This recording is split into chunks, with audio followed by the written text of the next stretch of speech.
ಈ ಒಂದು ಫೀಲ್ಡಲ್ಲಿ ಮಾತ್ರ ಬಹಳ ಕಡಿಮೆ ಅಂದರೆ ಬೆರಳೆಣಿಕೆಯಷ್ಟು ಜನ ಪ್ಯಾನ್ ಇಂಡಿಯಾ ಪಾಪ್ಯುಲಾರಿಟಿನ ಪಡ್ಕೊಂಡಿರ್ತಾರೆ.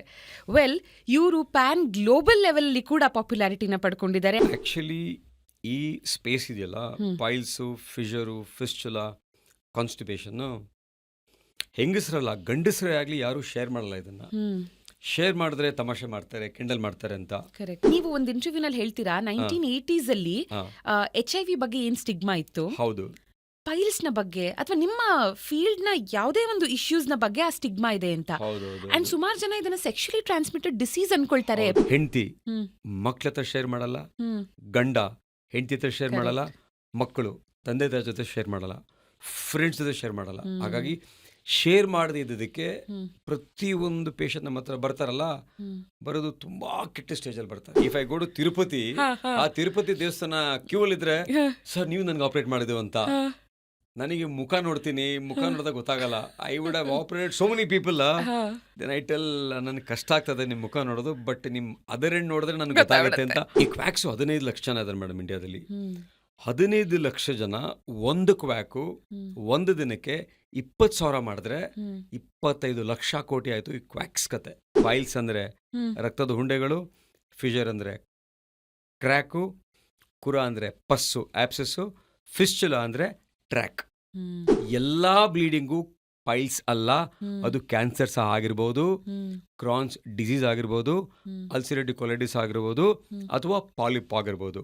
ಸೊ ಬ್ಲೀಡ್ ಆದಾಗ ದಯವಿಟ್ಟು ಹೋಗಿ ಡಾಕ್ಟರ್ ಹತ್ರ ಒಂದು ಕೊಲೊನೋಸ್ಕೋಪಿ ಮಾಡಿಸ್ಕೊಳ್ಳೋದು ತುಂಬಾ ಒಳ್ಳೇದು. ಪೈಲ್ಸ್ ಬಂದಿದೆ ಅಂದ ತಕ್ಷಣ ಎಷ್ಟೋ ಜನ ಹಂದಿ ಮಾಂಸ ತಿಂದರೆ ಪೈಲ್ಸ್ ಹೋಗುತ್ತೆ ಅಂತ ಎಲ್ಲರಿಗೂ ಗೊತ್ತು ಮೇಡಮ್.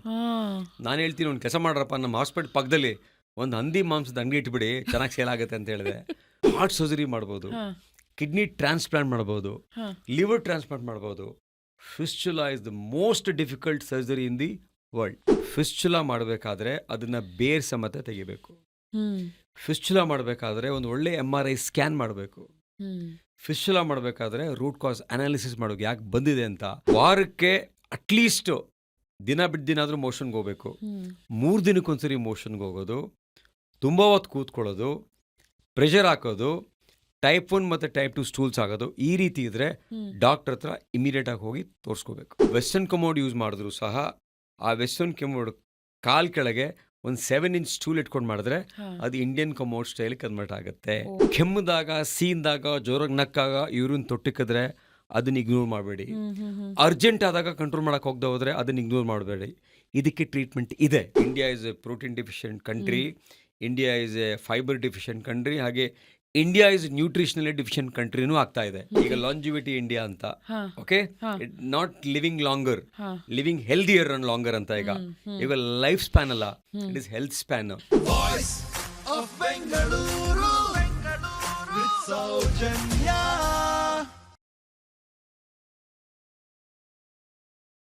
ಇವತ್ತಿನ ಡೇ ಅಂಡ್ ಏಜ್ ಅಲ್ಲಿ ಪ್ಯಾನ್ ಇಂಡಿಯಾಗೆ ಒಂದು ಹೊಸ ಅರ್ಥನೇ ಬಂದಿದೆ. ಆ್ಯಂಡ್ ಎಲ್ಲರೂ they want to do pan India movies. ಸಾಕಷ್ಟು ಜನ ಪ್ಯಾನ್ ಇಂಡಿಯಾ ಸೂಪರ್ ಸ್ಟಾರ್ಸ್ ಆಗಿದ್ದಾರೆ. ಆ್ಯಂಡ್ ಪ್ಯಾನ್ ಇಂಡಿಯಾಯಿಂದ ಪ್ಯಾನ್ ಗ್ಲೋಬಲ್ ಅನ್ನೋದು ಮತ್ತೊಂದು ಹೊಸ ಟರ್ಮ್. ಆದರೆ ಈ ಒಂದು ಫೀಲ್ಡಲ್ಲಿ ಮಾತ್ರ ಬಹಳ ಕಡಿಮೆ ಅಂದರೆ ಬೆರಳೆಣಿಕೆಯಷ್ಟು ಜನ ಪ್ಯಾನ್ ಇಂಡಿಯಾ ಪಾಪ್ಯುಲಾರಿಟಿನ ಪಡ್ಕೊಂಡಿರ್ತಾರೆ. ವೆಲ್, ಇವರು ಪ್ಯಾನ್ ಗ್ಲೋಬಲ್ ಲೆವೆಲಲ್ಲಿ ಕೂಡ ಪಾಪ್ಯುಲಾರಿಟಿನ ಪಡ್ಕೊಂಡಿದ್ದಾರೆ. And I am so happy to talk to okay, ಇವರ ಹೆಸರನ್ನ ಡೈರೆಕ್ಟಾಗಿ ಹೇಳೋದಕ್ಕಿಂತ ಮುಂಚೆ ಇವರ ಸಾಧನೆಗಳು, ಇವ್ರು ಏನೆಲ್ಲ ಮಾಡಿದ್ದಾರೆ, ಎಷ್ಟೆಲ್ಲ ಮಾಡಿದ್ದಾರೆ ಅನ್ನೋದನ್ನು ಹಾಗೆ ಸುಮ್ಮನೆ ನೆನ್ಪಿಟ್ಕೊಂಡು ಹೇಳೋದಕ್ಕಾಗೋದೇ ಇಲ್ಲ, ಯಾಕಂದರೆ ಅಷ್ಟೊಂದಿದೆ. So let me use my mobile as I've made some notes about ನನ್ನ ಶೋಗೆ ಇವತ್ತು ಬಂದಿರುವಂಥ CM.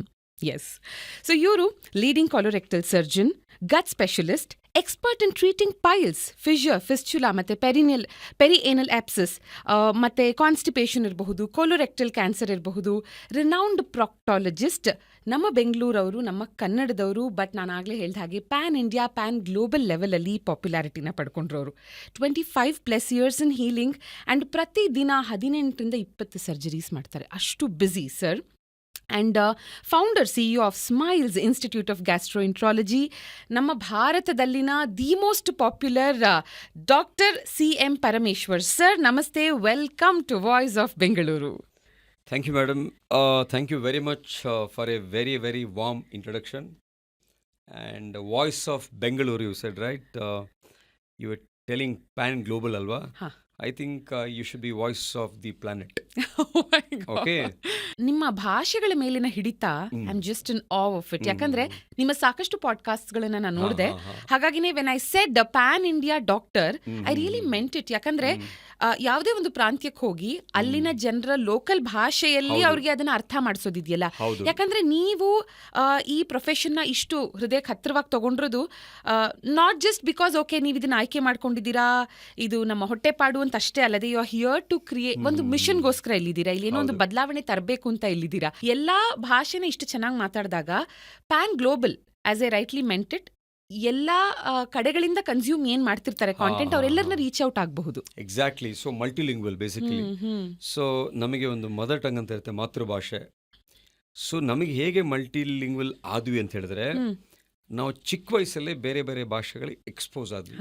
ನಮ್ಮ ಶಾಲೆಯಲ್ಲಿ ಮಲಯಾಳಂ, ತಮಿಳ್, ತೆಲುಗು ಇವರೆಲ್ಲ ಇದ್ರಲ್ಲ, ಚಿಕ್ಕ ವಯಸ್ಸಲ್ಲಿ ಎಕ್ಸ್ಪೋಸ್ ಆಗಿದ್ದಕ್ಕೆ ಅದು ತುಂಬಾ ಈಸಿ ಆಯ್ತು ಭಾಷೆ ಕಲಿಯಕ್ಕೆ. ಈಗ ಭಾಷೆ ಕಲಿಬೇಕಂದ್ರೆ ಕಷ್ಟ. ಮಕ್ಕಳಲ್ಲಿ ಅಬ್ಸಾರ್ಬ್ ಆಗೋದು ತುಂಬಾ ಇರುತ್ತೆ. ಸೊ ಹಾಗಾಗಿ ಈ ಭಾಷೆ ಮೇಲೆ ಹಿಡಿತಾ ಬಂದಿದ್ದು ಬಿಕಾಸ್ ಆಫ್ ಸ್ಕೂಲಿಂಗ್. ಓಕೆ, ಒಂದು ಭಾಷೆ ಮೇಲಿನ ಹಿಡಿತ and there is an art of story telling, right? Beautiful ಆಗಿ ಇನ್ಸ್ಟೆನ್ಸಸ್ ಗಳನ್ನ ಹೇಳೋದು and you being a very good orator, especially ನಿಮ್ಮ ಫೀಲ್ಡ್ ಅಲ್ಲಂತೂ ಇದು ತುಂಬಾ ಮುಖ್ಯ ಅನ್ಸುತ್ತೆ. ಯಾಕಂದ್ರೆ ನೀವು ಯಾವ ಫೀಲ್ಡ್ ನ ಆಯ್ಕೆ ಮಾಡ್ಕೊಂಡಿದ್ದೀರೋ ಇದರಲ್ಲಿನ ಇಶ್ಯೂಸ್ ಎಲ್ಲರೂ ಮಾತಾಡೋದಕ್ಕೆ ಅದೊಂದು ಸೋಷಿಯಲ್ ಸ್ಟಿಗ್ಮಾ ಇದ್ದೇ ಇದೆ. ಐ ಥಿಂಕ್ ಇವತ್ತಿನ ದಿನ ಸೆಕ್ಸ್ ಎಜುಕೇಶನ್ ಬೇಕಾದ್ರೂ ಓಪನ್ ಆಗಿ ಮಾತಾಡ್ತಾರೆ, ಬಟ್ ನಾಟ್ ದಿಸ್.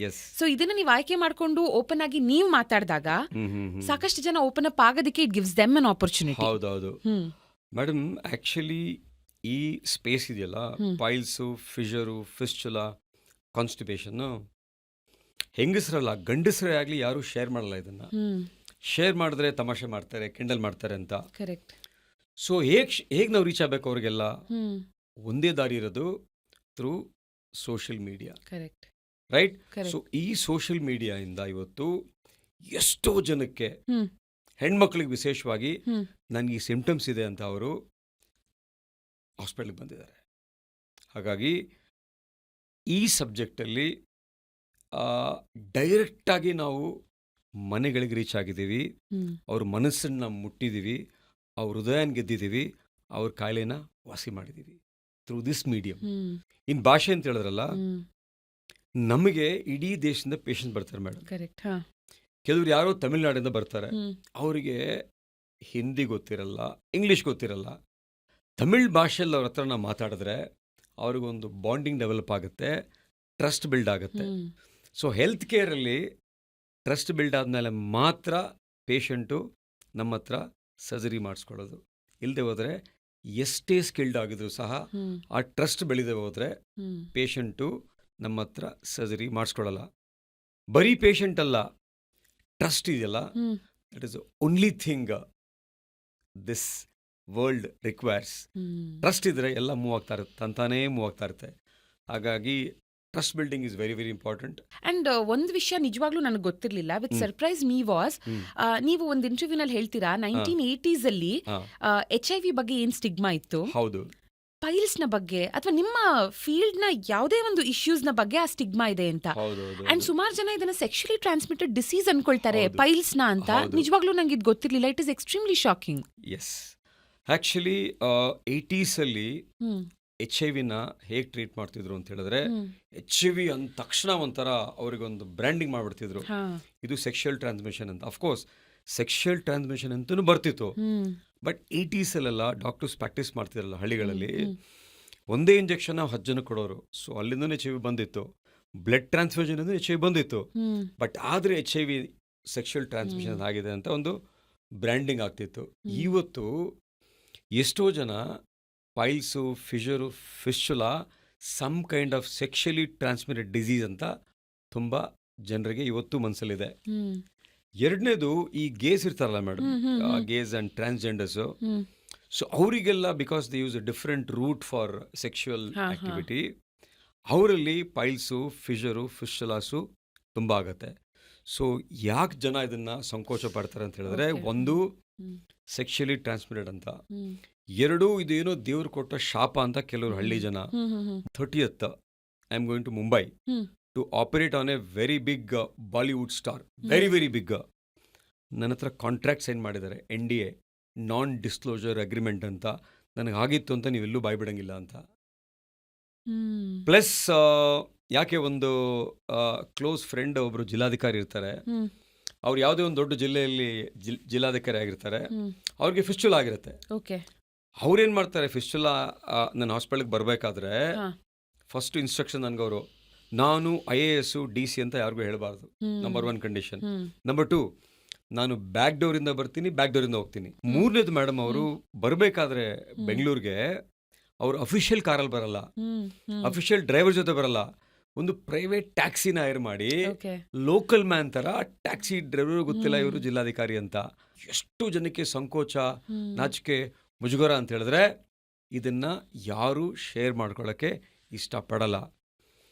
ಹೆಂಡತಿ ಮಕ್ಳ ಹತ್ರ ಶೇರ್ ಮಾಡಲ್ಲ, ಗಂಡ ಹೆಂಡತಿ ಹತ್ರ ಶೇರ್ ಮಾಡಲ್ಲ, ಮಕ್ಕಳು ತಂದೆ ತಾಯಿ ಜೊತೆ ಶೇರ್ ಮಾಡಲ್ಲ, ಫ್ರೆಂಡ್ಸ್ ಜೊತೆ ಶೇರ್ ಮಾಡಲ್ಲ. ಹಾಗಾಗಿ ಶೇರ್ ಮಾಡದೇ ಇದ್ದದಕ್ಕೆ ಪ್ರತಿಯೊಂದು ಪೇಷಂಟ್ ನಮ್ಮ ಹತ್ರ ಬರ್ತಾರಲ್ಲ, ಬರೋದು ತುಂಬಾ ಕೆಟ್ಟ ಸ್ಟೇಜಲ್ಲಿ ಬರ್ತಾರೆ, ವರ್ಸ್ಟ್ ಸ್ಟೇಜಲ್ಲಿ ಬರ್ತಾರೆ. ಆ ಸ್ಟೇಜಲ್ಲಿ ಏನಾದರೂ ಒಂದು ಸರ್ಜರಿ ಮಾಡಲೇಬೇಕು. 100ಕ್ಕೆ 85 ಜನಕ್ಕೆ ನಮ್ಮ ಹತ್ರ ಬರೋರಿಗೆ ಆಪರೇಷನ್ ಬೇಕಾಗತ್ತೆ, ಬರೋದೆಲ್ಲ ಅಡ್ವಾನ್ಸ್ ಸ್ಟೇಜಲ್ಲೇ ಬರ್ತಾರೆ. ಆದ್ರೆ ನೋಡಿ ಸರ್, ಇವಾಗ ಯಾರೇ ಒಬ್ರು ಡಾಕ್ಟರ್ ಅವರ ಕೈಗುಣ ನಮ್ಗೆ ಇಷ್ಟ ಆಗಿದೆ, ಅವ್ರು ಚೆನ್ನಾಗಿ ಟ್ರೀಟ್ ಮಾಡಿದ್ದಾರೆ ಎಂದಾಗ ಆ ವರ್ಡ್ ಆಫ್ ಮೌತ್ ಇರುತ್ತೆ. ನಾವ್ ಇನ್ನೊಬ್ರಿಗೆ ಹೇಳ್ತೀವಿ, ಅವ್ರು ಮತ್ತೊಬ್ರಿಗೆ ಹೇಳ್ತಾರೆ. ಬಟ್ ನಿಮ್ ಫೀಲ್ಡ್ ಅಲ್ಲಿ ಏನಾಗುತ್ತೆ, ಯಾರು ಯಾರಿಗೂ ಹೇಳಲ್ಲ. ದೋ 5 lakh ಹ್ಯಾಪಿ ಪೇಷಂಟ್ಸ್ ಎಕ್ಸ್ಪೀರಿಯನ್ಸ್ ಮಾಡಿದ್ರು ನಿಮ್ಮ ಸೇವೆಯನ್ನ, ಅಂಡ್ ಮೋರ್ ದನ್ 50,000 ಸರ್ಜರೀಸ್. ಯಾರು ಹೋಗಿ ಹೇಳ್ಕೊಳಲ್ಲ ದಟ್ ನಂಗೆ ಪೈಲ್ಸ್ ಆಗಿತ್ತು, CM ಪರಮೇಶ್ವರ್ ಸರ್ ಆಪರೇಟ್ ಮಾಡಿದ್ದು ಅಂತ. ಇಲ್ಲಿ ಯಾರು ಮಾಡಿದ್ರು ಅನ್ನೋದು ಪಾಯಿಂಟ್ ಆಗಲ್ಲ, ನನಗೆ ಪೈಲ್ಸ್ ಆಗಿತ್ತು ಅನ್ನೋದು ಪಾಯಿಂಟ್ ಆಗ್ಬಿಡುತ್ತೆ. ಸೊ ನಮ್ಮ ಫೀಲ್ಡಲ್ಲಿ ಪೇಷಂಟ್ಗೆ ಹೇಳ್ತೀವಿ, ಒಂದು ವಿಡಿಯೋ ಕೊಡ್ತೀರಾ ಅಂತ. ಹೆಣ್ಮಕ್ಳು ಒಂದು ವಿಡಿಯೋ ಕೊಡಿ ಅಂತ. ಸರ್ ನಾನು ಕೊಡಲ್ಲ ಸರ್ ವಿಡಿಯೋನ ಅಂತ. ಯಾಕೆ? ಪ್ರಪಂಚಕ್ಕೆಲ್ಲ ಗೊತ್ತಾಗ್ಬಿಡುತ್ತೆ ನನಗೆ ಪೈಲ್ಸ್ ಆಗಿದೆ ಅಂತ. ನಾನು ನೋಡಿ, ನೀವು 15 ವರ್ಷ ಸಫರ್ ಮಾಡಿದ್ದೀರಾ, 25 ವರ್ಷ ಸಫರ್ ಮಾಡಿದ್ದೀರಾ. ನಿಮ್ಮ ಒಂದು ವಿಡಿಯೋಯಿಂದ ಒಂದು ಹೆಣ್ಮಗಳು ಆ ವಿಡಿಯೋ ನೋಡಿದ್ರೆ ಇಂಪ್ಯಾಕ್ಟ್ ಆಗುತ್ತೆ ಅಂದಾಗ ಕೆಲವು ಹೆಣ್ಮಕ್ಳು ಟೆಸ್ಟಿಮೋನಿಯಲ್ಸ್ ಕೊಟ್ಟಿದ್ದಾರೆ. ಕೆಲವರು ನನ್ನ ಫೇಸ್ನ ಬ್ಲರ್ ಮಾಡಿ ಅಂತಾರೆ, ಕೆಲವರು ಪರವಾಗಿಲ್ಲ ಕೊಡ್ತೀನಿ ಅಂತ ಹೇಳ್ತಾರೆ. ಬಟ್ 98% ದಯವಿಟ್ಟು ನಾನು ಕೊಡಲ್ಲ ಅಂತಾರೆ.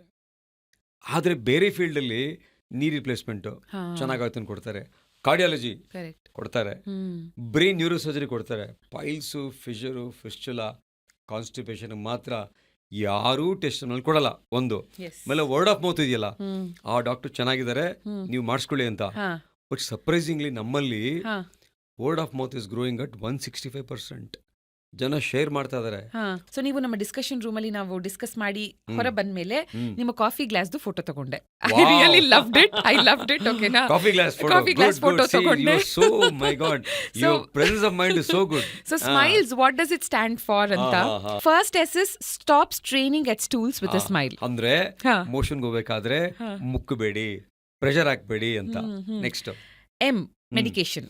ಅಂದ್ರೆ ಬೇಗ ಬಂದ್ರೆ ಮೆಡಿಸಿನ್ಸ್ ಎಲ್ಲ ವಾಸಿ ಮಾಡಬಹುದು ಅಂತ. Okay. I, increased fibre food. ಅಂದ್ರೆ ನಿಮ್ಮ ಊಟದಲ್ಲಿ ನಾರಿನಾಂಶ, ಫೈಬರ್ ಕಂಟೆಂಟ್ ಹೆಚ್ಚಾಗಿ ತಗೊಂಡ್ರೆ ನಿಮಗೆ ಪೈಲ್ಸ್ ಬರಲ್ಲ ಅಂತ. Okay. L for lifestyle learning and modification. ಮಕ್ಕಳಿಗೆ ಲೈಫ್ ಸ್ಟೈಲ್ ಲರ್ನಿಂಗ್, ನಮ್ಮಂತ ಕತ್ತೆಗಳಿಗೆ lifestyle modification. E for eat healthy and exercise. ಚೆನ್ನಾಗಿ ಒಳ್ಳೆ ಆಹಾರ ತಿನ್ಬೇಕು, ಎಕ್ಸರ್ಸೈಸ್ ಮಾಡಬೇಕು. Okay. And last S for say no to surgery with a smile. So ಈ ಮೇಲಿರೋ SMI ಅಲ್ಲಿ ಮಾಡಿದ್ರೆ ನಿಮಗೆ ಪೈಲ್ಸು, ಫಿಷರು, ಫಿಸ್ಟುಲಾ ಬರಲ್ಲ, ನಿಮಗೆ ಸರ್ಜರಿ ಇರಲ್ಲ. So say no to surgery with a smile ಅಂತ. ಅಂಡ್ ಎಷ್ಟು ಚೆನ್ನಾಗಿ ನೀವು ಹೇಳ್ತೀರಾ, we make the other end smile ಅಂತ. ಬಿಕಾಸ್ ಎಷ್ಟೋ ಜನ ಯಾಕೆ ಸ್ಮೈಲ್ಸ್ ಅಂತ ಹೆಸರಿಟ್ರಿ ಅಂತ ಕೇಳಿದಾಗ, ಹೌದು ಮೇಡಮ್, ನಾನು ಎಲ್ಲೇ ಪ್ರೆಸೆಂಟೇಷನ್ಗೆ ಹೋದ್ರು ಸಹ ಸ್ಮೈಲ್ಸ್ ಅಂತ ಹಾಕಿದ್ರೆ ಇದೇನು ಮಾಡ್ತಾನೆ ಡೆಂಟಿಸ್ಟ್ ಇಲ್ಲಿ ಬಂದು ಅಂತ. ಬಟ್ ನೆಕ್ಸ್ಟ್ ಸ್ಲೈಡ್ ಇರುತ್ತೆ, V are not a dental hospital, we make the other end smile. Okay. So ಈ ಎಂಡ್ ಸ್ಮೈಲ್ ಮಾತ್ರ ಈ ಎಂಡ್ ಸ್ಮೈಲ್ ಮಾಡೋದು. ಈ ಎಂಡಲ್ಲಿ ಪೇನ್ ಇದ್ರೆ, ಆಸನದಲ್ಲಿ ನೋವಿದ್ರೆ ಕೂತ್ಕೊಳ್ಳೋಕ್ಕೂ ಆಗಲ್ಲ, ಸ್ಮೈಲ್ ಮಾಡೋಕ್ಕೂ ಆಗಲ್ಲ, ನಿಲ್ಲೋಕ್ಕೂ ಆಗಲ್ಲ. ಇನ್ಫ್ಯಾಕ್ಟ್ ನಮ್ಮ ಎನ್ವೆಲಪ್ಸ್, ಪೋಸ್ಟಲ್ ಕವರ್ಸ್, ಕೊರಿಯರಲ್ಲೆಲ್ಲ ಸ್ಮೈಲ್ಸ್ ಅಂತ ಹಾಕಿ we are not a dental hospital, we make the other end smile ಅಂತ ಇದೆ. ನಿಮ್ಗೆ ಕಳಿಸ್ಕೊಡ್ತೀನಿ. ಅಂಡ್ ಯಾರಾದ್ರೂ ಗೊತ್ತಿಲ್ಲದೆ ಇರೋರು, ಅಪರೂಪಕ್ಕೆ ಒಂದಷ್ಟು ಜನ, those who don't know what you do, where do you work ಅಂದಾಗ, do you say I work at Smiles or do you say I work where the sun don't shine ಅಂತ? ಫ್ರೆಂಡ್ಸ್ ಜೊತೆಗೆ ಕೂತಿದ್ದಾಗ ನನ್ನ ಕಿಂಡಲ್ ಮಾಡ್ತಾರೆ, ಇವನೊಬ್ಬ ಪೈಲ್ಸ್ ಡಾಕ್ಟ್ರು ಅಂತ. Okay okay ತುಂಬಾ ತಮಾಷೆ ಮಾಡ್ತಾರೆ. ಓ ಬಂದಪ್ಪ ಬಾಟಮ್ ಸರ್ಜನ್ ಅಂತಾರೆ. ಓಕೆ ಎಸ್, ನಾವು ನಮ್ಮ ಜಾಗ ಇದೆಯಲ್ಲ, ಯಾರು ಒಂಥರ ಅಲ್ಲಿ ಸಣ್ಣ ಏನು ಇರಲ್ಲ ಅಲ್ಲಿ. Correct absolutely. ಅಂಡ್ ಎಲ್ಲದನ್ನು with a pinch of humour ತಗೊಳ್ಳೋದು ಇಸ್ ಐ ಥಿಂಕ್ ನಿಮ್ಗಿದು ಇನ್ಬಿಲ್ಟ್ ಟ್ಯಾಲೆಂಟಾ? ಬಿಕಾಸ್ ಏನೇ ಹೇಳಿದಾಗ್ಲು, for example when patient walks in ಅನ್ಸೆ, ಅಥವಾ ಎಲ್ಲೋ ಹೊರಗೆ ಸಿಕ್ಕಾಗ ಅವ್ರು ನಿಮ್ಗೆ ಹೇಳಿದ್ರೆ ಡಾಕ್ಟರ್ ನೀವೇ ನನಗೆ ಆಪರೇಟ್ ಮಾಡಿದ್ದು ಅಂದಾಗ you will always say what, ನೀವೇ ಹೇಳ್ಬಿಡಿ ಸರ್. ಅಯ್ಯೋ ಮೇಡಮ್, ನೀವು ಈಗ ಹೇಗಾಗಿದೆ ಅಂದ್ರೆ, ಈಗ if I go to Tirupati, ಆ ತಿರುಪತಿ ದೇವಸ್ಥಾನ ಕ್ಯೂ ಅಲ್ಲಿ ಇದ್ರೆ, ಸರ್ ನೀವು ನನ್ಗೆ ಆಪರೇಟ್ ಮಾಡಿದೆವು ಅಂತ, ನನಗೆ ಮುಖ ನೋಡ್ತೀನಿ, ಮುಖ ನೋಡಿದಾಗ ಗೊತ್ತಾಗಲ್ಲ. I would have operate so many people.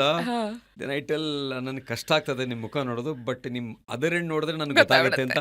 Honestly ನನಗೆ ಮುಖನೇ ಮರ್ತೋಗಿರುತ್ತೆ. ಓಕೆ, ಸೊ ಅವ್ರನ್ನ ಒ ಪಿ ಡಿಲಿ ನೋಡಿರ್ತೀನಿ, ಥಿಯೇಟ್ರಿಗೆ ಹೋಗೋಷ್ಟು ರೆಡಿ ಮಾಡಿರ್ತಾರೆ, ಮುಖ ಕಣ್ಣೆಲ್ಲ ಕವರ್ ಮಾಡಿರ್ತಾರೆ, ಆಪರೇಟ್ ಮಾಡಿ ಬರ್ತೀನಿ. ಸೊ ಮುಖ ನೋಡಿದಾಗ ಬಹುಶಃ ನನಗೆ ಕಷ್ಟ ರೆಕಗ್ನೈಸ್ ಮಾಡೋದು.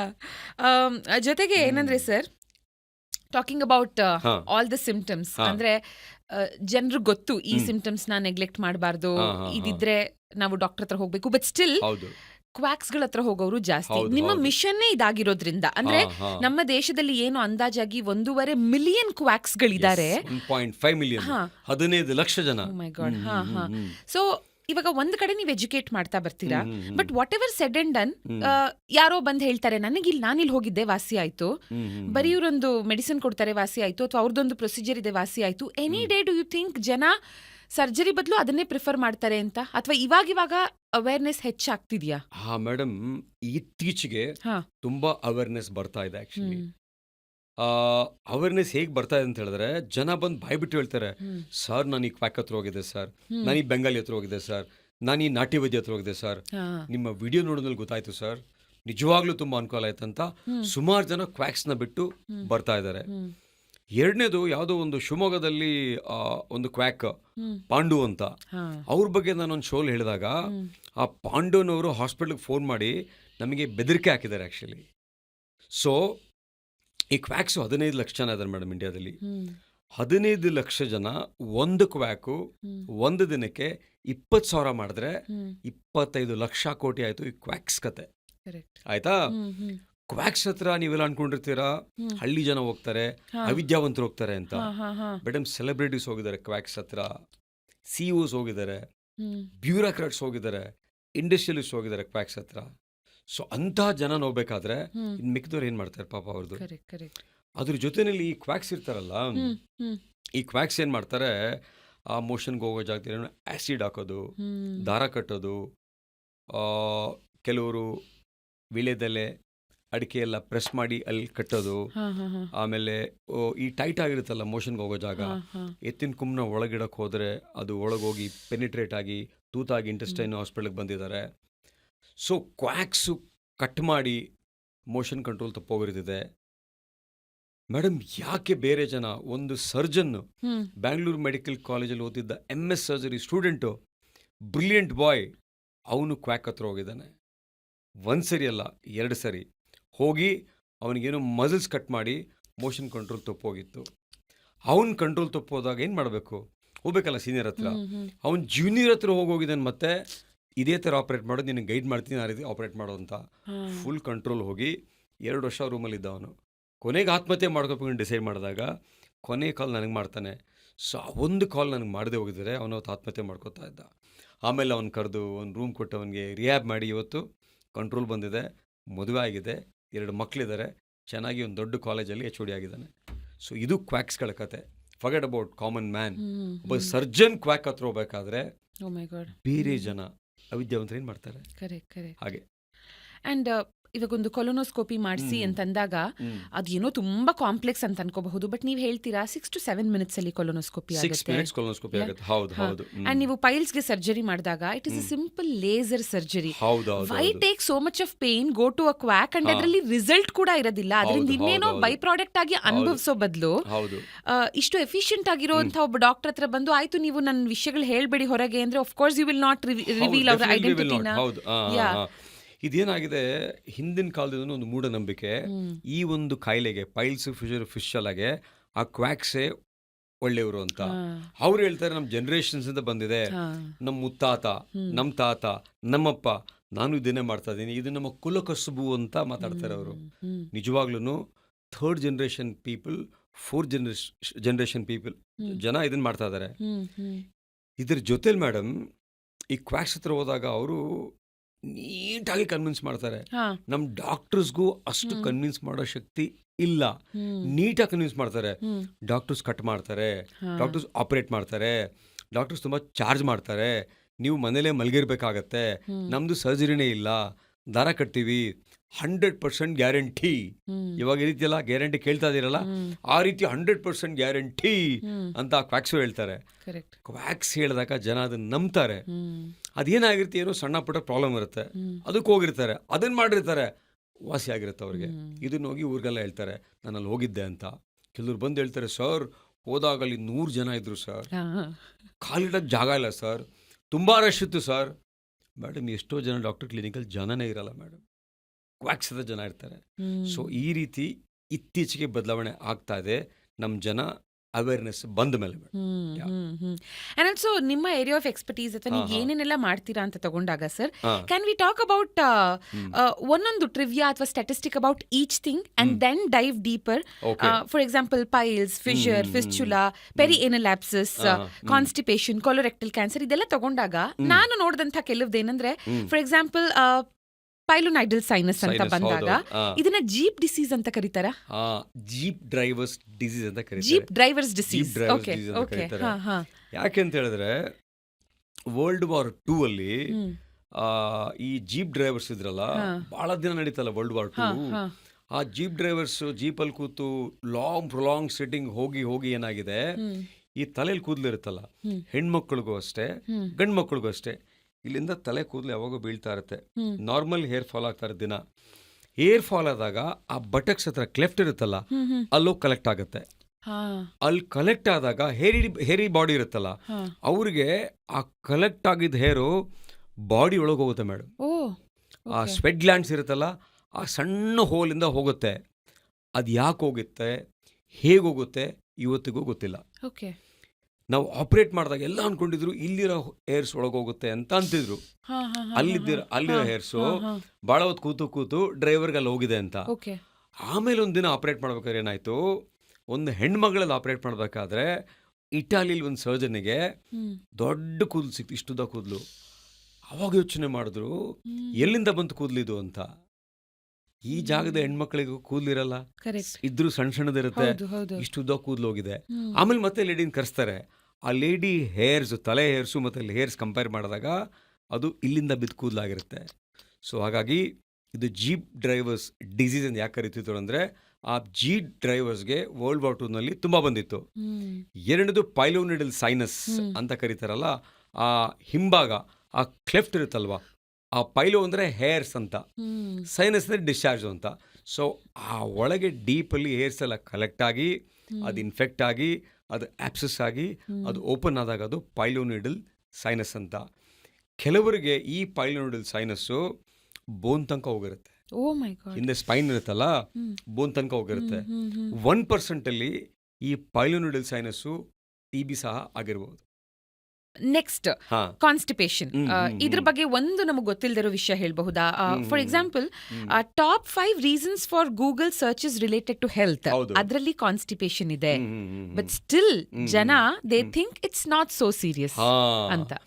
ಮೇಡಮ್, ಜನ they think it is not so serious, but it is a very big problem faced by any individual. ಒಬ್ಬ ಮನುಷ್ಯನಿಗೆ ಕಾನ್ಸ್ಟಿಪೇಷನ್ ಇತ್ತು ಅಂತ ಹೇಳಿದ್ರೆ ಅವನ ಜೀವನನೇ ಮುಗೀತು ಮೇಡಮ್. ಎಷ್ಟೋ ಜನ ಈಸ್ ಕಾನ್ಸ್ಟಿಪೇಟೆಡ್ ಮ್ಯಾನ್ ಅಂತ ಇಂಗ್ಲೀಷನ್ನು ಹೇಳ್ತಾರೆ. ಅಂದರೆ ಆ ಕಾನ್ಸ್ಟಿಪೇಷನ್ ರಿಲೇಟ್ ಮಾಡ್ತಾರೆ ಅವನ ಮನುಷ್ಯನ ಬಿಹೇವಿಯರ್ನ.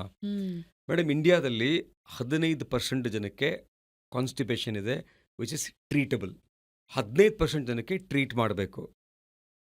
15% ಕಾನ್ಸ್ಟಿಪೇಷನಲ್ಲಿ ಒನ್ ಟೈಪ್ ಆಫ್ ಕಾನ್ಸ್ಟಿಪೇಷನ್ನು, ಈ ಮಸಲ್ ಕೋಆರ್ಡಿನೇಷನ್ ಇರಲ್ಲ ಮನುಷ್ಯನಿಗೆ. ಮೋಷನ್ಗೆ ಹೋಗ್ಬೇಕಾದ್ರೆ ಈ ಮಸಲ್ಸು ಕಾಂಟ್ರಾಕ್ಟ್ ಆಗುತ್ತೆ, ಏನಲ್ಲಿ ಕೆನಲ್ ಮಸಲ್ಸು ರಿಲ್ಯಾಕ್ಸ್ ಆಗುತ್ತೆ. ಇದು ಕಾಂಟ್ರಾಕ್ಟ್ ಆಗಬೇಕು, ಇದು ರಿಲ್ಯಾಕ್ಸ್ ಆಗಬೇಕು. ಈ ಕ್ಯಾಟಗರಿಯಲ್ಲಿ ಇದು ಕಾಂಟ್ರಾಕ್ಟ್ ಆಗುತ್ತೆ, ಇದು ಕಾಂಟ್ರಾಕ್ಟ್ ಆಗುತ್ತೆ, ಕಾನ್ಸ್ಟಿಪೇಷನ್ ಆಗುತ್ತೆ. ಇದನ್ನ ಬಯೋಫೀಡ್ಬ್ಯಾಕ್ ಅಂತ ಒಂದು ಫಿಸಿಯೋಥೆರಪಿ ಥರ ಎಕ್ಸಸೈಸ್ ಮಾಡಿ ಇದನ್ನು ಟ್ರೀಟ್ ಮಾಡ್ತೀವಿ. ಎರಡನೇ ಕಾನ್ಸ್ಟಿಪೇಷನ್ನು ಇಡಿಯೋಪ್ಯಾಥಿಕ್, ಚೈಲ್ಡ್ಹುಡ್ಡಿಂದ ಬಂದಿರುತ್ತೆ, ಅದಕ್ಕೆ ಕಾರಣನೇ ಇರಲ್ಲ, ಅದನ್ನು ಟ್ಯಾಬ್ಲೆಟ್ಸಲ್ಲಿ ವಾಸಿ ಮಾಡ್ಬೋದು. ಇನ್ನೊಂದು ಕಾನ್ಸ್ಟಿಪೇಷನ್ನು ಅಬ್ಸ್ಟ್ರಕ್ಷನ್ನು.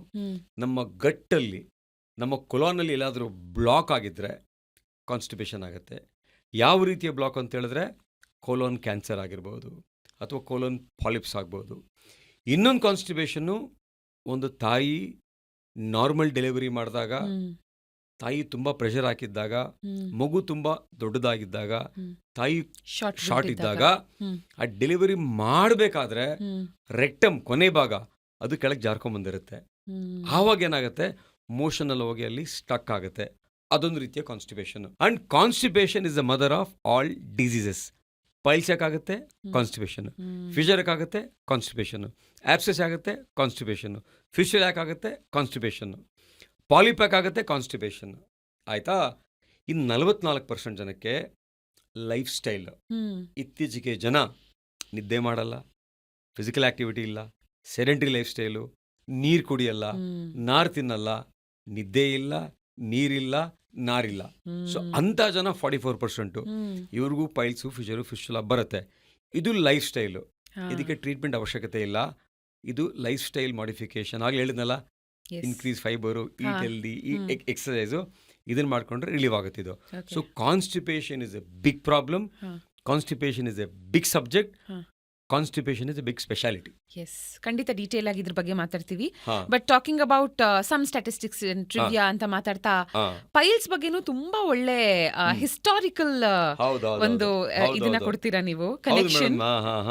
ಪೈಲ್ಸು ಒಂಥರ ancient India, medieval India, modern India, ಆವಾಗ್ಲಿಂದನೂ ಪೈಲ್ಸ್ ಇದೆ.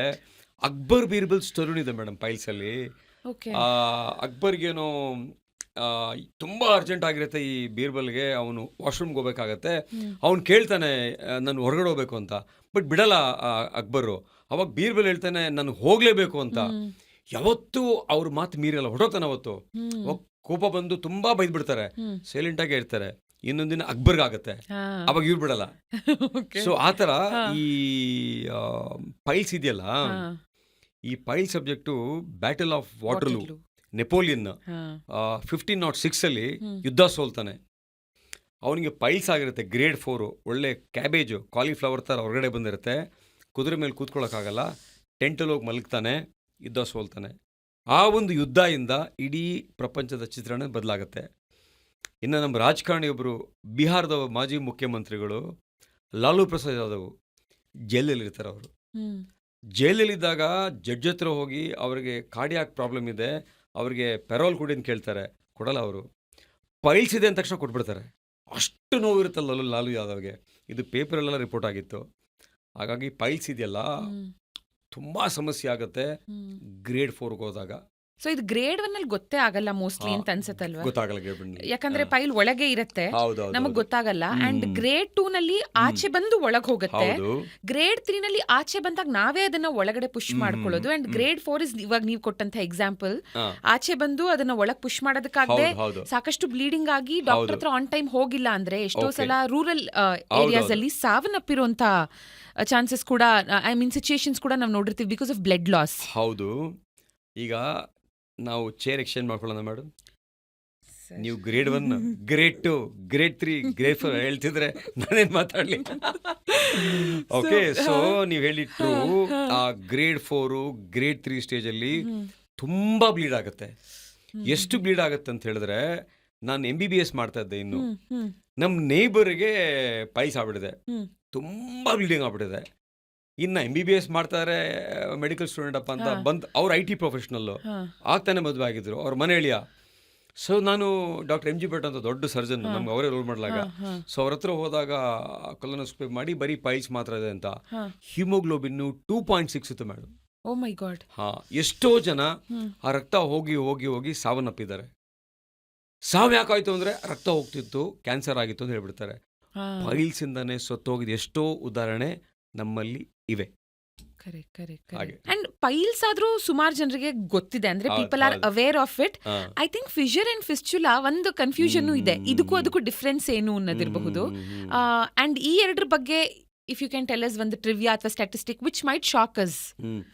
ಮೇಡಮ್, ಈಗ ಜನಕ್ಕೆ ಇವತ್ತಿಗೂ ಸಹ ಹಾ ಗುರುದ್ವಾರದಲ್ಲಿ ಹಾ ಏನಲ್ ಕ್ಯಾನಲಲ್ಲಿ ಏನೇ ಬಂದ್ರೂ ಅವರು ಪೈಲ್ಸ್ ಅಂತ ಬರ್ತಾರೆ. ಹಾ ನಾವು ರಿಸರ್ಚ್ ಮಾಡಿದ್ದೀವಿ.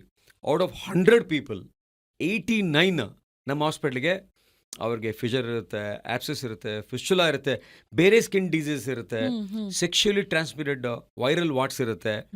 ಬಟ್ ಜನ ಬರೋದು ನನಗೆ ಪೈಲ್ಸ್ ಆಗಿದೆ ಅಂತ. ಸೊ ಒಂದು ಕಾಮನ್ ಮಿತ್ ಏನು ಅಂತ ಹೇಳಿದ್ರೆ, ಗುರುದ್ವಾರದಲ್ಲಿ ಏನೇ ಆದರೂ ಪೈಲ್ಸು ಅಂತ ಜನ ಅನ್ಕೋತಾರೆ. ಅದು ಪೈಲ್ಸ್ ಅಲ್ಲ. ಓಕೆ ಪೈಲ್ಸ್ ಇರ್ಬೋದು, ಫಿಷರ್ ಇರ್ಬೋದು, ಫಿಸ್ಚುಲಾ ಇರ್ಬೋದು, ಬೇರೆ ಬೇರೆ ಕಾಯಿಲೆಗಳು ಗುರುದ್ವಾರದಲ್ಲಿ ಇರ್ಬೋದು. ಸೊ ಜನ ಬರೀ ಪೈಲ್ಸ್ ಅಂತ ಅನ್ಕೋತಾರೆ. ಸೊ ಪೈಲ್ಸ್ ಅಂದರೆ ನೀವು ಆಗಲೇ ಹೇಳಿದ್ರಿ, ಗ್ರೇಡ್ 1, ಗ್ರೇಡ್ 2, ಗ್ರೇಡ್ 3, ಗ್ರೇಡ್ 4. ಗುರುದ್ವಾರದಲ್ಲಿ ಏನಲ್ ಕೆನಾನಲ್ಲಿ ಏನಲ್ ಕುಷನ್ ಅಂತ ಇರುತ್ತೆ, ರಕ್ತದ ಹುಂಡೆಗಳು. ಅದು ಕಾನ್ಸ್ಟಿಪೇಷನಿಂದ ಪ್ರೆಷರ್ ಆಗಿದಾಗ, ಮುಕ್ಕಿದಾಗ ಗಟ್ಟಿಯಾಗಿ ಹೋದರೆ ಪೈಲ್ಸ್ ಆಗುತ್ತೆ. ಇನ್ನು ಎರಡನೇದು, ಅದೇ ಗಟ್ಟಿಯಾಗಿ ಹೋದರೆ ಮೋಷನ್ನು ಗುರುದ್ವಾರದಲ್ಲಿ ಕ್ರ್ಯಾಕ್ ಆಗುತ್ತೆ. ಕ್ರ್ಯಾಕ್ ಅಂದರೆ ಫಿಷರ್ ಅಂತ. ಕ್ರ್ಯಾಕ್ ಆದಾಗ ಬ್ಲೀಡ್ ಆಗುತ್ತೆ, ಕ್ರ್ಯಾಕ್ ಆದಾಗ ಉರಿ ಆಗುತ್ತೆ, ಕ್ರ್ಯಾಕ್ ಆದಾಗ ಬರ್ನ್ ಆಗುತ್ತೆ. ಇನ್ನು ಆ ಕ್ರ್ಯಾಕ್ನ ಹಾಗೆ ಬಿಟ್ಟರೆ ಟ್ರೀಟ್ ಮಾಡ್ತಾನೆ, ಆ ಕ್ರ್ಯಾಕಿಂದ ಇನ್ಫೆಕ್ಷನ್ ಆಗಿ ಆಪ್ಸೆಸ್ ಆಗಿ ಕುರ ಅಂತಾರಲ್ಲ, ಕೆಲವು ಕಡೆ ಕುರ ಆಗುತ್ತೆ. ಕುರ ಆದಾಗ ನೋವಾಗಿರುತ್ತೆ, ಸ್ವೆಲ್ಲಿಂಗ್ ಬಂದಿರುತ್ತೆ, ಜ್ವರ ಬಂದಿರುತ್ತೆ. ಕುರ ಆದಾಗ ಅದಷ್ಟು ಒಡೆದೋಗುತ್ತೆ, ಅದು ಫಿಸ್ಚುಲಾ ಆಗುತ್ತೆ. ಫಿಸ್ಚುಲಾ ಆದಾಗ ಪಸ್ ಬರ್ತಾ ಇರುತ್ತೆ, ಸ್ಮೆಲ್ ಇರುತ್ತೆ, ಕೆಲವರಿಗೆ ಬಿಟ್ಟು ಬಿಟ್ಟು ಜ್ವರ ಬರ್ತಾ ಇರುತ್ತೆ.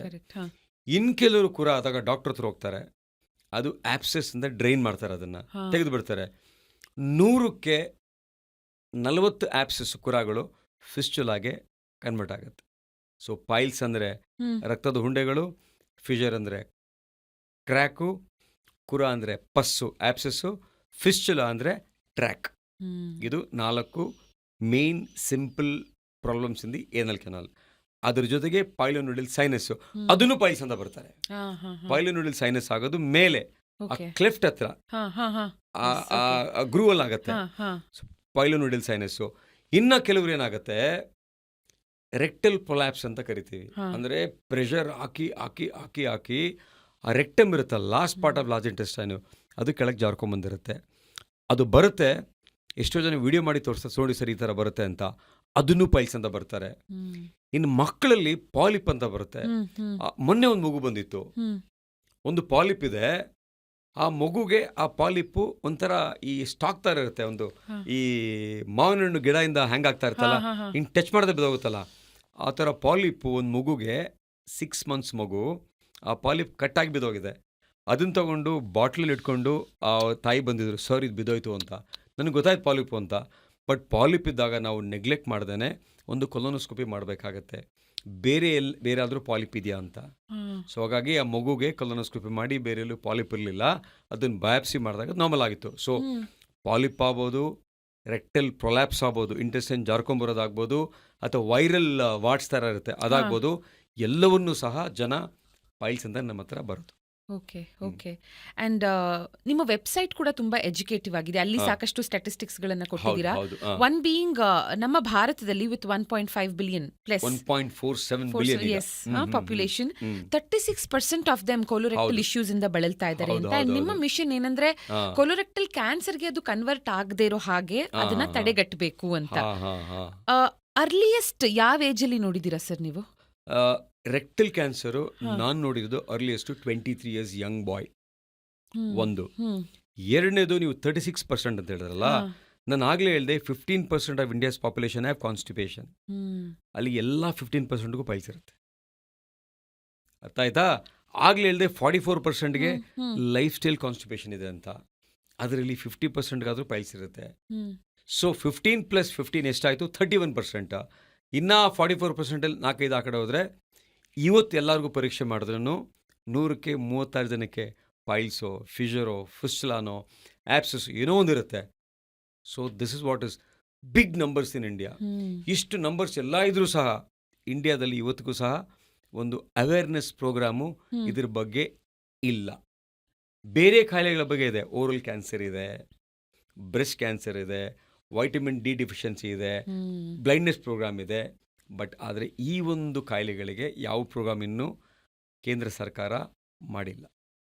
ಇನ್ಫ್ಯಾಕ್ಟ್ ಈ ಅವೇರ್ನೆಸ್ ಪ್ರೋಗ್ರಾಮ್ನ ನೀವು ಒಂದು ನೆಕ್ಸ್ಟ್ ಲೆವೆಲ್ಗೆ ತಗೊಂಡು ಹೋಗ್ತಾ ಇದ್ದೀರಾ, ಹೌದು ರೈಟ್? ಅಂಡ್ ನಿಮ್ಮ ಈ ಮಾಡೆಲ್ ತುಂಬಾ ಚೆನ್ನಾಗಿ ಎಫೆಕ್ಟಿವ್ ಆಗಿ ಹೌದು ಜನರನ್ನ ರೀಚ್ ಆಗ್ತಿದೆ ಸರ್. ಐ ಹೌದು ಕ್ಯಾನ್ ಹೌದು assure you as a consumer of ನಿಮ್ಮ ಹೌದು. ಕಾಂಟೆಂಟ್ ಹೌದು ತುಂಬಾ ಚೆನ್ನಾಗಿ ಎಜುಕೇಟಿವ್ ವಿಡಿಯೋಸ್ಗಳನ್ನ ಹಾಕ್ತಾ ಇದ್ದೀರಾ. If I am not wrong, ಅದಕ್ಕೆ ನಿಮ್ಮ ಪ್ರಾಜೆಕ್ಟ್ ನ ಹಾರ್ವರ್ಡ್ ಅವರು ಸ್ಟಡಿ ಮಾಡೋದಕ್ಕೆ ನೆಕ್ಸ್ಟ್ ಮಂತ್ ಬರ್ತಾ ಇದ್ದಾರೆ, ಕರೆಕ್ಟಾ? ಹೌದೌದು. ಎಸ್. ನಾವು ಲಾಸ್ಟ್ ಹಾ 10 years of deep research on ಹಾ. ದಿಸ್ ಒಂದು. ಹಾ. ಎರಡನೇದು ಡೂಯಿಂಗ್ ಎ ಮಾಡೆಲ್, ಹ್ಮ್ ಇದನ್ನ ಹೇಗೆ ಜನಕ್ಕೆ ತಗೊಂಡೋಗ್ಬೇಕು, ಹ್ಮ್ ಈ ಒಂದು ಟ್ಯಾಬೂನ ಹೇಗೆ ಬ್ರೇಕ್ ಮಾಡಬೇಕು, ಹ್ಮ್ ಜನ ಹೇಗೆ ನಮ್ಮ ಹತ್ರ ಬರಬೇಕು, ಮತ್ತು ನಾವು ಔಟ್ರೀಚ್ ಆಕ್ಟಿವಿಟೀಸ್ ಮಾಡ್ತೀವಿ. ಹ್ಮ್ ಪ್ರತಿ ತಿಂಗಳು ಒಂದು ತಾಲೂಕು ಒಂದು ಸಂಡೆ ನಾವು ಇರ್ತೀವಿ. ಆ ತಾಲೂಕಲ್ಲಿ first YouTube, Facebook, Instagram, auto campaign, pamphlets, flakes, panchayat ಎಲ್ಲರಿಗೂ ಮೆಸೇಜ್ ಕೊಟ್ಟು ಹ್ಮ್. ಕ್ಯಾಂಪ್ ಮಾಡ್ತೀವಲ್ಲಿ. ಕ್ಯಾಂಪ್ ಮಾಡಿದಾಗ ಏನಾಗುತ್ತೆ, ಆ ಕ್ಯಾಂಪ್ಗೂ ಸಹ ಜನ ಬರಲ್ಲ, ನನಗೆ ಪೈಸೆಯಿಂದ ಊರಿಗೆಲ್ಲ ಗೊತ್ತಾಗ್ಬಿಡುತ್ತೆ ಅಂತ. ಸೊ ಓ, ಅವೇರ್ನೆಸ್ ಮಾಡಿದಾಗ ಕ್ಯಾಂಪಿಗೊಂದು 300 ಜನ ಬರ್ತಾರೆ, ಇನ್ನು ಅದರ 10ರಷ್ಟು ಹ್ಮ್. ಹಾಸ್ಪಿಟ್ಲಿಗೆ ಬರ್ತಾರೆ, ಓಕೆ, ಓಕೆ. ಸಿಕ್ಕಡೆ ಬರ್ತಾರೆ ಹಾಸ್ಪಿಟ್ಲಿಗೆ. ಹಾಗಾಗಿ ನಾವು ಬಡವರಿಗೆ, ಹ್ಮ್. ಮಧ್ಯಮ ವರ್ಗದವ್ರಿಗೆ, ಶ್ರೀಮಂತರಿಗೆ ಎಲ್ಲರಿಗೂ ಸಹ ಒಂದು ಮಾಡೆಲ್ ಮಾಡಿದ್ದೀವಿ, ಹೇಗೆ ಈ ಒಂದು ಸ್ಪೆಷಾಲಿಟಿನ ಹ್ಮ್. ಸಪ್ರೇಟ್ ಸ್ಪೆಷಾಲಿಟಿ ಮಾಡೋದು ಅಂತ. ಹ್ಮ್. ಈ ಮಾಡೆಲ್ ಇಂಟ್ರೆಸ್ಟಿಂಗ್ ಆಗಿ ಹಾರ್ವರ್ಡ್ ಹ್ಮ್. ಅವರು ನಮಗೆ ಕೇಸ್ ಸ್ಟಡಿ ಮಾಡಲಿಕ್ಕೆ ಶುರುವಾಗಿದೆ ಆಲ್ರೆಡಿ. ಹ್ಮ್. ಹ್ಮ್. ಸೊ ನಿಮ್ಮ ಏರಿಯಾ ಆಫ್ ಎಕ್ಸ್ಪರ್ಟೀಸ್ ಯಾವ್ಯಾವ್ದಿದೆ ಮಾತಾಡಿದ್ವಲ್ಲ ಸರ್, ಹಾ, ಹಾ, ಒಂದೊಂದ್ರ ಬಗ್ಗೆನು ಮೋಸ್ಟ್ ಆಸ್ಟ್ ಕ್ವೆಶನ್ಸ್ ಹಾ, ಹಾ, ಕೇಳ್ತಾ ಹಾ. ಹೋಗೋಣ ಅಂತ, ಸೊ ದಟ್ ಹಾ. We can educate people Yes, about it. ಹಾ, ಹಾ. ಟು ಬಿಗಿನ್ ವಿತ್ ಪೈಲ್ಸ್, ಮೂಲವ್ಯಾಧಿ ಅಥವಾ ಮೊಳೆ ರೋಗ. ಹ್ಮ್. ಇದು ಪರ್ಮನೆಂಟಾ ಅಥವಾ ಬಂದು ಸರ್ಜರಿ ಎಲ್ಲ ಮಾಡಿಸ್ಕೊಂಡ್ರೆ ಕರೆಕ್ಟ್ ಟೈಮಲ್ಲಿ ಬಂದ್ರೆ ಡಾಕ್ಟರ್ ಹತ್ರ ಕಂಪ್ಲೀಟ್ಲಿ ಕ್ಯೂರ್ ಮಾಡಬಹುದಾ? ಹಾ. ತುಂಬಾ ಕಾಮನೆಸ್ಟ್ ಕ್ವಶನ್ ಜನ ಕೇಳೋದು, ಡಾಕ್ಟ್ರೇ ಪೈಲ್ಸ್ ಆಪರೇಷನ್ ಮಾಡಿಸ್ಕೊಂಡ್ರೆ ಅದು ಮತ್ತೆ ಬರುತ್ತೆ ಅಂತಾರೆ ಅಂತ. ಹ್ಮ್. ಹಾಗಾಗಿ ಎಷ್ಟೋ ಜನ ಮಾಡಿಸ್ಕೊಂಡೇ ಇಲ್ಲ. ಹಾ, ಹಾ, ಯಾಕೆ ಮಾಡಿಸ್ಕೊಳ್ಳಿದ್ರೆ ಮತ್ತೆ ಬರುತ್ತೆ ಅಂತ. ಹಾ, ನಿಜ. ಹಾ. ಪೈಲ್ಸ್ಗೆ ಕಾರಣ ಏನು, ಮೇನ್ ರೂಟ್ ಕಾಸ್ ಹುಡುಕ್ಬೇಕು. ಇವತ್ತು ಏನಾಗ್ತಾ ಇದೆ, ನಮ್ಮ ಡಾಕ್ಟ್ರುಗಳು ಹ್ಮ್. ಹೊಟ್ಟೆ ನೋವಾ ಮಾತ್ರೆ ಕೊಡು, ಹ್ಮ್. ಜ್ವರನ ಮಾತ್ರೆ ಕೊಡು, ಯಾಕೆ ಹೊಟ್ಟೆ ನೋವಾಯಿತು, ಯಾಕೆ ಮಾತ್ರೆ ಬಂತು, ಯಾಕೆ ಪೈಲ್ಸ್ ಆಯಿತು ಅಂತ ಚೆಕ್ ಮಾಡಿ ಮಾಡದೆ ಹೋದರೆ ಹ್ಮ್. ಪೈಲ್ಸ್ ಮತ್ತೆ ಬರುತ್ತೆ. ಹಾ. ಫಾರ್ ಎಕ್ಸಾಂಪಲ್ಲು, ಯಾರೋ ಒಬ್ಬ ಬೈಕಲ್ಲಿ ಹೋಗ್ತಿರ್ತಾನೆ, ಹ್ಮ್. ಬೈಕಲ್ಲಿ ಹೋಗ್ಬೇಕಾದ್ರೆ ಬೀಳ್ತಾನೆ ಅವನು, ಹ್ಮ್. ಅವನಿಗೆ ಫ್ರ್ಯಾಕ್ಚರ್ ಆಗುತ್ತೆ. ಫ್ರ್ಯಾಕ್ಚರ್ ಆಗಿ ಹಾಸ್ಪಿಟ್ಲಿಗೆ ಬರ್ತಾನೆ, ರಾಡೆಲ್ಲ ಹಾಕಿ ಎಲ್ಲ ವಾಸಿ ಆಗುತ್ತೆ, ಕೊನೆಗೆ ಸ್ವೀಟ್ಸು ಎಲ್ಲ ತಂದ್ಕೊಟ್ಟು, ಡಾಕ್ಟ್ರೇ ನನಗೆ ಮತ್ತೆ ಫ್ರ್ಯಾಕ್ಚರ್ ಆಗುತ್ತೆ ಅಂತ. ಹೂನಪ್ಪ, ಮತ್ತೆ ಬಿದ್ದರೆ ಮತ್ತೆ ಫ್ರ್ಯಾಕ್ಚರ್ ಆಗುತ್ತೆ ಅಂತ. ಹಾಗೆ Correct. ಲೈಫ್ ಸ್ಟೈಲ್ನ ಸರಿ ಇಟ್ಕೊಳ್ದೆ ಹೋದರೆ, ಹ್ಮ್. ಡಾಕ್ಟರ್ಸ್ ರೂಟ್ ಕಾಸ್ನ ಟ್ರೀಟ್ ಮಾಡದೆ ಹೋದರೆ, ಫಾರ್ ಎಕ್ಸಾಂಪಲ್ ಕಾನ್ಸ್ಟಿಪೇಷನ್ನು, ಪೈಲ್ಸು ಮತ್ತೆ ಬರುತ್ತೆ. Okay. Clear? Okay. So Yes. Root ಕಾಸ್ನ ಟ್ರೀಟ್ ಮಾಡಿದ್ರೆ, ಹ್ಮ್. ಬೇರ್ ಸಮೇತ ತೆಗಿಬೇಕು ಅಂತಾರಲ್ಲ, ಹ್ಮ್. ಆ ಥರ ಮಾಡದೆ ಹೋದರೆ ಪೈಲ್ಸ್ ಮತ್ತೆ ಬರುತ್ತೆ. Okay, okay. ಅಂಡ್ ಗ್ರೇಡ್ 1, 2, 3, 4 ಬಗ್ಗೆ ಏನ್ ಮಾತಾಡಿದ್ವಿ, ಹಾ. ಗ್ರೇಡ್ 1 ಇಂದ ಗ್ರೇಡ್ 4 ಹೋಗಕ್ಕೆ ಎಷ್ಟು ಟೈಮ್ ಬೇಕಾಗಬಹುದು ಡಾಕ್ಟರ್? ಗ್ರೇಡ್ 1 ಇರುತ್ತಾ, ಹಾ. ಗ್ರೇಡ್ 2 ಇರುತ್ತಾ. ಹೇಗೆ ಹೋಗುತ್ತೆ 4ಗೆ ಅಂತ ಹೇಳಿದ್ರೆ, ಹಾ, ಕೆಲವರು ಲೈಫ್ ಸ್ಟೈಲ್ ತುಂಬಾ ಕೆಟ್ಟದಾಗಿರುತ್ತೆ, ಹಾ, ಹಾ, ಕೆಲವರು ಕಾನ್ಸ್ಟಿಪೇಷನ್ ತುಂಬಾ ಕೆಟ್ಟದಾಗಿರುತ್ತೆ, ಹಾ, ಕೆಲವರು ಡಯಟ್ ತುಂಬಾ ಕೆಟ್ಟದಾಗಿರುತ್ತೆ. ಹಾ. So depending on the life style okay. Grade 1 to grade 4 ಹೊರಟೋಗುತ್ತೆ. ಹಾ, ಹಾ. ಅರ್ಥ ಆಯ್ತಲ್ವಾ? Yes sir, yes sir. So grade 1 to grade 4 ಹೋಗೋಕೆ ನಿಗದಿತ ಸಮಯ ಇಲ್ಲ. ಹಾ. ಅದು ಹಾ. 6 months ಆಗ್ಬೋದು, ಹ್ಮ್. 1 year ಆಗ್ಬೋದು, 2 years ಆಗ್ಬೋದು, depending on the individual, hmm. Depending on the life style. Okay. ಆಯ್ತಾ? ಎಸ್. ಇನ್ನೊಂದು, ಹಾ, ಗ್ರೇಡ್ 2 ಆಲ್ರೆಡಿ ಇರುತ್ತೆ ಅವ್ರಿಗೆ, ಹಾ, ಅದು ಹೊರಗಡೆ ಬಂದೊಳಗೆ ಹೋಗ್ತಾ ಇರುತ್ತೆ, ಹಾ. ಅದು ಗೊತ್ತಾಗಲ್ಲ ಅವ್ರಿಗೆ. ಒಂದಿನ ಆಗುತ್ತೆ, ತುಂಬ ಗಟ್ಟಿಯಾಗಿ ಮೋಷನ್ ಪಾಸ್ ಮಾಡ್ತಾರೆ, ತುಂಬ ಸ್ಟ್ರೈನ್ ಮಾಡ್ತಾರೆ, ಅವತ್ತು ಆ ಗ್ರೇಡ್ 2 ಸಡನ್ನಾಗಿ ಹೊರಗಡೆ ಬರುತ್ತೆ. ಹಾ. ಅದನ್ನು ಗ್ರೇಡ್ 4 ಅನ್ಕೊಬರ್ತಾರೆ. ಆ್ಯಕ್ಚುಲಿ ಗ್ರೇಡ್ 4 ಅಲ್ಲ ಅದು, ಹಾ. ಅದು ದೊಡ್ಡ ಬ್ಲಡ್ ಕ್ಲಾಟು. ಅದನ್ನು ಥ್ರಾಂಬೋಸ್ಟ್ ಪೈಲ್ ಅಂತ ಕರೀತಾರೆ. ಥ್ರಾಂಬೋಸ್ ಅಂದರೆ ಬ್ಲಡ್ ಕ್ಲಾಟು, ಹ್ಮ್. ಪೈಲ್ ಅಂದರೆ ಸಡನ್ನಾಗಿ ಹೊರಗಡೆ ಬರೋದು. ಹ್ಮ್. ಸೊ ಈ ರೀತಿ ಜನ ಸಡನ್ನಾಗಿ ಬಂದಾಗ ಹ್ಮ್. ಆಫೀಸಿಂದ ಓಡ್ ಬರ್ತಾರೆ, ಬಸ್ಸಿಂದ ಓಡ್ ಬರ್ತಾರೆ, ಹ್ಮ್. ಎಲ್ಲಿದ್ರೂ ಓಡ್ ಬರ್ತಾರೆ ಹಾಸ್ಪಿಟಲ್ಗೆ. ಅವರು ಹ್ಮ್. ಕೂತ್ಕೊಳ್ಳೋಕ್ಕಾಗಲ್ಲ, Correct. ನಿಂತ್ಕೊಳ್ಳೋಕ್ಕಾಗಲ್ಲ, ತುಂಬ ನೋವಿರುತ್ತೆ. Okay. So grade 1 to grade 4 hmm. It takes its own sweet time, depending on individuals life style. ಒಂದು ಸಲ ಪೈಲ್ಸ್ ಅಂತ ಕಾಣಿಸ್ಕೊಂಡ್ಮೇಲೆ ಹಾ. ಈ ಫುಡ್ಸ್, ಈ ಹ್ಮ್. ಆಹಾರ ಪದಾರ್ಥಗಳನ್ನ ಕಡ್ಡಾಯವಾಗಿ ಸ್ಟಾಪ್ ಮಾಡ್ಬೇಕು ಅನ್ನೋದಿದ್ರೆ ವಿಚಾರದು. ಹಾ, ಒಂದು ಸರಿ ಪೈಲ್ಸ್ ಬಂದ ಮೇಲೆ ಹ್ಮ್. ಗ್ರೇಡ್ 2 ಅಲ್ಲಿದ್ರೆ, ಅರ್ಲಿ ಗ್ರೇಡ್ 2 ಅಲ್ಲಿದ್ರೆ, ಹ್ಮ್. ಕೆಲವು ದಿನ ನಾನ್ ವೆಜ್ ತಿನ್ನೋರು ನಾನ್ ವೆಜ್ ಸ್ಟಾಪ್ ಮಾಡಬೇಕು. ಹ್ಮ್. ಆಯ್ತಾ? ಜಂಕ್ ಫುಡ್ ತಿನ್ನೋರು ಬರೀ ಪೈಲ್ಸ್ ಅಲ್ಲ, life long junk food stop ಮಾಡಬೇಕು. ಹ್ಮ್. ಮೂರನೇದು, ನೀರು ಚೆನ್ನಾಗಿ ಕುಡಿಬೇಕು. ಹ್ಮ್. 20 kg ಇದ್ರೆ ಮನುಷ್ಯ 1 ಲೀಟ್ರ್ ನೀರು, ಹ್ಮ್. 60 kg ಇದ್ರೆ 3 ಲೀಟ್ರ್ ನೀರು. ಲೀಟ್ರು. ಹಣ್ಣು ತಿನ್ಬೇಕು ಚೆನ್ನಾಗಿ, ಹಾ. ತರಕಾರಿ ತಿನ್ನಬೇಕು, ನಿದ್ದೆ ಚೆನ್ನಾಗಿ ಮಾಡಬೇಕು. ಒಂದ್ಸರಿ ಪೈಲ್ಸ್ ಅಂತ ಬಂದರೆ ಹ್ಮ್. ಇದೆಲ್ಲ ಮಾಡೋ ಜೊತೆಗೆ ದಯವಿಟ್ಟು ಬಂದು ಡಾಕ್ಟರ್ನ ಕನ್ಸಲ್ಟ್ ಮಾಡಿ, ಕರೆಕ್ಟ್. ಆಯ್ತಾ? ನೀವು ನಿಮಗೆ ಅದು ಪೈಲ್ಸ್ ಅನ್ಸ್ಬೋದು, ಅದು ಕ್ಯಾನ್ಸರ್ ಸಹ ಆಗಿರ್ಬೋದು. ಅರ್ಥ ಆಯ್ತಲ್ವಾ? ಹಾಗಾಗಿ ಯಾವುದೇ ಸಿಂಪ್ಟಮ್ಮು ಬರಲಿ, ಬ್ಲೀಡಿಂಗ್ ಆಗಲಿ, ನೋವಾಗಲಿ, ಪಸ್ ಹೋಗಲಿ, ಬೇದಿ ಆಗಲಿ, ಮ್ಯೂಕಸ್ ಆಗಲಿ, ಹೊಟ್ಟೆ ನೋವು ಬರಲಿ, ಪದೇ ಪದೇ ಬೇದಿ ಆಗೋದು, ಪದೇ ಪದೇ ಕಾನ್ಸ್ಟಿಪೇಷನ್ ಆಗೋದು, ಮನೆ ಬದ್ದು ಮಾಡೋದು ಬಿಟ್ಟು ಮರ್ಯಾದೆಯಿಂದ ಒಳ್ಳೆ ವೈದ್ಯರ ಹತ್ರ ಹೋಗೋದು ಬಹಳ ಒಳ್ಳೇದು. Correct. So that was my next question. Piles cancer ಆಗಿ ಟರ್ನ್ ಆಗಬಹುದಾ ಅನ್ನೋದು. ಪೈಲ್ಸ್ ಯಾವತ್ತೂ ಕ್ಯಾನ್ಸರ್ ಆಗಿ ಟರ್ನ್ ಆಗಲ್ಲ. ಓಕೆ. ಆದರೆ ಕ್ಯಾನ್ಸರ್ನ ಪೈಲ್ಸ್ ಅಂತ ಕನ್ಫ್ಯೂಸ್ ಮಾಡಿಕೊಂಡು ಎಷ್ಟೋ ಜನ ಪ್ರಾಣ ಬಿಟ್ಟಿದ್ದಾರೆ. ಈ ಒಂದು ಕನ್ಫ್ಯೂಷನಿಂದ ಇವತ್ತು ಇಂಡಿಯಾದಲ್ಲಿ 100ಕ್ಕೆ 78 ಜನ ಕೋಲೋನ್ ಕ್ಯಾನ್ಸರ್ಸು ಡಯಾಗ್ನೋಸ್ ಆಗೋದು ಲೇಟ್ ಸ್ಟೇಜಲ್ಲಿ ಆಸ್ ಪರ್ ICMR ರಿಪೋರ್ಟ್ ಪ್ರಕಾರ. ಯಾಕೆ ಲೇಟ್ ಸ್ಟೇಜ್ ಡಯಾಗ್ನೋಸ್ ಆಗುತ್ತೆ ಕ್ಯಾನ್ಸರ್ ಅಂತ ಹೇಳಿದ್ರೆ, ಒಂದು ಬ್ಲೀಡಿಂಗ್ ಅಂದರೆ ಅವರು ಪೈಲ್ಸನ್ ಅಂತ ಉದಾಸೀನ ಮಾಡುತ್ತಾರೆ. ಎರಡನೇದು ಕ್ಯಾನ್ಸರ್ ಸೈಲೆಂಟಾಗಿ ಬೆಳೀತಾ ಇರುತ್ತೆ, ಅವ್ರಿಗೇನು ಸಿಂಪ್ಟಮ್ ಇರಲ್ಲ. ಮೂರನೇದು ಹೋಗಿರ್ತಾರೆ ಡಾಕ್ಟರ್ ಹತ್ರ, ಡಾಕ್ಟ್ರು ಸರಿಯಾಗಿ ನೋಡಿರಲ್ಲ. ನಾಲ್ಕನೇದು ಕ್ವಾಕ್ಸ್ ಹತ್ರ ಹೋಗಿರ್ತಾರೆ, ಅವ್ರು ಎಲ್ಲ ಬ್ಲೀಡಿಂಗು ಪೈಲ್ಸ್ ಅಂತೇಳಿ ದಾರ ಕಟ್ಟಿರ್ತಾರೆ. ಆದರೆ ಎಲ್ಲ ಬ್ಲೀಡಿಂಗು ಪೈಲ್ಸ್ ಅಲ್ಲ, ಅದು ಕ್ಯಾನ್ಸರ್ ಸಹ ಆಗಿರ್ಬೋದು, ಕ್ರಾನ್ಸ್ ಡಿಸೀಸ್ ಆಗಿರ್ಬೋದು, ಅಲ್ಸಿರೇಟಿವ್ ಕೊಲೈಟಿಸ್ ಆಗಿರ್ಬೋದು, ಅಥವಾ ಪಾಲಿಪ್ ಆಗಿರ್ಬೋದು. ಸೊ ಬ್ಲೀಡ್ ಆದಾಗ ದಯವಿಟ್ಟು ಹೋಗಿ ಡಾಕ್ಟರ್ ಹತ್ರ ಒಂದು ಕೊಲೊನೋಸ್ಕೋಪಿ ಮಾಡಿಸ್ಕೊಳ್ಳೋದು ತುಂಬ ಒಳ್ಳೇದು. ಓಕೆ. ಬಟ್ ಇದಕ್ಕೆ ಜೆನೆಟಿಕ್ ಕಾಂಪೊನೆಂಟ್ ಏನಾದರೂ ಇರಬಹುದಾ? ಇವಾಗ ನಮ್ಮ ತಂದೆ ತಾಯಿಗೆ ಪೈಲ್ಸ್ ಇದ್ರೆ ಶುಡ್ ಐ ಬಿ ವರಿಡ್ ಅಥವಾ concern and be more careful? Madam ಕೆಲವರು ಬರ್ತಾರೆ, ಸರ್ ನಮ್ದು ಪೈಲ್ಸ್ ಫ್ಯಾಮಿಲಿ ಅಂತ. ನಾನು ಹೇಳ್ತೀನಿ, ಮನೆ ಮುಂದೆ ಬೋರ್ಡ್ ಹಾಕ್ಬಿಡಿ ಪೈಲ್ಸ್ ಫ್ಯಾಮಿಲಿ ಅಂತ. ಗೊತ್ತಾಯ್ತಲ್ವಾ? ಯಾಕೆ ಪೈಲ್ಸ್ ಫ್ಯಾಮಿಲಿ ಅಂತ ಹೇಳಿದ್ರೆ ಮೇಡಮ್, ಆ ಮನೆಯಲ್ಲಿ ಎಲ್ರದ್ದು ಒಂದೇ ಲೈಫ್ ಸ್ಟೈಲ್ ಇರುತ್ತೆ, ಒಂದೇ ಫುಡ್ ಹ್ಯಾಬಿಟ್ಸ್ ಇರುತ್ತೆ, ಒಂದೇ ಸ್ಲೀಪಿಂಗ್ ಪ್ಯಾಟರ್ನ್ ಇರುತ್ತೆ. ಆ ಪ್ಯಾಟರ್ನ್ ಇಂದ ಲೈಫ್ ಸ್ಟೈಲ್ ಇಂದ ಪೈಲ್ಸ್ ಬಂದಿರುತ್ತೆ ಅವ್ರಿಗೆ. ಜೆನೆಟಿಕ್ಸ್ ಇಂದ ಪೈಲ್ಸು ಯಾವುದೇ ಕಾರಣಕ್ಕೂ ಬರಲ್ಲ. ಜೆನೆಟಿಕ್ಸ್ ಇಂದ ಬರೋದು ಕೋಲೋನ್ ಕ್ಯಾನ್ಸರ್ಸ್, ಜೆನೆಟಿಕ್ಸ್ ಇಂದ ಬರೋದು ಕ್ರಾನ್ಸ್ ಡಿಸೀಸ್, ಜೆನೆಟಿಕ್ಸ್ ಇಂದ ಬರೋದು ಅಲ್ಸಿರೇಟಿವ್ ಕೊಲೈಟಿಸ್. ಸೊ ಈ 3 ಕಾಯಿಲೆಗಳು ಬ್ಲೀಡ್ ಆಗುತ್ತಲ್ಲ, ಹಾಗಾಗಿ ಜನ ನಮ್ದು ಪೈಲ್ಸ್ ಫ್ಯಾಮಿಲಿ, ಜೆನೆಟಿಕ್ಕು ನಮ್ಮ ತಾತಾಯಿಂದ ಬಂತು, ನಮ್ಮ ಅಪ್ಪಾಯಿಂದ ಬಂತು ಜನ ಬರ್ತಾರೆ. ಸೊ ಪೈಲ್ಸು ಜೆನೆಟಿಕ್ ಅಲ್ಲ. ಆಲ್ಸೋ ಸ್ಪೈಸಿ ಫುಡ್ ಜಾಸ್ತಿ ತಿಂದಾಗ, ಬರೀ ಹೊರಗಿನ ಫುಡ್ ಅಲ್ಲ, ಮನೇಲೇ ಹೆಚ್ಚು ಸ್ಪೈಸಿ ಫುಡ್ ತಿಂದ್ರು ಪೈಲ್ಸ್ ಬರಬಹುದು ಅನ್ನೋದು ಬಂದಿದೆ. Is it a myth or a fact? It's a myth. It's a myth. Okay. Spicy food ಉತ್ತರ ಕರ್ನಾಟಕದ ಮಂದಿ ಮೆಣಸಿನಕಾಯಿ ತಿಂತಾರ, ಎಣ್ಣೆಗಾಯಿ ಬದನೆಕಾಯಿ ತಿಂತಾರ. ಬಟ್ ಅವ್ರ ಡಯಟ್ ನೋಡಿ, 4 ಥರ ಪಲ್ಯ ಇರ್ತದೆ, ಜೋಳದ ರೊಟ್ಟಿ ಫೈಬರ್ ಇರುತ್ತೆ, ಸ್ವಲ್ಪ ಅನ್ನ, ಬೇಳೆ ಸಾರು ಎಲ್ಲ ಇರುತ್ತೆ, ಮೆಂತ್ಯ ಸೊಪ್ಪು, ಉಳ್ಳಾಗಡ್ಡಿ ಎಲ್ಲ ಇರ್ತದೆ. ಓಲ್ಡ್ ಮೈಸೂರಲ್ಲಿ ಇಷ್ಟು ಅನ್ನ, ಇಷ್ಟು ಸಾರು ಇದು ತಿಂತಾರಷ್ಟೇ. ಸ್ಪೈಸಿ ಫುಡ್ ಇಂದ ಪೈಲ್ಸ್ ಬರಲ್ಲ. ಸ್ಪೈಸಿ ಫುಡ್ ತಿಂದ್ರೆ ಹೋಗ್ಬೇಕಾದ್ರೆ ಮೋಷನ್ ಸ್ವಲ್ಪ ಉರಿ ಆಗುತ್ತಷ್ಟೇ. ಪೈಲ್ಸ್ ಬರೋದು ಲೆಸ್ ಫೈಬರ್, ತುಂಬಾ ಪ್ರೋಟೀನ್ ತಿಂದಾಗ, ತುಂಬಾ ಜಂಕ್ ಫುಡ್ ತಿಂದಾಗ, ನೀರು ಕುಡಿದೇ ಇದ್ದಾಗ, ನಿದ್ದೆ ಸರಿಯದೇ ಇದ್ದಾಗ ಸ್ಪೈಸಿ ಫುಡ್ ತಿನ್ನೋದ್ರಿಂದ ಯಾವುದೇ ಕಾರಣಕ್ಕೂ ಪೈಲ್ಸ್ ಬರಲ್ಲ. So enjoy your spicy food, don't miss out. And ನಾವು ಹ್ಯೂಮನ್ಸ್ ಹೋಮೋಸೆಪಿಯನ್ಸ್ ಆಗಿ, ಅಂದ್ರೆ 2 ಲೆಗ್ ಸ್ಪೀಶೀಸ್ ಆಗಿ ನಾವು ವಿ ಸ್ಟ್ಯಾಂಡ್ ಅಪಾರ್ಟ್ ಬೇರೆ ಸ್ಪೀಶೀಸ್ಗೆ ಕಂಪೇರ್ ಮಾಡಿದಾಗ. ಬಟ್ ಇದು ಇಟ್ ಕಮ್ಸ್ ವಿತ್ ಫ್ಯೂ ಒಂದಷ್ಟು ಡ್ರಾಬ್ಯಾಕ್ಸ್ ಅಥವಾ ಸೆಟ್ ಬ್ಯಾಕ್ಸ್. ಬಿಕಾಸ್ ಗ್ರಾವಿಟಿ ಏನಿದೆ ಅದರಿಂದ ನಾವು ಸಾಕಷ್ಟನ್ನ ಫೇಸ್ ಮಾಡಬೇಕಾಗತ್ತೆ. ಫಾರ್ ಎಕ್ಸಾಂಪಲ್, ರೀಸೆಂಟ್ ಆಗಿ ಒಬ್ರು ಆರ್ಥೋಪೆಡಿಕ್ ಸರ್ಜನ್ ಹತ್ರ ಮಾತಾಡ್ತಿದ್ದೆ, ಅಂಡ್ ಅವ್ರು ಹೇಳ್ತಿದ್ರು, ಹೇಗೆ ಬಿಕಾಸ್ ಆಫ್ ಗ್ರಾವಿಟಿ ನಾವು 4 ಲೆಗ್ಡೇ ಆಗಿದ್ದಿದ್ರೆ ನೀ ಪ್ರಾಬ್ಲಮ್ಸ್ ಇಷ್ಟು ಕಾಣಿಸ್ಕೊಳ್ತಾ ಇರ್ಲಿಲ್ಲ. ಇಲ್ಲಿ ನೀ ಇಶ್ಯೂಸ್ ಹೆಚ್ಚು ಕಾಣಿಸ್ಕೊಳ್ತಿರೋದಕ್ಕೆ ರೀಸನ್ ಒಂದು ಗ್ರಾವಿಟಿ, ಅಂಡ್ ಇದು ನಾವು ನಿಂತ್ಕೋಬೇಕಲ್ಲ ಅನ್ನೋ ಕಾರಣಕ್ಕೆ ಫಾರ್ಮ್ ಆಗಿರೋದು ಈ ಜಾಯಿಂಟ್ಸ್ ಅಂತ. ಅಂಡ್ ಪೈಲ್ಸ್ಗೂ gravity it plays such an important role. ಹೌದು, ನಮ್ಮ ಟೆಕ್ಸ್ಟ್ ಬುಕ್ ಬೇಲಿಯನ್ ಲಾ ಒಂದು ಬುಕ್ ಅಲ್ಲಿ this is the price human being have to pay because is 2 limbs, 2 ಕಾಲಿರೋದ್ರಿಂದ. ಸೊ ಅನಿಮಲ್ಸ್ ಎಲ್ಲ 4 ಲಿಂಬು. ನನ್ನ ಹತ್ರ ವೆಟರ್ನರಿ ಡಾಕ್ಟರ್ಸ್ ಬರ್ತಾರೆ, ಸರ್ ನಮ್ಮಲ್ಲಿ ಪೈಲ್ಸ್ ನಾವು ನೋಡೇ ಇಲ್ಲ ಅಂತ. ನೀವು ಓದಿಲ್ವಾ ಅಂತ ಕೇಳ್ತೀನಿ. ಸೊ ಗ್ರಾವಿಟಿಯಿಂದ ಪೈಲ್ಸ್ ಬರುತ್ತೆ. ಸೊ ಅನಿಮಲ್ಸ್ 4 limbed ಆಗಿರೋದ್ರಿಂದ ಪೈಲ್ಸ್ ಬರಲ್ಲ. Okay okay okay. ಅಂಡ್ ತುಂಬಾ ಹೊತ್ತು ನಾವು ಕಮೋಡ್ ಮೇಲೆ ಕೂತ್ಕೊಳ್ಳೋದು, ಟಾಯ್ಲೆಟ್ ಅಲ್ಲಿ ಕೂತ್ಕೊಳ್ಳೋದು, mindless screening, I mean scrolling ಏನ್ ಮಾಡ್ತೀವಿ ನಾವು, ಅದು it is also one of the. ಈಗೆಲ್ಲ ಏನಾಯ್ತು, ಇಂಡಿಯನ್ ಕಮೋಡ್ ಇತ್ತು ಮೊದಲು, ಅದೆಲ್ಲ ಯುರೋಪಿಯನ್ ಶಿಫ್ಟ್ ಆಯ್ತು. ಈ ಯುರೋಪಿಯನ್ ಕಮೋಡ್ ಶಿಫ್ಟ್ ಆದಾಗ ಏನಾಯ್ತು, ಇತ್ತೀಚೆಗೆ ಜೆನ್ಜೀಸ್ ಎಲ್ಲ ಏನು ಮಾಡ್ತಾರೆ, ಆರಾಮಾಗಿ ಹೋಗಿ ಸೆಟ್ಲ್ ಆಗ್ಬಿಡ್ತಾರೆ. ಜೆನ್ಜಿಗಳೇ ಅಲ್ಲ, ಎಲ್ಲರೂ ಅಷ್ಟೇ. ನಂಡೇನು ಅಷ್ಟೇ ಮೇಡಮ್, ಫಸ್ಟ್ ಸ್ಟಾರ್ಟ್ ಆಗೋದು ಮೊಬೈಲಿಂದ ವಾಶ್ರೂಮಲ್ಲಿ. ಬಟ್ ನಾನು ತುಂಬ ಹೊತ್ತು ಕೂತ್ಕೊಳ್ಳಲ್ಲ. ಸೊ ಜನ ಹೋಗಿ ಏನು ಮಾಡ್ತಾರೆ, ವಾಶ್ರೂಮಲ್ಲಿ ಬಾತ್ರೂಮ್ ಕ್ಯಾಂಪಿಂಗ್ ಅಂತ ಕೂತ್ಬಿಡ್ತಾರೆ.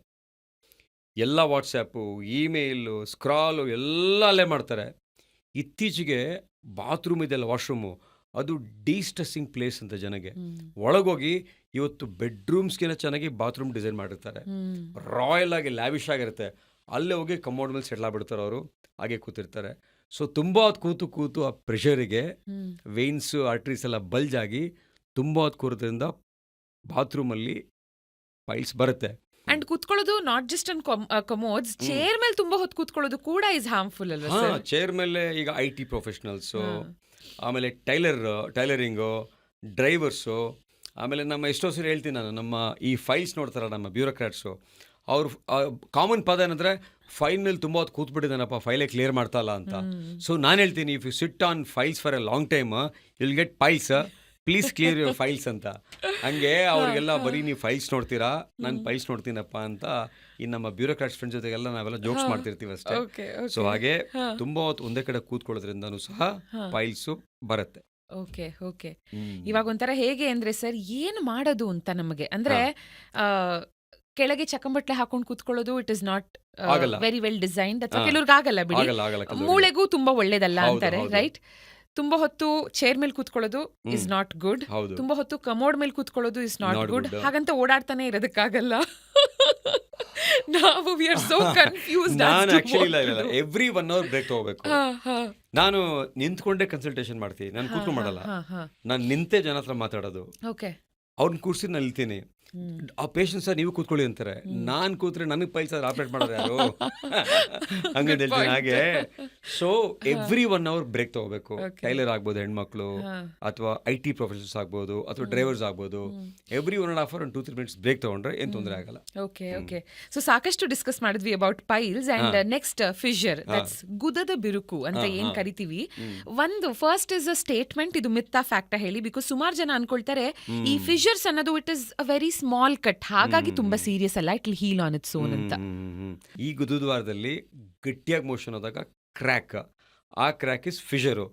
ಕ್ರ್ಯಾಕ್ ಸಣ್ಣದಾಗಿರ್ಬೋದು, ಅದನ್ನ ನೆಗ್ಲೆಕ್ಟ್ ಮಾಡ್ದ ಅಂತ ಹೇಳಿದ್ರೆ ಇನ್ಫೆಕ್ಟ್ ಆಗಿ, ಆಪ್ಸಸ್ ಆಗಿ, ಫಿಶಲ್ ಆಗಿ ಹಾಸ್ಪಿಟಲ್ಗೆ ಬರ್ತಾರೆ.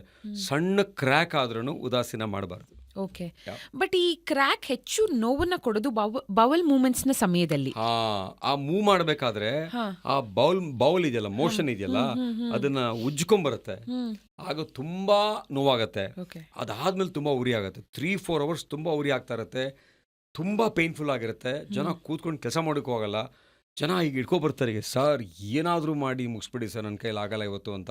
ಮೆಡಿಸಿನ್ ತಗೊಳಪ್ಪ ಅಂದರೆ ಇಲ್ಲ ಸರ್, ಮಾಡಿಬಿಡಿ ಸರ್ ಲೇಸರಲ್ಲಿ ಅಂತ ಬರ್ತಾರೆ. ಹಾಗಾಗಿ ಈ ಕ್ರ್ಯಾಕು ಎಷ್ಟು ಸಿವಿಯರ್ ಆಗಿರುತ್ತೆ ಅಂದರೆ, ಈಗ ಎಲ್ಲ ಹೇಳ್ತೀವಿ Saturday Sunday evening bottoms up ಅಂತ. Saturday Sunday evening bottoms up ಅಂದರೆ ಈ ಡ್ರಿಂಕ್ಸ್ ಮಾಡ್ತಾರಲ್ಲ, last peg is bottoms up ಅಂತೆ. ಸಂಡೇ ಮಾರ್ನಿಂಗ್ ಬಾಟಮ್ಸ್ ಡೌನ್ ಅಂತ. ಈ ಡ್ರಿಂಕ್ ಮಾಡಬೇಕಾದ್ರೆ ಡಿಹೈಡ್ರೇಷನ್ ಆಗತ್ತಾ, ಸರಿಯಾಗಿ ನೀರು ಕೊಡಿಲ್ವ ಅವರು, ಡ್ರಿಂಕ್ಸ್ ಮಾಡ್ತಾ ಒಂದು ಸ್ವಲ್ಪ ಹೆಚ್ಚಾಗ್ತಾ ಇದ್ದಂಗೆ ತಿನ್ನೋದು ಏನು ತಿಂತಾರೋ ಗೊತ್ತಿರಲ್ಲ ಅವ್ರಿಗೆ, ಎಲ್ಲ ತಿನ್ಬಿಟ್ಟಿರ್ತಾರೆ. ಸೊ ಬೆಳಗ್ಗೆ ಅವ್ರು ಏನು ಮಾಡ್ತಾರೆ, ಮೋಷನ್ ತುಂಬ ಹಾರ್ಡ್ ಆಗಿಬಿಟ್ಟಿರುತ್ತೆ. ಒಬ್ಬ IT ಪ್ರೊಫೆಷನಲ್ ಹೀಗೆ ಬಂದಿದ್ದ, ತುಂಬ ಹಾರ್ಡ್ ಮೋಷನ್ ಹೋಗಿ ಬೆಳಗ್ಗೆ ಅರ್ಲಿ ಮಾರ್ನಿಂಗ್ 6:30ಗೆ ಕಮ್ ಟು ಹಾಸ್ಪಿಟ್ಲು. ಆ ಮನುಷ್ಯ ಹಾಸ್ಪಿಟ್ಲಿಗೆ ಬಂದಾಗ ಏನಾಗಿದೆ, ಡ್ರಾಪ್ಸ್ ಬಿದ್ದಿದೆ ಕ್ರ್ಯಾಕ್ ಆಗಿ. ಎಮರ್ಜೆನ್ಸಿ 3rd ಫ್ಲೋರ್ವರೆಗೂ ಡ್ರಾಪ್ಸ್ ಬಿದ್ದಿದೆ. ನಾನೊಂದು 10 ನಿಮಿಷ ಬಿಟ್ಬಿಡ್ತೀನಿ, ಬರೀ ಬ್ಲಡ್ ಇದೆ, ಏನರಪ್ಪ ಇದು ಅಂದರೆ, ಸರ್ ಯಾವುದೋ ಪೇಷಂಟ್ ಬಂದೇನು ಸರ್ ಮೇಲಿದ್ದಾರೆ ಅಂತ. ಹೋಗಿ ಕೇಳ್ತೀನಿ ಏನಾಯ್ತಪ್ಪ ಅಂದರೆ, ಸಾರ್ ಬೆಳಗ್ಗೆ ಮೋಷನ್ಗೆ ಹೋದೆ ಸಾರ್, ಇಷ್ಟು ದಪ್ಪದು ಸರ್, ಆನೆ ಲದಿ ಥರ ಬಂತು ಸರ್ ತುಂಬ ಅಂತ. ಏನಂದರೆ ರಾತ್ರಿ ಪಾರ್ಟಿ ಮಾಡಿದೆ ಸರ್ ನಿನ್ನೆ ಮೊನ್ನೆ ಅಂತ. ಹಾಗೆ ಈ ಡಿಹೈಡ್ರೇಟ್ ಆದಾಗ, ಜಂಕ್ ಫುಡ್ ತಿಂದಾಗ, ನೀರು ಕಡಿಮೆ ಆದಾಗ, ಮೋಷನ್ ಸ್ವಲ್ಪ ಹಾರ್ಡ್ ಆದಾಗ ಕ್ರ್ಯಾಕ್ ಆಗುತ್ತೆ. ಆ ಕ್ರ್ಯಾಕ್ ಆಗಿ ಬರೀ ಸಣ್ಣದಲ್ಲ, ಮಲ್ಟಿಪಲ್ ಕ್ರ್ಯಾಕ್ಸ್ ಆಗಿ ಜನ ಬಂದಿರ್ತಾರೆ. ಬಟ್ ಇದಕ್ಕೆ ವಾಟ್ ಇಸ್ ದ ಟ್ರೀಟ್ಮೆಂಟ್ ಅಂತ ಅಂದ್ರೆ, ಸರ್ಜರಿನಾ ಹೇಗೆ? Because you have to close all the cracks, they can be multiple cracks also. I tell you, ಈ ಮಲ್ಟಿಪಲ್ ಕ್ರ್ಯಾಕ್ಸ್ ಬಂದಾಗ ಕ್ರಾನಿಕ್ ಆಗಿದ್ರೆ ಅದನ್ನ ಬಹಳ ಡೀಪ್ ಆಗಿ ನೋಡಬೇಕು. ಸಿಂಪಲ್ ಕ್ರ್ಯಾಕ್ ಇಟ್ ಇಸ್, ಆದರೆ ಒಳಗೆ ಕೊಲೊನೋಸ್ಕೋಪಿ ಮಾಡಿದಾಗ ನಮಗೆ ಒಂದು ಅಡ್ವೊಕೇಟ್ ಬಂದಿದ್ರು ಮೇಡಮ್. ಅಡ್ವೊಕೇಟ್ ಬಂದಿದ್ರು, ಅವ್ರಿಗೆ ಮಲ್ಟಿಪಲ್ ಕ್ರ್ಯಾಕ್ಸ್ ಇತ್ತು. ನೋಡಿಬಿಟ್ಟು ಇದೇನಿಲ್ಲ ಇವತ್ತು ಮಾಡ್ತೀನಿ, ಎಲ್ಲ ಕ್ರ್ಯಾಕ್ಸ್ ತೆಗಿತೀನಿ, ಕ್ರಾನಿಕ್ ಅಲ್ವಾ ತೆಗಿಲೇಬೇಕು, ನಾಳೆ ರೆಸ್ಟ್ ತೊಗೊಂಡು ನಾಡಿದ್ದು ನೀವು ಇದಕ್ಕೆ ಹೋಗ್ಬೋದು ಅಂತ, ಇಲ್ಲಿಗೆ ಕೋರ್ಟ್ಗೆ ಹೋಗ್ಬೋದು ಅಂತ. ಅವರಿಗೆ ಕ್ರ್ಯಾಕ್ಸ್ ಇತ್ತು. ಕೊಲೊನೋಸ್ಕೋಪಿ ಮಾಡಿದಾಗ ಅವರಿಗೆ ಕ್ರಾನ್ಸ್ ಡಿಸೀಸ್ ಅಂತ ಬಂತು. ಅಂದರೆ ಸ್ಮಾಲ್ ಇಂಟೆಸ್ಟೈನ್ ಮತ್ತು ಲಾರ್ಜ್ ಇಂಟೆಸ್ಟೈನಲ್ಲಿ ಲೀಕಿ ಗಟ್ ಸಿಂಡ್ರೋಮ್ ಅಂತ ಅವ್ರಿಗೆ ಅಲ್ಸರ್ಸ್ ಆಗಿತ್ತಲ್ಲಿ. ಅದಕ್ಕೋಸ್ಕರ ಮಲ್ಟಿಪಲ್ ಕ್ರಾಕ್ಸ್ ಆಗಿತ್ತು. ಅರ್ಥ ಆಯ್ತಲ್ವಾ? ಇನ್ನು ಅದಾದ್ಮೇಲೆ ನಾವೇನು ಮಾಡ್ತೀವಿ, ಸಿ ಟಿ ಸ್ಕ್ಯಾನ್ ಮಾಡಿಸ್ತೀವಿ. ಸಿ ಟಿ ಸ್ಕ್ಯಾನ್ ಮಾಡಿಸಿದಾಗ ಏನಾಯಿತು, ಡ್ಯೂಡಿನಮ್ ಅಂದರೆ first part of small intestine ಅಲ್ಲಿ ಅವ್ರಿಗೆ ನ್ಯೂರೋ ಎಂಡೋಕ್ರೈನ್ ಟ್ಯೂಮರ್ ಅಂತ ಬಂತು. ನೋಡಿ, ಸಣ್ಣ ಕ್ರ್ಯಾಕು ಬಂದಿದ್ದು, ನನಗೆ ಫಿಷರ್ ಆಗಿದೆ ಅಂತ. ಕೊಲೊನೋಸ್ಕೋಪಿಲಿ ಕ್ರಾನ್ಸ್ ಡಿಸೀಸು, ಸಿ ಟಿ ಸ್ಕ್ಯಾನಲ್ಲಿ ನ್ಯೂರೋ ಎಂಡೋಕ್ರೈನ್ ಟ್ಯೂಮರ್ ಅಂತ ಬಂತು. ಹೀಗೆ ನಾವು ಡೀಪಾಗಿ ನೋಡದೆ ಹೋದರೆ ಡಯಾಗ್ನೋಸಿಸ್ಸು ಮಿಸ್ ಮಾಡ್ತೀವಿ. ಸೊ ನಾವು ಹೇಳ್ತೀನಿ ಆ್ಯಕ್ಚುಲಿ ಏನಿಸಿದೆಯಲ್ಲ, ಇದು ಗುದದ್ವಾರ ಏನಿಸಿದ window to the gastro intestinal system ಅಂತ. ಹಿಂದೆಯಿಂದ ಇಲ್ಲಿವರೆಗೂ 22 ಫೀಟ್ ಇರುತ್ತೆ ಆವ್ರೇಜು. ಕೆಲವರಿಗೆ 26 ಫೀಟ್ ಇರುತ್ತೆ, ಕೆಲವರಿಗೆ 30 ಫೀಟ್ ಇರುತ್ತೆ. 30-40 ಸೆಂಟಿಮೀಟರ್ ಅಷ್ಟು ಉದ್ದ ಇರುತ್ತೆ. ಇಲ್ಲಿ ವಿಂಡೋ ಯಾಕಂತ ನಾನು ಕರಿತೀನಿ ಅಂತ ಹೇಳಿದ್ರೆ, ಇಟ್ಸ್ ಮೈ ಟರ್ಮ್. ವಿಂಡೋ ಯಾಕೆ ಅಂತ ಹೇಳಿದ್ರೆ, ಕ್ರ್ಯಾಕು, ಕ್ರಾನ್ಸ್ ಡಿಸೀಸ್ ಆಗಿರ್ಬೋದು, ಫಿಸ್ಚುಲಾ, ಅಲ್ಸಿರೇಟಿವ್ ಕೊಲೈಟಿಸ್ ಆಗಿರ್ಬೋದು, ಕಾನ್ಸ್ಟಿಪೇಷನ್ನು, ಕ್ಯಾನ್ಸರ್ ಆಗಿರ್ಬೋದು, ಬ್ಲ್ಯಾಕ್ ಕಲರ್ಡ್ ಸ್ಟೂಲ್ಸು, ಮೇಲೆಲ್ಲೋ ರಕ್ತ ಬರ್ತಾ ಇರ್ಬೋದು, ಗ್ರೀನ್ ಕಲರ್ ಸ್ಟೂಲ್ಸು, ಇಂಡೈಜೆಷನ್ ಇರ್ಬೋದು, ಡಾರ್ಕ್ ಸ್ಟೂಲ್ಸು, ಕ್ಯಾನ್ಸರ್ ಇರ್ಬೋದು. ಸೊ ಈ ಒಂದು ಸಣ್ಣ ಜಾಗದಿಂದ ನಾವು ಅಟ್ಲೀಸ್ಟ್ ಒಂದು 20 ಕಾಯಿಲೆನ ಡಯಾಗ್ನೋಸ್ ಮಾಡ್ಬೋದು ಕರೆಕ್ಟಾಗಿ ಜಾಗ ನೋಡಿದ್ರೆ. So it is window to the gastro intestinal system. Sir, ಇವಾಗ ಪೈಲ್ಸ್ ಆಗಿದೆ ಅಂತಿದ್ದ ಹಾಗೆ ಮೇ ಬಿ ಫಸ್ಟ್ ಒಂದಷ್ಟು ಮನೆ ಮದ್ದನ್ನ ಫಾಲೋ ಮಾಡಿರ್ತಾರೆ. ಆ ಥರದ್ದು ಯಾವ ವಿಯರ್ಡ್ ಆಗಿರೋ ಮನೆ ಮದ್ದು ಫಾಲೋ ಮಾಡ್ಕೊಂಡು ನಿಮ್ಮ ಹತ್ರ ಬಂದಿರೋರ್ನ ನೋಡಿದ್ದೀರಾ? ಮೇಡಮ್, ಈ ಪೈಲ್ಸ್ ಬಂದ ತಕ್ಷಣ ನನಗೆ ಹೀಟ್ ಆಗಿದೆ, ನನಗೆ ಕೋಲ್ಡ್ ಆಗಿದೆ ಅಂತ ತುಂಬ ಕತೆ ಹೇಳ್ತಾರೆ. ಪೈಲ್ಸ್ ಬಂದಿದೆ ಅಂದ ತಕ್ಷಣ ಎಷ್ಟೋ ಜನ ಹಂದಿ ಮಾಂಸ ತಿಂದರೆ ಪೈಲ್ಸ್ ಹೋಗುತ್ತೆ ಅಂತ ಎಲ್ಲರಿಗೂ ಗೊತ್ತು ಮೇಡಮ್. ನಾನು ಹೇಳ್ತೀನಿ, ಒಂದು ಕೆಲಸ ಮಾಡ್ರಪ್ಪ, ನಮ್ಮ ಹಾಸ್ಪಿಟಲ್ ಪಕ್ಕದಲ್ಲಿ ಒಂದು ಹಂದಿ ಮಾಂಸದ ಅಂಗಡಿ ಇಟ್ಬಿಡಿ, ಚೆನ್ನಾಗಿ ಸೇಲ್ ಆಗುತ್ತೆ ಅಂತ ಹೇಳಿದೆ. ಒಬ್ಬ ವಿಯರ್ಡು ಏನು ಮಾಡಿದ್ದ ಅಂದರೆ, ಈ ಪೈಲ್ಸ್ ಒಂದು 3 ಇಯರ್ಸ್ ಇದೆ ಮೇಡಮ್ ಅವನಿಗೆ. ಅವನು ಏನು ಮಾಡಿದ್ದಾನೆ, ಬೆಣ್ಣೆನ ಫ್ರಿಜ್ಜಲ್ಲಿ ಇಟ್ಬಿಟ್ಟು, ಅಮೂಲ್ ಆ್ಯಕ್ಚುಲಿ ಪ್ಯಾಕೆಟ್ ನೋಡಿದ್ದೀರಾ, ಅದನ್ನು ಚೆನ್ನಾಗಿ ಕರಗಿಸ್ಬಿಟ್ಟು ಅದನ್ನು ಪೈಲ್ಸ್ಗೆ 3 ಇಯರ್ಸ್ ಪ್ಯಾಚ್ ಮಾಡ್ಕೊಂಡಿದ್ದಾನೆ ಅವನು. ಗ್ರೇಡ್ 4 ಹಂಗೆ ಹ್ಯಾಂಡಲ್ ಮಾಡ್ಕೊಂಬಂದಿದ್ದಾನೆ. ಸೊ ಬೆಣ್ಣೆ ಇಟ್ಟರೆ ಕೂಲ್ ಆಗುತ್ತಂತೆ, ಕೂಲ್ ಆದರೆ ಪೈಲ್ಸು ಫ್ರೀಸ್ ಆಗುತ್ತಂತೆ. ಹೇಗೆಂದರೆ ಕ್ರಯೋ ಸರ್ಜರಿ ಅಂತ ಹಳೆ ಕಾಲದಲ್ಲಿ ಯಾರೋ ಕ್ವ್ಯಾಕ್ಸ್ ಮಾಡ್ತಾಯಿದ್ರು. ಆ ಕ್ರಯೋ ಸರ್ಜರಿಗೆ ಕೂಲ್ ಆದರೆ ಆಗುತ್ತೆ ಅಂದ್ಬಿಟ್ಟು ಬೆಣ್ಣೆ ಇಟ್ಕೊಂಡು ಕಾಲ ಕಳೆದಿದ್ದಾನೆ. ಹಾಗೆ ಕ್ರಯೋ ಸರ್ಜರಿ ಅಂದರೆ ಕ್ರೈಮ್ ಅಂತ. ಕ್ರಯೋ ಸರ್ಜರಿ ಅಂದರೆ ಯು ಮೇಕ್ ಪೀಪಲ್ ಕ್ರೈ ಅಂತ ರಂಗಭಾಷಮ್ ಅಂತ father of GI surgery in India ಅವ್ರು ಹೇಳಿರೋದು. ಅವ್ರಿಲ್ಲ ಈಗ ಪದ್ಮಭೂಷಣ. ಹಾಗೆ ತಣ್ಣಗಾಗತ್ತೆ ಅಂತ ಹೀಟ್ ಆಗಿರೋದನ್ನ ಕೋಲ್ಡ್ ಮಾಡೋಕ್ಕೆ ಬೆಣ್ಣೆನೂ ಇಡ್ತಾರೆ, ಹಂದಿ ಮಾಂಸನೂ ತಿಂತಾರೆ, ಐಸು ಇಡ್ತಾರೆ. ಓ ಮೈ ಗಾಡ್. ಆ್ಯಂಡ್ ಸ್ಟಾರ್ಟಿಂಗ್ ಅಲ್ಲೇ ಮೆನ್ಷನ್ ಮಾಡಿದ ಹಾಗೆ ಟಾಯ್ಲೆಟ್ಗೆ ಹೋಗುವಾಗ, ನಾವು ಮೋಷನ್ಗೆ ಹೋಗುವಾಗ ಮುಕ್ಕಬಾರ್ದು ಅಂತ ಏನು ಹೇಳಿದ್ರಿ, ಅದಕ್ಕೆ ಕ್ಯಾನ್ ವಿ ಕನ್ಸಿಡರ್ ಈ ಟಿಪ್ನ? ಅಂದರೆ drink your food, chew water ಅಂತ ಏನು ಹೇಳ್ತಾರೆ. ಒಂದು ಚೆನ್ನಾಗಿ ಅಗದು ಆಹಾರವನ್ನು ತಿನ್ನೋದು, ಇನ್ನೊಂದು ಹೆಚ್ಚಾಗಿ ಈ ಲಿಕ್ವಿಡ್ ಫುಡ್ಸ್ಗಳನ್ನು ಕನ್ಸ್ಯೂಮ್ ಮಾಡಿದಾಗ ಮುಕ್ಕೋ ಪ್ರಮೇಯ ಹೆಚ್ಚು ಬರೋದಿಲ್ವಾ ಅಂತ. ನಾನು ಆಗಲೇ ಹೇಳಿದೆ, ಕೆಲವ್ರು ಏನು ಮಾಡ್ತಾರೆ, ಸರ್ ನಾನು ನೀರು ಚೆನ್ನಾಗಿ ಕುಡಿತೀನಿ, ಫ್ರೂಟ್ಸ್ ತಿಂತೀನಿ, ನಿದ್ದೆ ಮಾಡ್ತೀನಿ, ಫಿಸಿಕಲ್ ಆ್ಯಕ್ಟಿವಿಟಿ ಸರ್, ಬಟ್ ನಾನು ತುಂಬ ಮುಕ್ಕಬೇಕು ಸರ್ ಅಂತ. ನಾನು ನಿಮ್ಗೆ ಆಗಲೇ ಹೇಳಿದ್ನಲ್ಲ, ಕಾನ್ಸ್ಟಿಪೇಷನು ಲೈಫ್ ಸ್ಟೈಲೇ ಬೇರೆ, ಕಾನ್ಸ್ಟಿಪೇಷನ್ ಕಾಯಿಲೆನೇ ಬೇರೆ. ಅರ್ಥ ಆಯ್ತಲ್ವಾ? ಸೊ ಜನ ಮುಕ್ಕಿದಾಗ ಅವ್ರು ಯಾಕೆ ಮುಕ್ತಾರೆ, ಯಾವ ಕಾರಣಕ್ಕೆ ಮುಕ್ತಾರೆ ಅಂತ ನೀಟಾಗಿ ಡಯಾಗ್ನೋಸ್ ಮಾಡಬೇಕು. ಕ್ಲಿಯರ್ ಆಯ್ತಲ್ಲ? ಈಗ ಲೈಫ್ ಸ್ಟೈಲಿಂದ ಮುಕ್ಕದೇ ಬೇರೆ, ಕಾಯಿಲೆದ ಮುಕ್ಕದೇ ಬೇರೆ. ಎಷ್ಟೋ ಜನ ಮೇಡಮ್, ಒಂದು ಮಗು ಬಂದಿತ್ತು ಮೊನ್ನೆ, ಆ ಹುಡುಗ 12th ಸ್ಟ್ಯಾಂಡರ್ಡ್ ಪಾಪ ಹುಡುಗ ಬಂದು ತುಂಬ ಡಲ್ಲಾಗಿ ಕೂತಿದ್ದ ಅವನು. ಅಮ್ಮ ಅಂತೂ ಬ್ಲಾಸ್ಟಿಂಗ್ ಲೆಫ್ಟ್ ಆ್ಯಂಡ್ ರೈಟು, ಇವನು ಜಂಕ್ ತಿಂತಾನೆ, ನೀರು ಕುಡಿಯಲ್ಲ, ತರಕಾರಿ ಮುಟ್ಟಲ್ಲ, ಹಣ್ಣು ತಿನ್ನಲ್ಲ ಅಂತ. ಅವನು ಇಲ್ಲ ಸರ್ ನಾನು ಎಲ್ಲ ತಿಂತೀನಿ ಸರ್ ಅಂತ ಕಣ್ಣಲ್ಲಿ ನೀರು ಬರ್ತಾ ಇದೆ.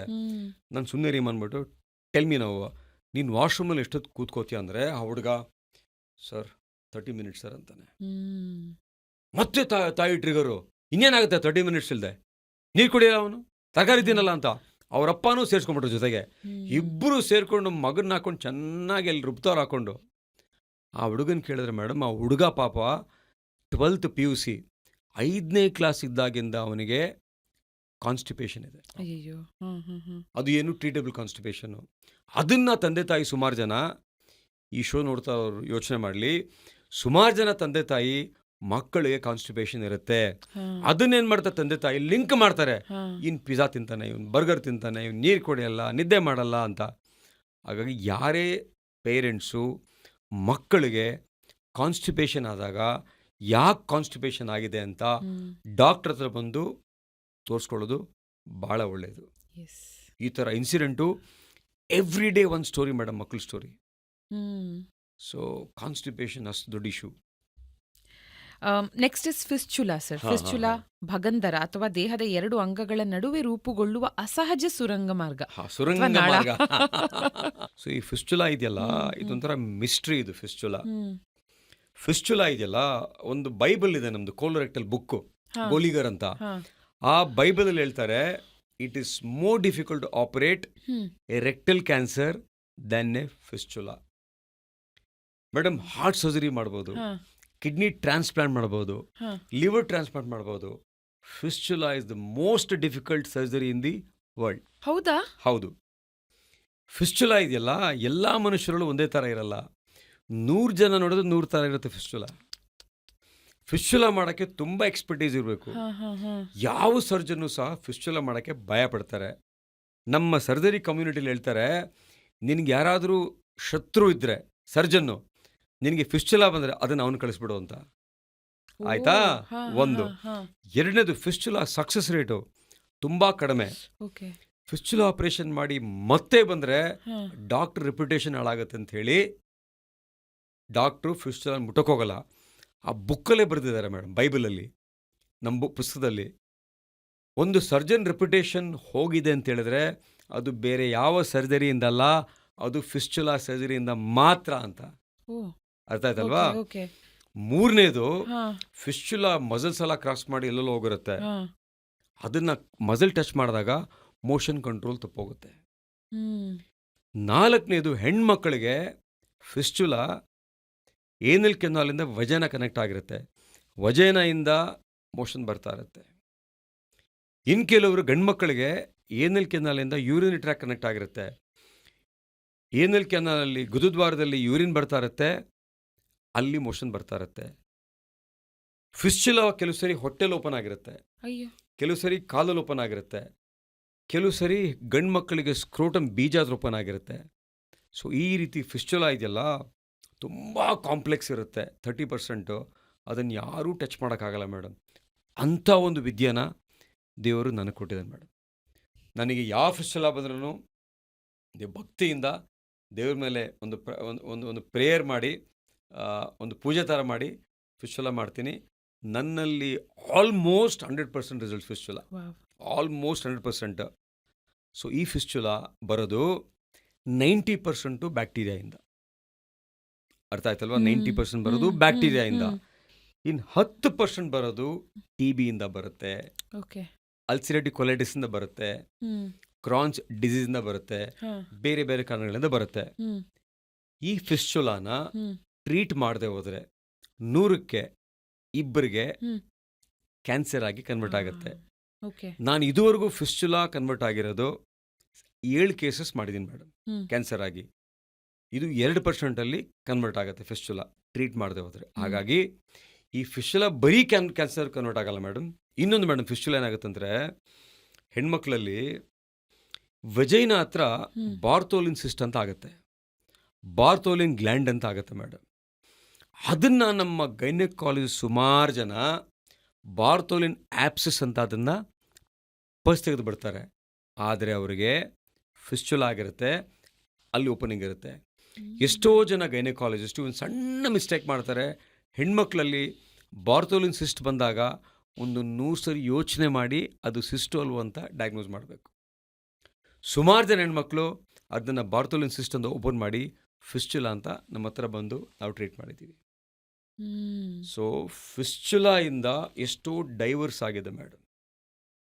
ಫಿಸ್ಚುಲಾ ಇಂದ ಎಷ್ಟೋ ಜನ ಕೆಲಸ ಕಳ್ಕೊಂಡಿದ್ದಾರೆ ಮೇಡಮ್. ಯಾಕೆ ಅಂತ ಹೇಳಿದ್ರೆ, ಪಸ್ ಬರ್ತಾ ಇರುತ್ತೆ, ಸ್ಮೆಲ್ ಇರುತ್ತೆ, ವೆಟ್ಟಾಗ್ತಾ ಇರುತ್ತೆ, ಆಫೀಸ್ಗೆ ಹೋಗೋಕ್ಕಾಗಲ್ಲ, ಸೋಷಿಯಲ್ ಸ್ಟಿಗ್ಮಾ, ಆಮೇಲೆ ಪೇಯ್ನ್ ಇರುತ್ತೆ, ಪದೇ ಪದೇ ಇನ್ಫೆಕ್ಟ್ ಆಗ್ತಾ ಇರುತ್ತೆ. ಹಾಗೆ ಎಷ್ಟೋ ಜನ ಕೆಲಸ ಕಳ್ಕೊತಾರೆ. Can it recur after surgery? Recurrence ಇದೆಯಲ್ಲ, ಅದಕ್ಕೆ ಸರ್ಜನ್ಸ್ ಎಲ್ಲ ಭಯ ಪಡೋದಿನ್ನ ಆಪರೇಷನ್ ಮಾಡೋಕ್ಕೆ. 100ಕ್ಕೆ ಇವತ್ತು 15% ರಿಕರ್ ಆಗುತ್ತೆ. ಓಕೆ. ಅದು ಆವ್ರೇಜು. ಹ್ಮ್ 150 ಜನಕ್ಕೆ ರಿಕರ್ ಆಗಿರೋದಿದೆ, ಹ್ಮ್ ಗೊತ್ತಾಯ್ತಲ್ವಾ? ಯಾಕೆ ರಿಕರ್ ಆಗತ್ತೆ ಅಂತ ಹೇಳಿದ್ರೆ, ಫಿಸ್ಚುಲಾ ಮಾಡಬೇಕಾದ್ರೆ ಅದನ್ನ ಬೇರ್ ಸಮೇತ ತೆಗಿಬೇಕು. ಹ್ಮ್ ಫಿಸ್ಚುಲಾ ಮಾಡಬೇಕಾದ್ರೆ ಒಂದು ಒಳ್ಳೆ MRI ಸ್ಕ್ಯಾನ್ ಮಾಡಬೇಕು. ಹ್ಮ್ ಫಿಸ್ಚುಲಾ ಮಾಡಬೇಕಾದ್ರೆ ರೂಟ್ ಕಾಸ್ ಅನಾಲಿಸಿಸ್ ಮಾಡೋಕೆ ಯಾಕೆ ಬಂದಿದೆ ಅಂತ. ಇವ್ರು ಏನು ಮಾಡ್ತಾರೆ, MRI ಸ್ಕ್ಯಾನ್ ಮಾಡಲ್ಲ, ಏನು ಮಾಡಲ್ಲ, ಸುಮ್ಮನೆ ಏನೋ ಒಂದು ಟ್ರ್ಯಾಕ್ ತೆಗಿತಾರೆ, ಮತ್ತೆ ಬಂದಿರುತ್ತೆ. ಅದು ಡೀಪಾಗಿ ಭಕ್ತಿಯಿಂದ ಪೇಷಂಟನ್ನೇ ದೇವರು ಅಂತ ನೋಡಿ ನಾವು ಆಪರೇಟ್ ಮಾಡಿದಾಗ ನಮ್ಗೆ ಎಲ್ಲ ರಿಸಲ್ಟ್ಸು ಸಿಗುತ್ತೆ. ಸೊ ರಿಕರ್ ಆಗುತ್ತೆ fistula, but hmm in the hands of an inexperienced surgeon. So next is perianal abscess. ಹಾ. ಸೊ ನಮಗೆ ಒಳಗಿದ್ದು ಆಗಿದ್ಯಾ ಪೆರಿಏನಲ್ ಆಬ್ಸಸ್, ಅಥವಾ ಇದು ಸುಮ್ಮನೆ ಪೇನ್ ಆಗ್ತಿರೋದಾ ಅಂತ ಹೇಗೆ ಕಂಡ್ಕೋಬಹುದು? ಎಷ್ಟೋ ಜನ ಏನಾಗುತ್ತೆ, ಹಾ ಕೆಲವು ಸೇರಿ ಪೀರಿಯನಲ್ ಆಬ್ಸೆಸ್ ಆದಾಗ ನಮ್ಮ ಬಟಕ್ಸ್ ಹತ್ರ ಸ್ವೆಲ್ಲಿಂಗ್ ಇರುತ್ತೆ ಮೇಡಮ್. ಹಾ ಅದು ಕ್ಲಿಯರ್ ಆಗಿ ಗೊತ್ತಾಗುತ್ತೆ ಸ್ವೆಲ್ಲಿಂಗ್ ಇದೆ ಅಂತ, ಹೋಗ್ತಾರೆ ಡಾಕ್ಟರ್ ಹತ್ರ. ಕೆಲವು ಸರಿ ಆಬ್ಸಸ್ಸು ಹೊರಗಡೆ ಬರಲ್ಲ, 2 ಮಸಲ್ ಮಧ್ಯೆ ಮೇಲೆ ಕೊಟ್ಟೋಗಿರುತ್ತೆ. ಹಾಗೇನಾಗುತ್ತೆ, ನೋವು ಬಂದಿರುತ್ತೆ, ಜ್ವರ ಬಂದಿರುತ್ತೆ. ಹಾ ಡಾಕ್ಟರ್ ಹೋದಾಗ ಜ್ವರನ ಅಂತ ಕೇಳ್ತಾರೆ, ಹೌದು ಅಂತಾರೆ. ಹ್ಮ್. ಯಾಕೆ ಜ್ವರ ಅಂತ ನೋಡಲ್ಲ, ಹ್ಮ್ ಬರೀ ಆಂಟಿಬಯೋಟಿಕ್ ಕೊಟ್ಟು ಕ್ರೋಸಿನ್ ಕೊಟ್ಟು ಕಳಿಸ್ತಾರೆ, ಹ್ಮ್ ಅದು ಕಡಿಮೆ ಆಗುತ್ತೆ, ಆಮೇಲೆ ಪಸ್ ಅಂತ ಬರ್ತಾರೆ. Okay okay. ಆಬ್ಸೆಸ್ ಅಂತ ಹೇಳಿದ್ರಲ್ಲ, ಹಾ ಈ ಆಬ್ಸೆಸ್ನ ನೆಗ್ಲೆಕ್ಟ್ ಮಾಡಿ ಗಂಡಸರು ಎಸ್ಪೆಷಲಿ ಹ್ಮ್ ಡಯಾಬಿಟಿಕ್ ಇರೋರು ಬೇಗ ಆಬ್ಸೆಸ್ ಸ್ಪ್ರೆಡ್ ಆಗುತ್ತೆ ಮೇಡಮ್. ಈ ಆಬ್ಸೆಸ್ ಸ್ಪ್ರೆಡ್ ಆಗಿ ಸ್ಕ್ರೋಟಮ್ಗೆಲ್ಲ ಹೋಗಿ ಸುತ್ತ ಎಲ್ಲ ಹೋಗ್ಬಿಟ್ಟು ಫೋರಿನಸ್ ಗ್ಯಾಂಗ್ರೀನ್ ಅಂತ ಕರಿತೀವಿ. ಆ ಗ್ಯಾಂಗ್ರೀನ್ ಆಗಿ ಎಷ್ಟೋ ಜನ ಪ್ರಾಣ ಕಳ್ಕೊಂಡಿದ್ದಾರೆ. ಒಂದು ಡಾಕ್ಟ್ರು, ಹ್ಮ್ ಹ್ಮ್ ಒಂದು ಕಾಂಟ್ರಾಕ್ಟ್ರು, ಹ್ಮ್ ಅವ್ರ ತಮ್ಮ ಡಾಕ್ಟ್ರು ರೇಡಿಯಾಲಜಿಸ್ಟು, ಮಗಳು ಡಾಕ್ಟ್ರು, ಅವರು ಒಂದು ಬೆಂಗಾಲಿ ಕ್ವ್ಯಾಕ್ ಹತ್ರ ಹೋಗಿದ್ದಾರೆ ಆಬ್ಸೆಸ್ ಅಂತ. ಹ್ಮ್ ಅವನೇನೋ ಮಾಡಿದ್ದಾನೆ, ಅದು ಇನ್ಫೆಕ್ಟ್ ಆಗಿ ಫುಲ್ ಇಲ್ಲೆಲ್ಲ ಸ್ಕ್ರೋಟಮ್ಗೆಲ್ಲ ಹೋಗಿ ಸ್ಕ್ರೋಟಮ್ ಎಲ್ಲ ಕಪ್ಪಗಾಗಿ ಬಂದಿರೋ ಹಾಸ್ಪಿಟ್ಲಿಗೆ. ಆಲ್ಮೋಸ್ಟ್ 2 months ಇಟ್ಕೊಂಡು ಅದನ್ನ ಟ್ರೀಟ್ ಮಾಡಿದ್ವಿ. ಹ್ಮ್ ಡಾಕ್ಟರ್ ಸ್ವಂತ ಅಣ್ಣ going to quack, oh my God. ಹೇಳಿ ಕೇಳಿ ಮಗಳು ಬೇರೆ ಡಾಕ್ಟ್ರು. ಸೊ ಈ ಆಬ್ಸಸ್ ಇದೆಯಲ್ಲ, ಹ್ಮ್. ಸರಿಯಾಗಿ ಟ್ರೀಟ್ ಮಾಡಿದ್ರೆ ಹಾ. ಈ ಭಾಗ ಪೆಲ್ವಿಸ್ ಭಾಗಕ್ಕೆಲ್ಲ ಹಾ, ಹಾ. ಸ್ಪ್ರೆಡ್ ಆಗಿ ತುಂಬ ಕಾಂಪ್ಲಿಕೇಟೆಡ್ ಫಿಸ್ಚುಲಾ ಆಗುತ್ತೆ. Hmm and abscess is a hmm journey towards fistula. First abscess ಆಗಿ, ಹ್ಮ್ ಫಸ್ಟ್ ಕೂರ ಆಗಿ, ಆಮೇಲೆ ಫಿಸ್ಚುಲಾ ಆಗುತ್ತೆ. ಓಕೆ. ಸೊ ಹಾಗಿದ್ರೆ ಇದಕ್ಕೆ ಡ್ರೈನೇಜ್ ಯಾವಾಗ್ಲೂ ನೆಸೆಸರಿನೇನಾ, ಅಥವಾ ಇನಿಷಿಯಲ್ ಸ್ಟೇಜಸ್ ಅಲ್ಲಿ ಇದ್ರೆ ಆಂಟಿಬಯೋಟಿಕ್ಸ್ ಕೊಡೋದು, ಅಥವಾ ಬೇರೆ ಇನ್ಯಾವುದಾದ್ರೂ ರೀತಿಯ ಮೆಡಿಕೇಶನ್ ಇಲ್ಲ, ಹೆಲ್ಪ್ ಆಗಬಹುದು? ಆಬ್ಸಸ್ ಆಗಿದ್ರೆ ಹಾ ಡ್ರೈನೇಜ್ ಮಾಡಲೇಬೇಕು. ಓಕೆ. ಡ್ರೈನೇಜ್ ಮಾಡಿದಾಗ ಹಾ 40% ಫಿಸ್ಚುಲಾ ಆಗುತ್ತೆ. ಹಾ ನಮ್ದು ಹೊಸ ಟೆಕ್ನಿಕ್ ಮಾಡಿದ್ದೀನಿ. ಹಾ ಆಬ್ಸಸ್ನ ಡ್ರೈನ್ ಮಾಡಿದಾಗ 1% ಒಂದು ಆಗಲ್ಲ. ಹ್ಮ್ ನಾನು ಪೇಪರ್ ಮಾಡಿದ್ದೀನಿ ಇದನ್ನು. ಆಬ್ಸಸ್ ಡ್ರೈನೇಜ್ ಮಾಡಿದ್ರೆ ನಮ್ಮ ಹತ್ರ ಒಂದು ಫಿಸ್ಚುಲಾ ಆಗಲ್ಲ. ಓ ಬಟ್ ಡ್ರೈನೇಜ್ ಮಾಡಲೇಬೇಕು. ಓಕೆ ಹೇಗೆ ಮಾಡಬೇಕು, ಡಿಫ್ರೆಂಟ್ ಟೆಕ್ನಿಕ್ಕು, ಹ್ಮ್. ಅದು ತಪಸ್ ಮಾಡಿ ಬಂದಿರೋದು ನಮಗೆ. Okay okay. And next is pilonidal sinus. Pilonidal sinus. Yes. So pilonidal sinus ಹೇಗಾಗುತ್ತೆ ಆಗಲೇ ಹೇಳಿದ್ದೀನಿ. ಹಾ ಪೈಲೋನೈಡಲ್ ಸೈನಸ್ನ ಹ್ಮ್ ಲೇಸರ್ ಮುಖಾಂತರ ಎಲ್ಲ ಹೇರ್ಸ್ ತೆಗೆದುಬಿಟ್ಟು ಹಾ ಲೇಸರಲ್ಲಿ ಟ್ರೀಟ್ ಮಾಡಿ ಹಾ ಆ ಭಾಗದಲ್ಲಿ ಹಾ ಆ ಪರ್ಮನೆಂಟ್ ಹೇರ್ ರಿಮೂವಲ್ ಮಾಡ್ತೀವಿ. ಓಕೆ. ಅಂದರೆ ಬಿದ್ದು ಕೂದಲು ಸಿಗಾಕೋಬಾರ್ದಲ್ಲ ಅಲ್ಲಿ. ಹಾ ಸೊ ಆ ರೀತಿ ಪರ್ಮನೆಂಟ್ ಆಗಿ ಅದನ್ನು ಕ್ಯೂರ್ ಮಾಡ್ಬೋದು. ಓಕೆ. ಬಟ್ ಆದ್ರೂ ಒಂದು ಮಿತ್ ಇದೆ ಅಂತ ಹೇಳ್ಬಹುದಾ? ಗೊತ್ತಿಲ್ಲ, ಇದು ಮಿತ್ತಾ ಫ್ಯಾಕ್ಟಾ ನೀವ್ ಹೇಳಿ. It is related to poor hygiene ಅಂತ ಕೂಡ ನಂಬಿಕೆ ಇದೆ.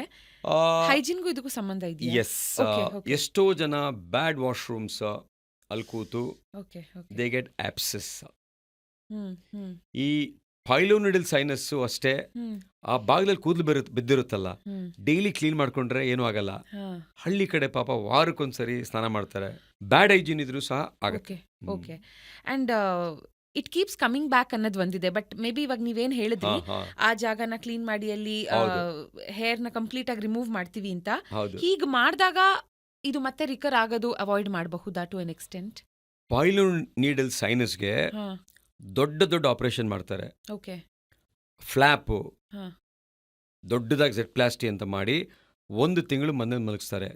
ಇಷ್ಟು ಮಾಡಿದ್ರೂ ಸಹ ರಿಕರೆನ್ಸ್ ಆಗ್ತಾ ಇತ್ತು. ಸೊ ನಾವೆಲ್ಲ ಕೂತು ಚರ್ಚೆ ಮಾಡಿದ್ವಿ, ದೊಡ್ಡ ಆಪರೇಷನ್ ಮಾಡಿ ರಿಕರೆನ್ಸ್ ಕೊಡೋ ಬದಲು ಸಿಂಪಲ್ ಆಗಿ ಲೇಸರಲ್ಲಿ ಮಾಡಿ ರಿಕರೆನ್ಸ್ ಕೊಟ್ಟರೆ ಒಳ್ಳೇದಲ್ವಾ? ಕರೆಕ್ಟ್ ಅದನ್ನ ಮತ್ತೆ ಮಾಡೋದಲ್ಲ. ಹಾಗೆ ಹ್ಮ್.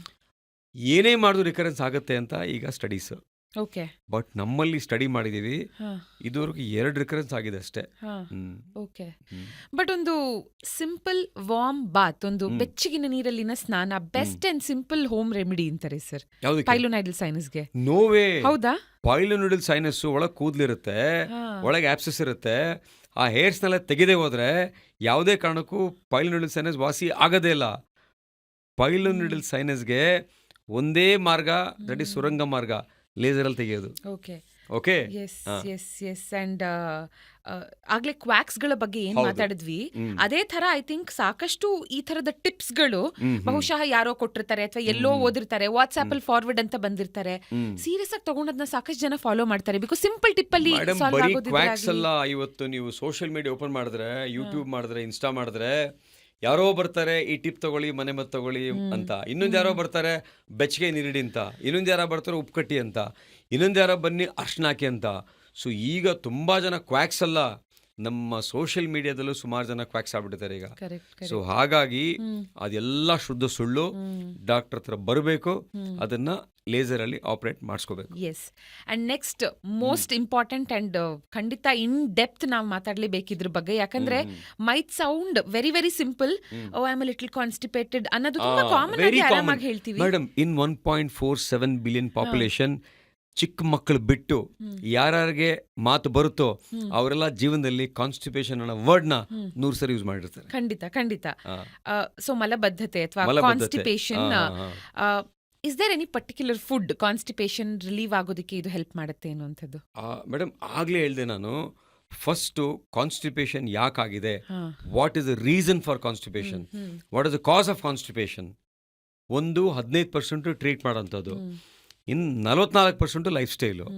ಇವ್ರಿಗೆ ಫುಡ್ಡು ಏನು ಫುಡ್ ಅಂತ ಹೇಳಿದ್ರೆ 25 grams of fibre every day minimum requirement, 1 liter for water every 20 kgs, solid 7 to 8 hours of sleep and good physical activity and using Indian commode, ಆರಾಮಾಗಿ ಮೋಷನ್ ಹೋಗುತ್ತೆ. Okay. And is it a disease ಅಥವಾ just habit ಇಶ್ಯೂನ ಅಂದ್ರೆ ಎರಡೂ ಅನ್ಬಹುದಲ್ವಾ? ಹಾಗೆ ನೀವೇನ್ ಹೇಳಿದ್ರಿ sometimes habit and disease ಎರಡು ಜೊತೆಲಿ ಬರಬಹುದು. ಓಕೆ. ಓಕೆ. ಯಾವಾಗ ಇದನ್ನ ಸೀರಿಯಸ್ ಆಗಿ ತಗೋಬೇಕು ನಾವು ಅಂತ? ಹಾ, when should we go visit a doctor? Yes. Washroom ಅಲ್ಲಿ ಮೋರ್ ದೆನ್ 10 minutes ಕೂತ್ಕೊಂಡ್ರೆ, okay, 7 to 10 minutes is good time. Washroom ಅಲ್ಲಿ ಕೂತು ಮೋರ್ ದೆನ್ 10 minutes ತುಂಬ ಪ್ರೆಷರ್ ಹಾಕಿದ್ರೆ. ಮೂರನೇದು, ಕೆಲವರು ಬೆರಳಾಕಿ ತೆಗಿತಾರೆ, ಕೆಲವರು ಹೆಲ್ತ್ ಫಾಸ್ಟೆಡ್ ಇಟ್ಕೋತಾರೆ. ಸೊ ಯಾವುದೇ ಕಾರಣಕ್ಕೂ ನಿಮಗೆ ಮೋಷನ್ ಪಾಸ್ ಮಾಡಬೇಕಾದಾಗ ಮೋರ್ ದೆನ್ 10 minutes ವಾಶ್ರೂಮಲ್ಲಿ ಕೂತ್ಕೊಂಡಾಗ ನಾವು ಡಾಕ್ಟರ್ ಹತ್ರ ಹೋಗಬೇಕು. Number 1. Number 2, Bristol stool chart ಅಂತ ಇರುತ್ತೆ. ಆ ಚಾರ್ಟಲ್ಲಿ 6 ವೆರೈಟಿ ಆಫ್ ಸ್ಟೂಲ್ಸ್ ಇರುತ್ತೆ, 6 ವೆರೈಟಿ ಮೋಷನ್ ಇರುತ್ತೆ. Type 1, type 2. ಟೈಪ್ 2 ಈ ಕುರಿದು ಇರುತ್ತಲ್ಲ ಸ್ಟೂಲು, ಆ ಥರ ಇರುತ್ತೆ. ಟೈಪ್ 2 ತುಂಬ ಗಟ್ಟಿ ಇರುತ್ತೆ. ಆ 2 ವೆರೈಟಿ ಇದ್ದರೆ ಡಾಕ್ಟರ್ ಹತ್ರ ಹೋಗಬೇಕು. ವಾರಕ್ಕೆ ಅಟ್ಲೀಸ್ಟ್ ದಿನ ಬಿಟ್ಟು ದಿನ ಆದರೂ ಮೋಷನ್ಗೆ ಹೋಗಬೇಕು. 3 ದಿನಕ್ಕೊಂದ್ಸರಿ ಮೋಷನ್ಗೆ ಹೋಗೋದು, ತುಂಬ ಹೊತ್ತು ಕೂತ್ಕೊಳ್ಳೋದು, ಪ್ರೆಷರ್ ಹಾಕೋದು, ಟೈಪ್ 1 ಮತ್ತು ಟೈಪ್ 2 ಸ್ಟೂಲ್ಸ್ ಆಗೋದು, ಈ ರೀತಿ ಇದ್ರೆ ಡಾಕ್ಟರ್ ಹತ್ರ ಇಮಿಡಿಯೇಟ್ ಆಗಿ ಹೋಗಿ ತೋರಿಸ್ಕೋಬೇಕು. ಓಕೆ. ಅಂಡ್ ಸ್ಟ್ರೆಸ್ ಇಂದ ಕೂಡ ಕಾನ್ಸ್ಟಿಪೇಷನ್ ಆಗಬಹುದಾ? ಹೌದು, ಸ್ಟ್ರೆಸ್ಸಿಂದ ಕಾನ್ಸ್ಟಿಪೇಷನ್ ಆಗುತ್ತೆ, ಆಂಗ್ಸೈಟಿಯಿಂದ ಕಾನ್ಸ್ಟಿಪೇಷನ್ ಆಗುತ್ತೆ, ಡಿಪ್ರೆಷನಿಂದ ಕಾನ್ಸ್ಟಿಪೇಷನ್ ಆಗುತ್ತೆ. Because stress it is all related to gut bacteria. ಒಳ್ಳೆ ಬ್ಯಾಕ್ಟೀರಿಯಾ ಗಟ್ಟಲ್ಲಿ ಇಲ್ಲದೆ ಹೋದ್ರೆ ಅದು ಸ್ಟ್ರೆಸ್ ಆಗುತ್ತೆ, ಡಿಪ್ರೆಷನ್ ಆಗುತ್ತೆ, ಆಂಗ್ಸೈಟಿ ಆಗುತ್ತೆ, ಮೂಡ್ ಸರಿ ಇರಲ್ಲ. ಸೊ ಇದು ಕಾನ್ಸ್ಟಿಪೇಷನ್ಗೆ ಕಾರಣ ಆಗುತ್ತೆ. 2 ಉಲ್ಟಾ ಮೇಡಮ್, ಆಕ್ಚುಲಿ ಡಬಲ್ ಎಜ್ಡು. ಡಿಪ್ರೆಷನ್ ಇದ್ರೂ ಕಾನ್ಸ್ಟಿಪೇಷನ್ ಆಗುತ್ತೆ, ಕಾನ್ಸ್ಟಿಪೇಷನ್ ಇದ್ರೂ ಡಿಪ್ರೆಷನ್ ಆಗುತ್ತೆ. ಲೈಕ್ ಸ್ಮೋಕರ್ಸ್ ಕಾನ್ಸ್ಟಿಪೇಷನ್ ಸ್ಮೋಕ್ ಮಾಡ್ತಾರೆ, ನಾನು ಸ್ಮೋಕ್ ಮಾಡಿದ್ರೆ ಮಾತ್ರ ಮೋಷನ್ಗೆ ಹೋಗುತ್ತೆ ಅಂತ. ಆದರೆ ಸ್ಮೋಕಿಂಗು ಡಿಹೈಡ್ರೇಷನ್ ಆಗಿ ಮೋಷನ್ ಗಟ್ಟಿ ಮಾಡುತ್ತೆ. ಸೊ ಆ ರೀತಿ ಇದು. ಇವತ್ತಿನ ಕಾನ್ಸ್ಟಿಪೇಷನ್ ನಾಳಿನ ಸರ್ಜರಿಯಲ್ಲಿ ರಿಸಲ್ಟ್ ಆಗಬಹುದಾ? ಹಾ madam, 1 type of constipation yes ಸರ್ಜರಿಯಲ್ಲಿ ರಿಸಲ್ಟ್ ಆಗುತ್ತೆ. ಯಾವ ಟೈಪ್ ಅಂತ ಹೇಳಿದ್ರೆ, ಒಂದು ಮೋಷನ್ ಪಾಸ್ ಲಾರ್ಜ್ ಇಂಟೆಸ್ಟೈನಲ್ಲಿ ಬ್ಲಾಕ್ ಇದ್ದಾಗ ಮೋಷನ್ ಹೋಗಲ್ಲ, ಆ ಕಾನ್ಸ್ಟಿಪೇಷನ್ನು ಸರ್ಜರಿಗೆ ಹೋಗುತ್ತೆ. 2ನೇ ಕಾನ್ಸ್ಟಿಪೇಷನ್ ಏನು ಅಂತ ಹೇಳಿದ್ರೆ, ಹೆಣ್ಣು ಮಕ್ಕಳಲ್ಲಿ, ಮಹಿಳೆಯರಲ್ಲಿ ಗರ್ಭಿಣಿ ಆದಾಗ ಏನಾಗುತ್ತೆ ಅಂತ ಹೇಳಿದ್ರೆ ನಾರ್ಮಲ್ ಡೆಲಿವರಿ ಮಾಡಿದಾಗ ಎಲ್ಲದಕ್ಕಿಂತ ಉತ್ತಮವಾದ ನಾರ್ಮಲ್ ಡೆಲಿವರಿನೇ. ನಾರ್ಮಲ್ ಡೆಲಿವರಿನೆಲ್ಲ ಮಾಡಿಸ್ಬೇಕು.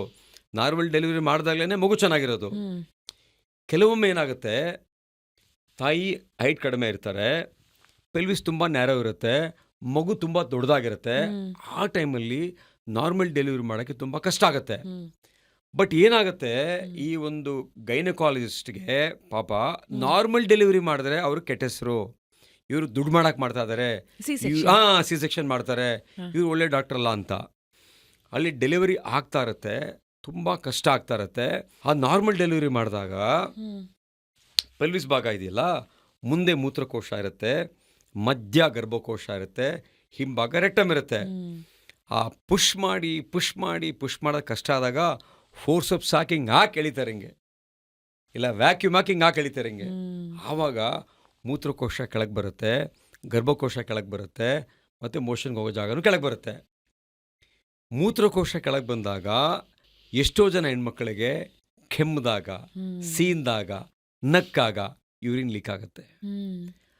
ಅರ್ಜೆಂಟ್ ಆದಾಗ ಇನ್ನೇನು ವಾಶ್ರೂಮಿಂದ ಇದಕ್ಕೆ ಹೋಗ್ಬೇಕು, ಕಿಚನಿಂದ ವಾಶ್ರೂಮ್ಗೆ ಕಂಟ್ರೋಲ್ ಮಾಡೋಕ್ಕಾಗಲ್ಲ, ಯೂರಿನ್ ಲೀಕ್ ಆಗುತ್ತೆ.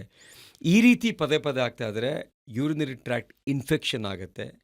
ಇನ್ಫೆಕ್ಷನ್ ಆದಾಗ ಡಾಕ್ಟರ್ ಹತ್ರ ಹೋಗ್ತಾರೆ, ಅವರು ಅದು ಮಾಮೂಲಿ ಬಿಡಿ ಅಂತ ಆ್ಯಂಟಿಬಯೋಟಿಕ್ ಕೊಡ್ತಾರೆ. ಮತ್ತೆ ಬರುತ್ತೆ, ಮತ್ತೆ ಆ್ಯಂಟಿಬಯೋಟಿಕ್, ಮತ್ತೆ ಬರುತ್ತೆ, ಮತ್ತೆ ಆ್ಯಂಟಿಬಯೋಟಿಕ್ಕು. ಈ ರೀತಿ ಆ್ಯಂಟಿಬಯೋಟಿಕ್ ಕೊಟ್ಟು ಇಂಡಿಯಾದಲ್ಲಿ ಇವತ್ತು India antibiotic resistance capital of the world. ಆಯಿತಾ? ಇನ್ನು ಈ ಸಮಸ್ಯೆ ಕಾನ್ಸ್ಟಿಪೇಷನ್ನು, ಮೋಷನ್ ಪಾಸ್ ಮಾಡಬೇಕಾದ್ರೆ ರೆಕ್ಟಮ್ ಜಾರ್ಕೊಂಬಂದಿರುತ್ತಲ್ಲ, ಒಂದು ಪೌಚ್ ಆಗಿರುತ್ತಲ್ಲಿ, ಮೋಷನ್ ಹೋಗಲ್ಲಿ ಸಿಗಾಕೊಳ್ಳುತ್ತೆ. ಇವ್ರು ಮೋಷನ್ ಹೋಗ್ಬೇಕಾದ್ರೆ ಇವರಿಗೆ ಮೋಷನ್ ಮುಂದಕ್ಕೆ ಹೋಗಲ್ಲ, ಏನೋ ಬಂದು ಸ್ಟಕ್ ಆದಂಗೆ ಆಗುತ್ತೆ. ಆವಾಗ ಏನು ಮಾಡ್ತಾರೆ ಹೆಣ್ಮಕ್ಳು, ಹಿಂಗೆ ಬೆರಳಾಕಿ ತೆಗಿತಾರೆ, ಮುಂದಕ್ಕೆ ಹೋಗ್ತಾರೆ, ಹಿಂದಕ್ಕೆ ಹೋಗ್ತಾರೆ, ರೈಟ್ಗೆ ಹೋಗ್ತಾರೆ, ಲೆಫ್ಟ್ಗೆ ಹೋಗ್ತಾರೆ, ಮುಂದೆ ಹೋಗ್ತಾರೆ, ಹಿಂದೆ ಹೋಗ್ತಾರೆ. ಕೆಲವರು ಬೆಣ್ಣೆ, ತುಪ್ಪ, ಮಜ್ಜಿಗೆ, ಮೊಸರು, ಡಯಟು, ನಾಟಿ ಔಷಧಿ, ಆಮೇಲೆ ಹಳ್ಳಿ ಕಡೆ ಎಲ್ಲ ಬಳೆ ಇಟ್ಟು ಬರೆ ಹಾಕಿರ್ತಾರೆ ಇಲ್ಲಿ. ಇದೆಲ್ಲ ಮಾಡಿ 10 ವರ್ಷ, 20 ವರ್ಷ, 30 ವರ್ಷ, 35 ವರ್ಷ ಸಫರ್ ಮಾಡಿರೋರು ಇದ್ದಾರೆ, 40 ವರ್ಷ ಸಫರ್ ಮಾಡೋರು ಇದ್ದಾರೆ. Even my own mother is suffering from this problem. We are not able to operate on her. In imagine others. So ಈ ಶೋ ನೋಡ್ತಾ ಇದ್ದವ್ರು ಎಲ್ಲರೂ ಸಹ ಇದನ್ನು ಪಾಸ್ ಮಾಡಿ ಹೋಗಿ ನಿಮ್ಮ ತಾಯಂದ್ರನ್ನ ಕೇಳಿ ಈ ಥರ ಸಮಸ್ಯೆ ಇದೆಯಾ ಅಂತ, ನಿಮ್ಮ ಅಕ್ಕ ತಂಗಂದಿನ ಕೇಳಿ ಸಮಸ್ಯೆ ಇದೆಯಾ ಅಂತ, ನಿಮ್ಮ ವೈಫ್ನ ಕೇಳಿ ಸಮಸ್ಯೆ ಇದೆಯಾ ಅಂತ. ಅವಾಗ ಗೊತ್ತಾಗುತ್ತೆ ಅವ್ರೇನು ಸಮಸ್ಯೆ ಇರುತ್ತೆ ಅಂತ. ಕರೆಕ್ಟ್. ಇದು ತುಂಬ ದೊಡ್ಡ ಪ್ರಾಬ್ಲಮ್ ಮೇಡಮ್. ಸೊ ಈ ಒಂದು ಕಾನ್ಸ್ಟಿಪೇಷನ್ಗೆ ಆಪ್ರೇಟ್ ಮಾಡಬೇಕು. ಏನು ಆಪ್ರೇಷನು? Simple operation. ಬೆಳಗ್ಗೆ ಬಂದರೆ ಸಂಜೆ ಮಾಡಿ ಕಳಿಸ್ತೀವಿ. ನೆಕ್ಸ್ಟ್ ಡೇ ಬೆಳಗ್ಗೆ ಹೇಳ್ತಾರೆ, ಡಾಕ್ಟ್ರೇ 40 ವರ್ಷ ಹೋಗಿತ್ತು ನಾನು ಮೋಷನ್ಗೆ ಹೋಗಿ, ಆರಾಮಾಗಿ ಹೋಗ್ತಾ ಇದ್ದೀನಿ ಈಗ ಅಂತ ಹೇಳ್ತಾರೆ ಮೇಡಮ್. ಮಾಡ್ತಾನೆ ಮೋಷನ್ ಹೊರಗಡೆ ಬರುತ್ತೆ, ಬ್ಲಾಕ್ ಆಗಿರೋದು. ಆ ರೀತಿ ಕಾನ್ಸ್ಟಿಪೇಷನ್ ಇದು. ಸೊ ಇದು ದೊಡ್ಡ ಮಕ್ಕಳು 3.5 kg 4 kg ಯಾರು ಡೆಲಿವರಿ ಮಾಡಿರ್ತಾರೋ ಅವರಿಗೆಲ್ಲ ಈ ಸಮಸ್ಯೆ ಇರುತ್ತೆ. ಈ ಶೋ ನೋಡ್ತಾ ಇದ್ದವ್ರು ರಿಲೇಟ್ ಮಾಡಿ ಗೊತ್ತಾಗುತ್ತೆ ಅವ್ರಿಗೆ. So this is one type of constipation. Surgery is A must for this. Okay. So ಹಾಗಿದ್ರೆ ಅಂದ್ರೆ ಇವಾಗ ಏನಾಗತ್ತೆ, ನಾವು ಮುಕ್ತಾ ಇದ್ರೆ ಸ್ವಲ್ಪ ಕಷ್ಟಪಡ್ತಿದ್ರೆ ಅದನ್ನೇ ನಾರ್ಮಲ್ ಅಂತ ಅನ್ಕೊಂಡಿರ್ತೀವಿ. ಸೊ ನೀವ್ ಹೇಳೋದು ಅಂದ್ರೆ it's okay, it is common, normal ಅಂತ. ಸೊ ನೀವ್ ಹೇಳೋದು ನಾವು ಮೋಷನ್ಗೆ ಹೋಗಿ ಕೂತಾಗ ಸರಾಗವಾಗಿ ಆಗ್ಬಿಡ್ಬೇಕಾ ಪ್ರತಿ ಸಲ? ಯಾವಾಗಲೂ ಒಂದ್ಸರಿ ಡಿಹೈಡ್ರೇಟ್ ಆದಾಗ ಅಥವಾ ಫೈಬರ್ ಕಡಿಮೆ ತಿಂದಾಗ ಫೈನು. ಜನರಲ್ ಆಗಿ ಆರಾಮಾಗಿ ಮೋಷನ್ ಪಾಸ್ ಮಾಡಬೇಕು. ಜನರಲ್ ಆಗಿ 7 to 10 minutes ಮೋಷನ್ ಕ್ಲಿಯರ್ ಆಗಬೇಕು. ಜನರಲ್ ಆಗಿ ಮೋಷನ್ ಪ್ಯಾಟರ್ನು ಟೈಪ್ 4 ಟೈಪ್ 5 ಇರಬೇಕು. ಅದು ಬಿಟ್ಟು ಬೇರೆ ಏನೇ ಡಿವಿಷನ್ ಇದು ಸಹ it's A red flag. Doctor ಹತ್ರ ಬರಬೇಕು ಅವರು. ಓಕೆ. ಅಂಡ್ ಯಾವುದೇ ಒಂದು ಕೊಲಾನ್ ಇಶ್ಯೂಸ್ನ ಅಂಡರ್ ಕಂಟ್ರೋಲ್ ಇಟ್ಕೊಳ್ಳೋದಕ್ಕೆ ಕೀಗಲ್ ಎಕ್ಸಸೈಸಸ್ನ ನೀವು ಸಜೆಸ್ಟ್ ಮಾಡ್ತೀರಾ ಡಾಕ್ಟರ್? ಕೊಲಾನ್ ಇಶ್ಯೂಸ್ನಲ್ಲ, ಕೀಗಲ್ ಎಕ್ಸಸೈಸ್ ಅಂದ್ರೆ ನಮ್ಮ ಯೋಗದಲ್ಲಿ ಅಶ್ವಿನಿ ಮುದ್ರಾ ಅಂತ. ಅಂದ್ರೆ ಮೋಷನ್ಗೆ ಹೋಗೋ ಜಾಗನ ಗಟ್ಟಿಯಾಗಿ ಇಟ್ಕೊಳ್ಳೋದು, ಹೀಗೆ ಬಿಡೋದು, ಹಿಡಿಯೋದು ಬಿಡೋದು, ಹಿಡಿಯೋದು ಬಿಡೋದು. ಕೀಗಲ್ ಎಕ್ಸಸೈಸ್ ಮಾಡೋದ್ರಿಂದ ನಮ್ಮ ಮಸಲ್ಸ್ ಇರ್ತಲ್ಲ, ಸ್ಪಿಂಕ್ಟರ್ ಮಸಲ್ಸು, ಇದು ತುಂಬ ಚೆನ್ನಾಗಿ ಕೆಲಸ ಮಾಡುತ್ತೆ. ಎರಡನೇದು, ಕೀಗಲ್ ಎಕ್ಸಸೈಸ್ ಮಾಡೋದ್ರಿಂದ ಪ್ರೋಸ್ಟೇಟ್ ಕ್ಯಾನ್ಸರು ಗಂಡಸರಲ್ಲಿ ಕಡಿಮೆ ಆಗುತ್ತೆ, ಬರಲ್ಲ. ಮೂರನೇದು, ಕೀಗಲ್ ಎಕ್ಸಸೈಸ್ ಮಾಡೋದ್ರಿಂದ ಇಂಟರ್ಕೋರ್ಸ್ ಟೈಮ್ ಜಾಸ್ತಿ ಆಗುತ್ತೆ ಗಂಡಸರಿಗೆ. So these are the benefits of Kegels exercise. It is Ashwini Mudra in yoga. Also there is this thing called as Malasana. ಮಲಾಸನ.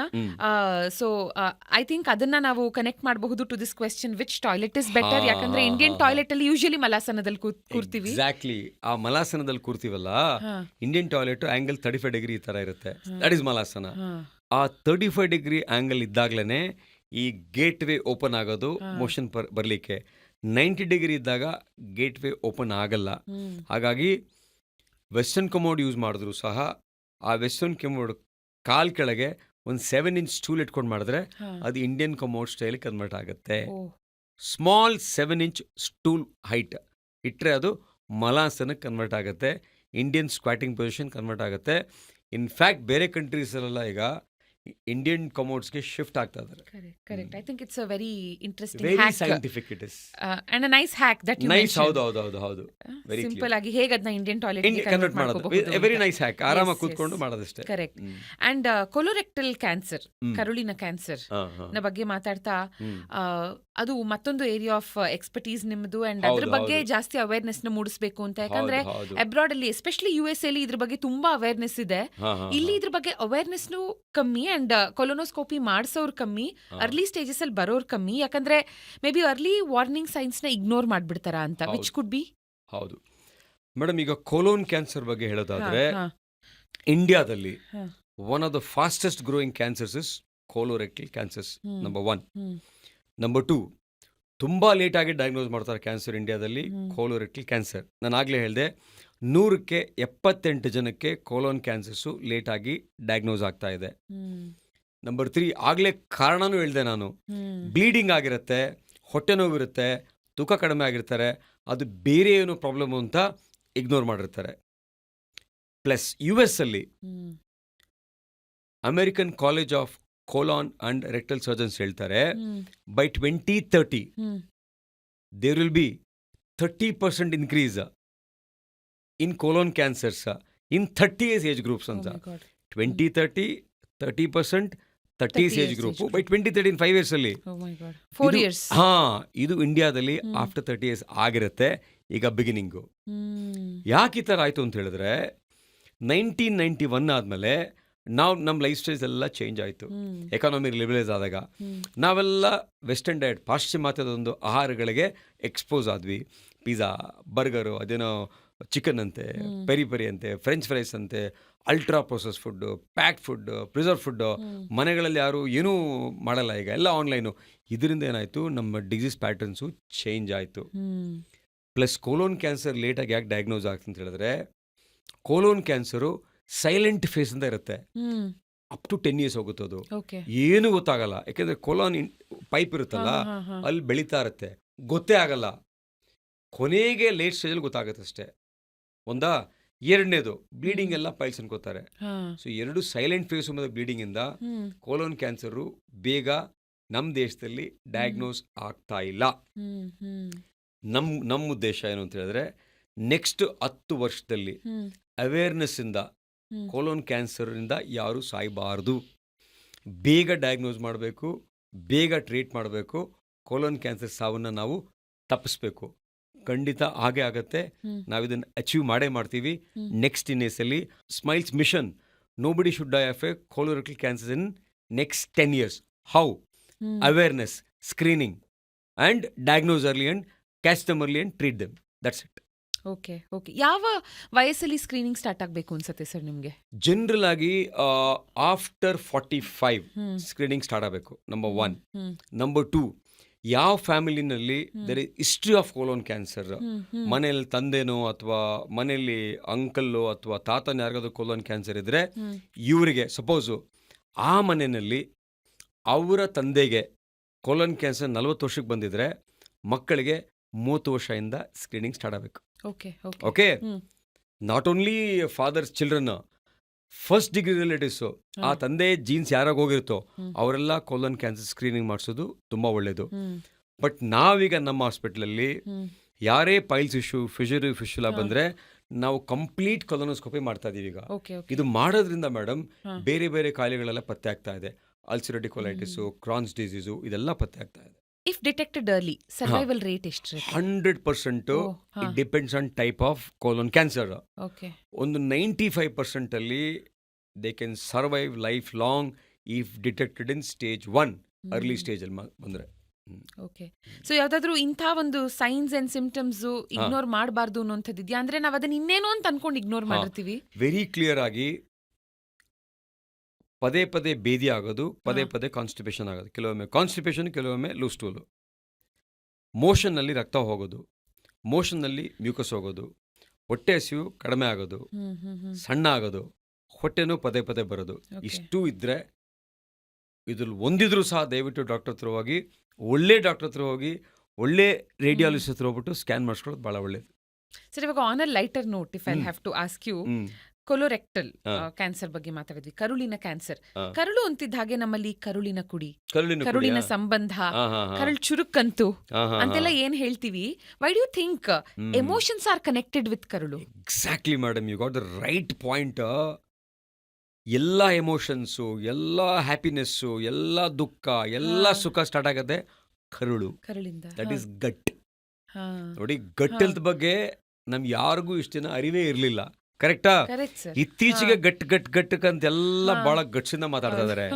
Actually ನಮ್ಮ ಧರ್ಮದಲ್ಲಿ ಕರುಳಿನ ಕುಡಿ, ಕರುಳು ಕುಕ್ಕುತ್ತೆ ಅಂತ ಆಗ್ಲೇ ಯೂಸ್ ಮಾಡಿದ್ರು. ಸೊ ಕರುಳು ಅಂದ್ರೆ ಗಟ್. ಆ ಗಟ್ಟಿದೆಯಲ್ಲ, ಆ ಗಟ್ಟಲ್ಲೇ ಎಲ್ಲ ಬ್ಯಾಕ್ಟೀರಿಯಾ ಮನೆ ಮಾಡಿರೋದು. ನಮ್ಮ ಗಟ್ಟಿದೆಯಲ್ಲ, ಅದೊಂಥರ ಕಾಲೋನಿ ಆಫ್ ಬ್ಯಾಕ್ಟೀರಿಯಾಸ್ ಅಂದರೆ 100 ಟ್ರಿಲಿಯನ್ ಬ್ಯಾಕ್ಟೀರಿಯಾ ನಮ್ಮ ಕರುಳು, ನಮ್ಮ ಗಟ್ಟಲ್ಲಿ ಇರುತ್ತೆ. ಆ ಬ್ಯಾಕ್ಟೀರಿಯಾದಿಂದನೇ ಎಲ್ಲ ಕಾಯಿಲೆಗಳು ಬರೋದು.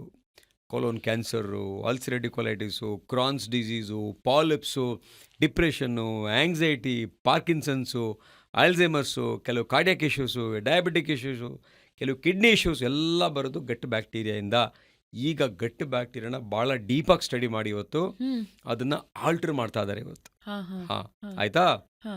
ಎರಡನೇದು, ಈ ಗಟ್ ಬ್ಯಾಕ್ಟೀರಿಯಾ ಇರುತ್ತಲ್ಲ, ಕೆಲವರಿಗೆ ಅಲ್ಸರೇಟಿವ್ ಕೊಲೈಟಿಸು ಮತ್ತು ಕ್ರಾನ್ಸ್ ಡಿಸೀಸ್ ಅಂತ ಇರುತ್ತೆ. ಅವರಿಗೆ ಅವರ ಸಂಬಂಧಿಕರ ಒಂದು ಮೋಷನ್ನ ತೆಗೆದು ಆ ಮೋಷನ್ನ ಫಿಲ್ಟರ್ ಮಾಡಿ ಅದನ್ನು ಟ್ಯಾಬ್ಲೆಟ್ ಫಾರ್ಮ್ ಮಾಡಿ ಆ ಕಾಯಿಲೆಗೆ ಮೋಷನ್ ಟ್ಯಾಬ್ಲೆಟ್ಸ್ ಕೊಡ್ತಾ ಇದ್ದಾರೆ. ಅಂದರೆ ಆ ಬ್ಯಾಕ್ಟೀರಿಯಾನ ಟ್ಯಾಬ್ಲೆಟ್ ರೂಪಾಂತವಾಗಿ ಕೊಡ್ತಾ ಇದ್ದಾರೆ. ಚೈನಾದಲ್ಲಿ 100 ವರ್ಷಗಳಿಂದ ಕಾಯಿಲೆಗಳನ್ನ ಟ್ರೀಟ್ ಮಾಡೋಕ್ಕೆ ಆರೋಗ್ಯವಾಗಿರೋ ಮನುಷ್ಯನ ಕಕ್ಕಸ್ ತೆಗೆದು ಕುಡಿಸ್ತಾ ಇದ್ರಂತೆ. ಓ ಮೈ ಗಾಡ್. ಸೊ ಕರುಳಲ್ಲಿರೋ ಶಕ್ತಿ ಅದು, ಆ ಬ್ಯಾಕ್ಟೀರಿಯಾಗೆ ಇರೋ ಶಕ್ತಿ ಅಂಥದ್ದು. That is gut bacteria. 100 trillion ಅಂದರೆ 1 ಪಕ್ಕ 14 ಸೊನ್ನೆ ಹಾಕಿದ್ರೆ ಅಷ್ಟು ಬ್ಯಾಕ್ಟೀರಿಯಾ ಅಲ್ಲಿದೆ ಗಟ್ಟಲ್ಲಿ. ಸೊ ಗಟ್ ಹೆಲ್ತ್ ಬಗ್ಗೆ ನಾನು ನಿಮ್ಮನ್ನ ಒಂದಷ್ಟು ಪ್ರಶ್ನೆಗಳು ಕೇಳಬೇಕು. ಬಟ್ ಅದಕ್ಕೂ ಮುಂಚೆ I should ask you what you eat in a day ಅಂತ. What I eat in a day? ಯಾಕಂದ್ರೆ ಸ್ಟುಡಿಯೋಗೆ ಬರ್ತಿದ್ದ ಹಾಗೆ ಸರ್ ವಿ ಆಫರ್ ಸರ್ ಏನಾರು ತಂದ್ಕೊಡ್ಬೋದಾ, ಕಾಫಿ, ಟೀ? ಇಲ್ಲ, ಬರ್ತಾ ನಾನು ಡಿನ್ನರ್ನ ಕಾರಲ್ಲೇ ಮುಗಿಸ್ದೆ, ಮನೆ ಫುಡ್ ಸ್ಟ್ರಿಕ್ಟ್ ಆಗಿ ಹೊರಗಿಂದ ತಿನ್ನೋದೇ ಇಲ್ಲ ಅಂತ. ಸೊ ಮನೇದ್ ಏನೇನ್ ತಿಂತೀರಾ ಅಂತ ನಮಗ್ ಗೊತ್ತಾಗ್ಬೇಕು. ಕಾಫಿ ಕುಡಿತೀರಾ ಅನ್ನೋದು ಒಂದು ಗೊತ್ತಾಯ್ತು ನಮ್ಗೆ. ಕಾಫಿ, ಯಾ, ಹಟ್ಟಿ ಕಾಫಿ ಅಂತೂ ಬೆಳಗಿನ ಸಂಜೆ ಅವರು ಕುಡಿತಾನೆ ಇರ್ತೀನಿ. ಫ್ಲಾಸ್ಕ್ ಅಲ್ಲೇ ತಂದಿದ್ದೆ ನಾನು. ಸೊ ನನ್ ಬೆಳಗ್ಗೆ ಇವತ್ತು ಹೇಳ್ತೀನಿ, ಇವತ್ತು ಬೆಳಗ್ಗೆ ಮಿಲ್ಲೆಟ್ಸ್ ಅಲ್ಲಿ ಮಾಡಿರೋ 2 ರೊಟ್ಟಿ, ಅದು ಕಾರ್ಬೋಹೈಡ್ರೇಟ್ ಮತ್ತೆ ಫೈಬರ್.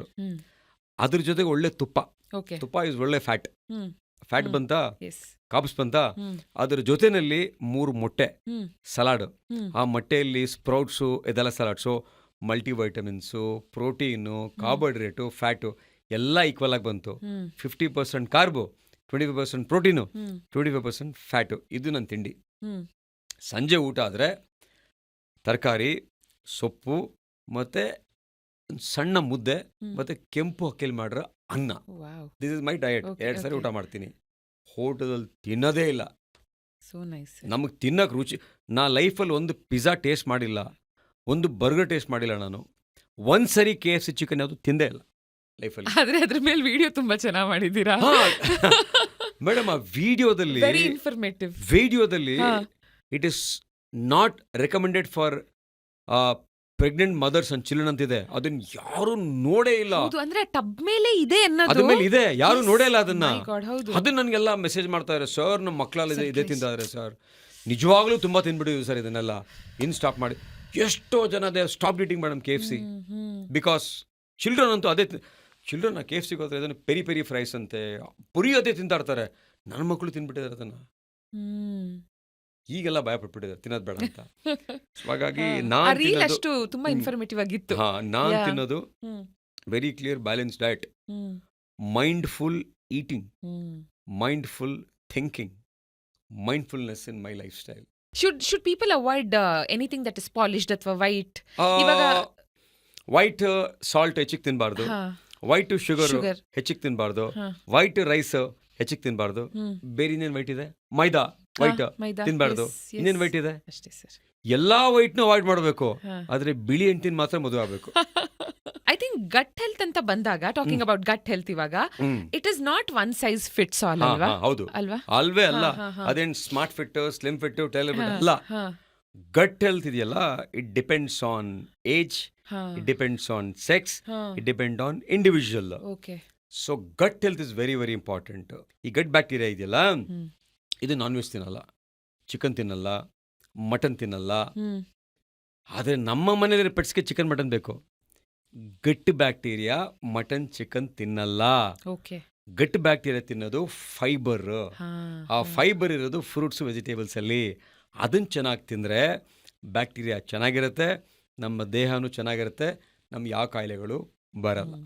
ಸರ್, ಸ್ಲೀಪ್ ನ ತುಂಬಾ ಹೈಲೈಟ್ ಮಾಡಿದ್ರಿ ನೀವು ಪ್ರತಿಯೊಂದರಲ್ಲೂ ಅಲ್ವಾ? ಗುಡ್ ರೆಸ್ಟ್ ನ ಜನರಲಿ ಏನ್ ಹೇಳ್ತಾರೆ ಅಂದ್ರೆ, ಡಾಕ್ಟರ್ಸ್ ಗಳ life span it's 10 years shorter when compared to normal studies people. ಎಲ್ಲ ಇದೆ. ಹೌದು ಹೌದು. ಹಾ. ಸೊ ನೀವು how do you get your sleep? Because I think it's majorly because of less sleep that doctors get and more stress that they take.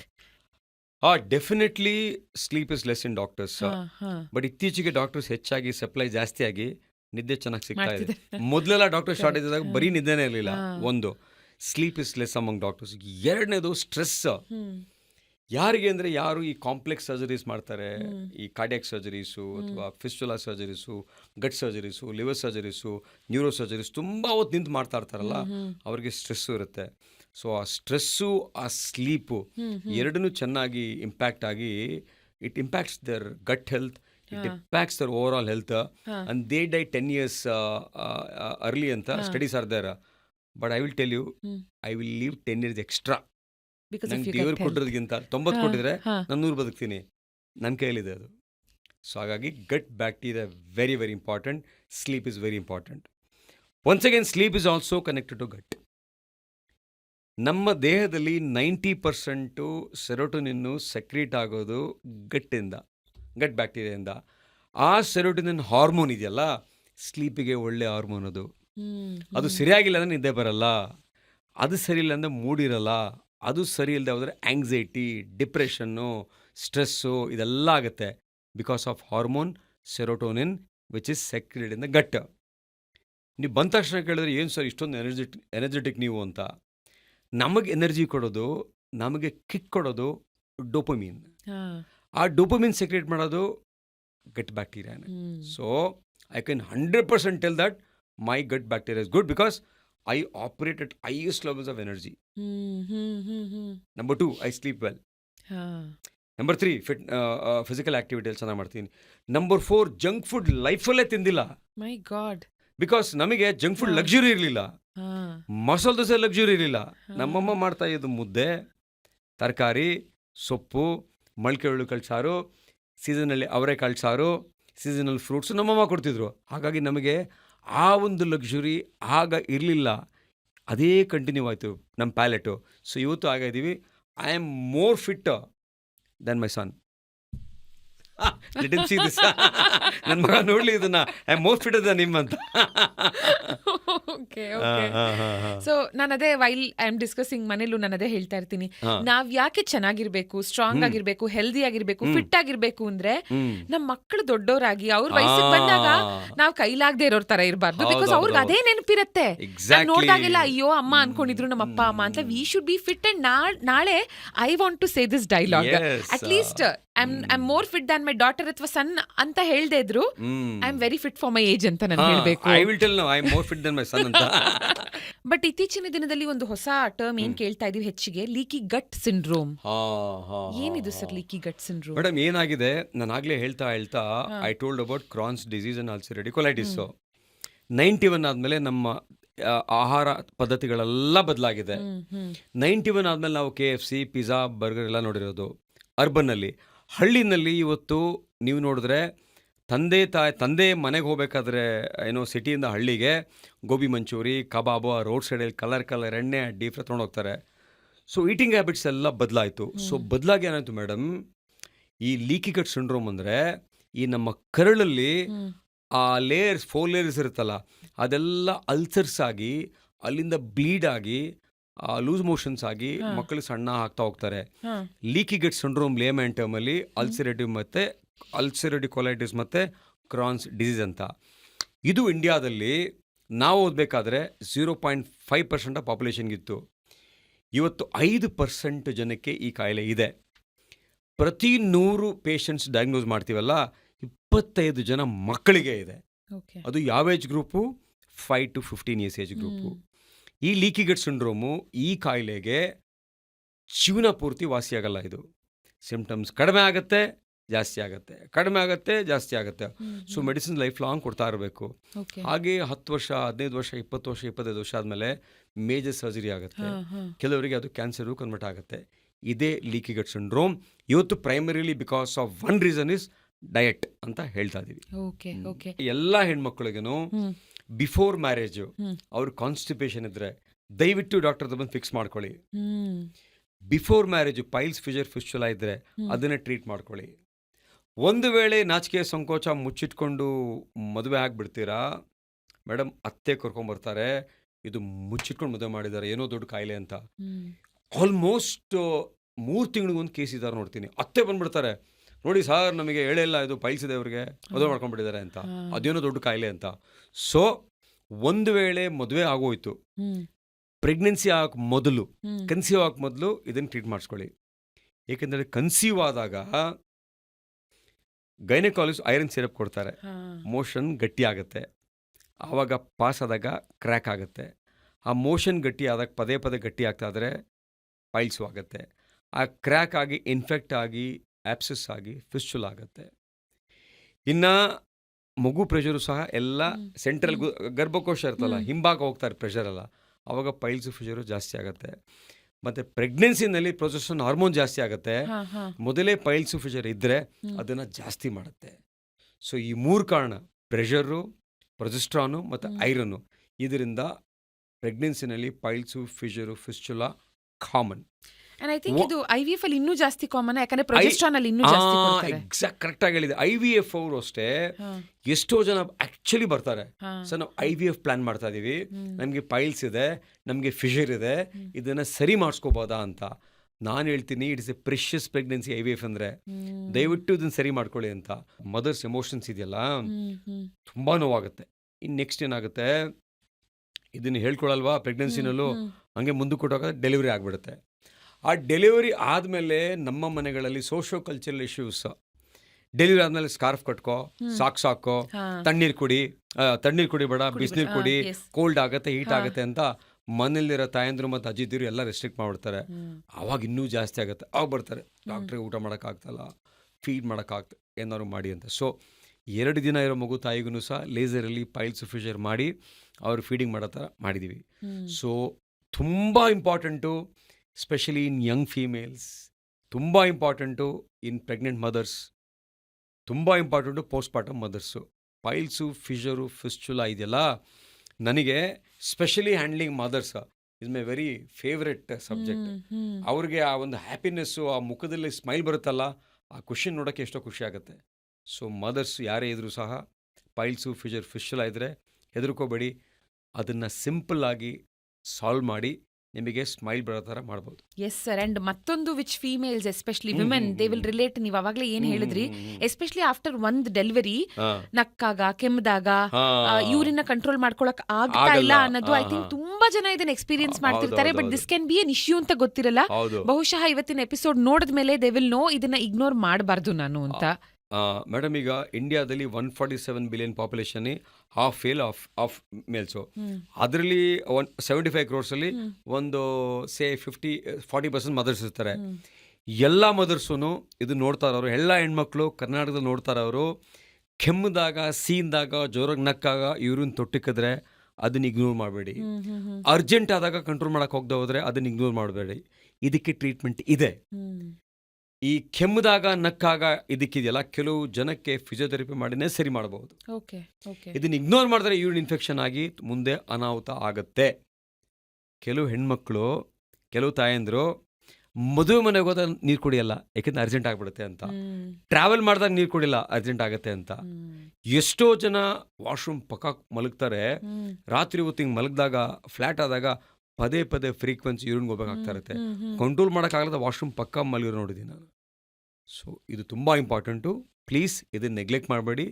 ಇದನ್ನು simple ಆಗಿ solve ಮಾಡ್ಬೋದು. Sir, ಇಷ್ಟೆಲ್ಲ ಮಾತಾಡಿದ ಮೇಲೂ ಈ ಸಬ್ಜೆಕ್ಟ್ ಬಗ್ಗೆ ಇನ್ನೂ ಎಷ್ಟೆಲ್ಲ ಇದೆ ತಿಳ್ಕೊಳ್ಳೋದಕ್ಕೆ ಅಂತ ಒಂದಷ್ಟು FAQs ಅಂದ್ರೆ ಫ್ರೀಕ್ವೆಂಟ್ಲಿ ಆಸ್ಕ್ಡ್ ಕ್ವೆಶ್ಚನ್ಸ್, ಅದಕ್ಕೆ ಉತ್ತರ ಕೊಡ್ತೀರಾ? Yes madam. ಸರ್, ಈ ಪಾಲಿಪ್ ಅಂತ ಏನ್ ಹೇಳಿದ್ರಿ, ಡು ಯು ಥಿಂಕ್ ಇದು ಕೊಲಾನ್ ಕ್ಯಾನ್ಸರ್ಗೆ ಕನ್ವರ್ಟ್ ಆಗಬಹುದಾ? ಚಾನ್ಸಸ್ ಇದೆಯಾ? ಈ ಪಾಲಿಪ್ ಅಂತ ಇದೆಯಲ್ಲ, ರೀಸೆಂಟ್ ಆಗಿ ನಮ್ಮ ಮೆಗಾಸ್ಟಾರ್ ಚಿರಂಜೀವಿ ಅವರು, ತೆಲುಗು ಸ್ಟಾರ್, ಅವರು ಇನ್ಸ್ಟಾಗ್ರಾಮ್ ಅಲ್ಲಿ, ಸೋಷಿಯಲ್ ಮೀಡಿಯಾದಲ್ಲಿ ಎಲ್ಲಾ ಕಡೆ ವೈರಲ್ ಆಗಿತ್ತು. ಅವ್ರು ಹಾಸ್ಪಿಟಲ್ಗೆ ಹೋಗ್ತಾರೆ, ಹೋದಾಗ ಕೊಲೊನೋಸ್ಕೋಪಿ ಮಾಡಿ ಅಂತ ಡಾಕ್ಟರ್ ಹೇಳ್ತಾರೆ. ನೀವು ಸ್ಕಿನ್ ಬಗ್ಗೆ ಕೇಳಿದ್ರಲ್ಲ, ಚಿರಂಜೀವಿ ಅವರು ನಾನು ಫಿಟ್ಟು, ನಾನು ಮೆಗಾಸ್ಟಾರು, ನನ್ನ ಡಯಟ್ ಚೆನ್ನಾಗಿದೆ, ಫಿಟ್ ಆಗಿದ್ದೀನಿ, ನನಗೇನು ಸಿಂಪ್ಟಮ್ಸ್ ಇಲ್ಲ, ನನಗೆ ಯಾಕೆ ಕೊಲೊನೋಸ್ಕೋಪಿ ಅಂತ ಅನ್ಕೋತಾರೆ ಮನಸ್ಸಲ್ಲಿ. ಬಟ್ ಡಾಕ್ಟ್ರ್ ಹೇಳ್ತಾ ಇದ್ದಾರೆ ಅಂತ ಡಾಕ್ಟ್ರ್ ಗೌರವ ಕೊಟ್ಟು ಕೊಲೊನೋಸ್ಕೋಪಿ ಮಾಡ್ಕೋತಾರೆ. ಮಾಡಿದಾಗ ಚಿರಂಜೀವಿ ಅವರಿಗೆ ಪಾಲಿಪ್ ಇತ್ತು. ಆ ಪಾಲಿಪ್ಪು, ಕೆಲವು ಪಾಲಿಪ್ಸು ಹಾಗೆ ನೆಗ್ಲೆಕ್ಟ್ ಮಾಡಿದ್ರೆ ಅದು ಕ್ಯಾನ್ಸರ್ಗೆ ಕನ್ವರ್ಟ್ ಆಗುತ್ತೆ. ಸೊ ಹಾಗಾಗಿ ಯಾರಿಗೇ ಪಾಲಿಪ್ಸ್ ಇದ್ದರೆ ಫುಲ್ ಕೊಲೊನೋಸ್ಕೋಪಿ ಮಾಡಿಸ್ಕೊಂಡು ಆ ಪಾಲಿಪ್ನ ತೆಗಿಸ್ಬೇಕು. ಇಲ್ಲದೆ ಹೋದರೆ ಒಂದು 80% ಪಾಲಿಪ್ಸು ಕ್ಯಾನ್ಸರ್ಗೆ ಕನ್ವರ್ಟ್ ಆಗುತ್ತೆ. ಹಾಗೆ ಸೊ ಮೋಷನ್ ಅಲ್ಲಿ ಯಾವ ಥರ ಆದಾಗ ವಿ ಶುಡ್ ಬಿ ಕನ್ಸರ್ನ್ಡ್ ಅಂತ ಹೇಳಿದ್ರಿ, ಬಟ್ ಯಾವ ಕಲರ್ ಅಲ್ಲಿ ಆದಾಗ V should B concern sir? ಯಾವ ಕಲರ್ ಅಲ್ವಾ ಮೇಡಮ್? ಈ ಕಲರ್ ಅಂದ ಕೂಡಲೇ ನನಗೊಂದು ಸಿನಿಮಾ ಜ್ಞಾಪಕ ಬರುತ್ತೆ ಮೇಡಮ್. ಅಮಿತಾಬ್ ಬಚ್ಚನ್, ಪೀಕು ನೋಡಿದಿರ ಸಿನಿಮಾ? ಆ ಅಮಿತಾಬ್ ಬಚ್ಚನ್ಗೆ ಏನು ಕಾನ್ಸ್ಟಿಪೇಷನ್ ಕಾಯಿಲೆ. ಅವ್ರು ಯಾವಾಗ ನೋಡು ಮಗಳಿಗೆ ಟಾರ್ಚರ್ ಮಾಡ್ತಾರೆ. ನನ್ನ ಮೋಷನ್ ಇವತ್ತು ಯೆಲ್ಲೋ ಕಲರ್ ಇತ್ತು, ನನ್ನ ಮೋಷನ್ ಇವತ್ತು ಗ್ರೀನ್ ಕಲರ್ ಇತ್ತು, ನನ್ನ ಮೋಷನ್ ಇವತ್ತು ರೆಡ್ ಕಲರ್ ಇತ್ತು ಅಂತ ಮಗಳಿಗೆ ತಲೆ ಕೆಟ್ಟೋಗುತ್ತೆ. ಏನಪ್ಪ ಇವನ್ ಕಲರ್ ಕತೆ ಇದು ಅಂತ, ನಮ್ಮ ತಂದೆ ಕಲರ್ ಕತೆ ಅಂತ. ಮೋಷನ್ ಕಲರ್ ಇದೆಯಲ್ಲ, ಈಗ ಮೊನ್ನೆ ಒಂದು ಪೇಷಂಟ್ ಬಂದಿದ್ರು ಮೇಡಮ್. ಆ ಪೇಷಂಟ್ ಅವ್ರ ವೈಫು ಸ್ಟಾಫ್ ನರ್ಸು, ಈ ಪೇಷಂಟು ಟೀಚರು. ಹಿಮೋಗ್ಲೋಬಿನ್ 15ರಿಂದ 9 ಆಗಿದೆ. ಸ್ಟಾಫ್ ನರ್ಸ್ ಹೇಳ್ತಾರೆ, ಸರ್ ಹಿಮೋಗ್ಲೋಬಿನ್ ಕಡಿಮೆ ಆಗಿತ್ತಲ್ಲ ಸರ್, ನಾನು ಅವ್ರಿಗೆ ಐರನ್ ಸಪ್ಲಿಮೆಂಟ್ಸ್ ಕೊಟ್ಟೆ, ಐರನ್ ಕೊಟ್ಟೆ ಅಂತ. ಅಲ್ವಾ ಸಿಸ್ಟ್ರೆ, ನೀವು ನರ್ಸ್ ಆಗಿದ್ದೀರಾ, ಯಾಕೆ ಹಿಮೋಗ್ಲೋಬಿನ್ ಕಡಿಮೆ ಆಗಿದೆ ನೋಡ್ಬೇಕು ತಾನೆ ಅಂದರೆ ಏನು ಹೇಳ್ತಾ ಇಲ್ಲ. ಸರಿ, ತೂಕ ಕಡಿಮೆ ಆಗಿದ್ರು, ಮೋಷನ್ ಕಲರ್ ಬ್ಲ್ಯಾಕ್ ಹೋಗ್ತಾ ಇತ್ತು ಅವ್ರಿಗೆ. 6 ಗ್ರಾಮ್ ಹಿಮೋಗ್ಲೋಬಿನ್ ಕಡಿಮೆ ಆಗಿದೆ ಅಂದರೆ 500 ml 1 ಗ್ರಾಮ್ ಕಡಿಮೆ ಆಗುತ್ತೆ. 2 ಲೀಟರ್ ರಕ್ತ ಹೋಗಿದೆ ಅವ್ರಿಗೆ ಮೋಷನಲ್ಲಿ.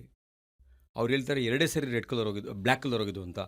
ಬ್ಲ್ಯಾಕ್ ಕಲರ್ಡ್ ಮೋಷನ್ ಹೋದರೆ ಈಸುಫೆಗಸು ಮತ್ತು ಹೊಟ್ಟೆಯಿಂದ ನಮಗೆ ಬ್ಲೀಡ್ ಆಗ್ತಾ ಇದೆ ಅಂತ ಅರ್ಥ.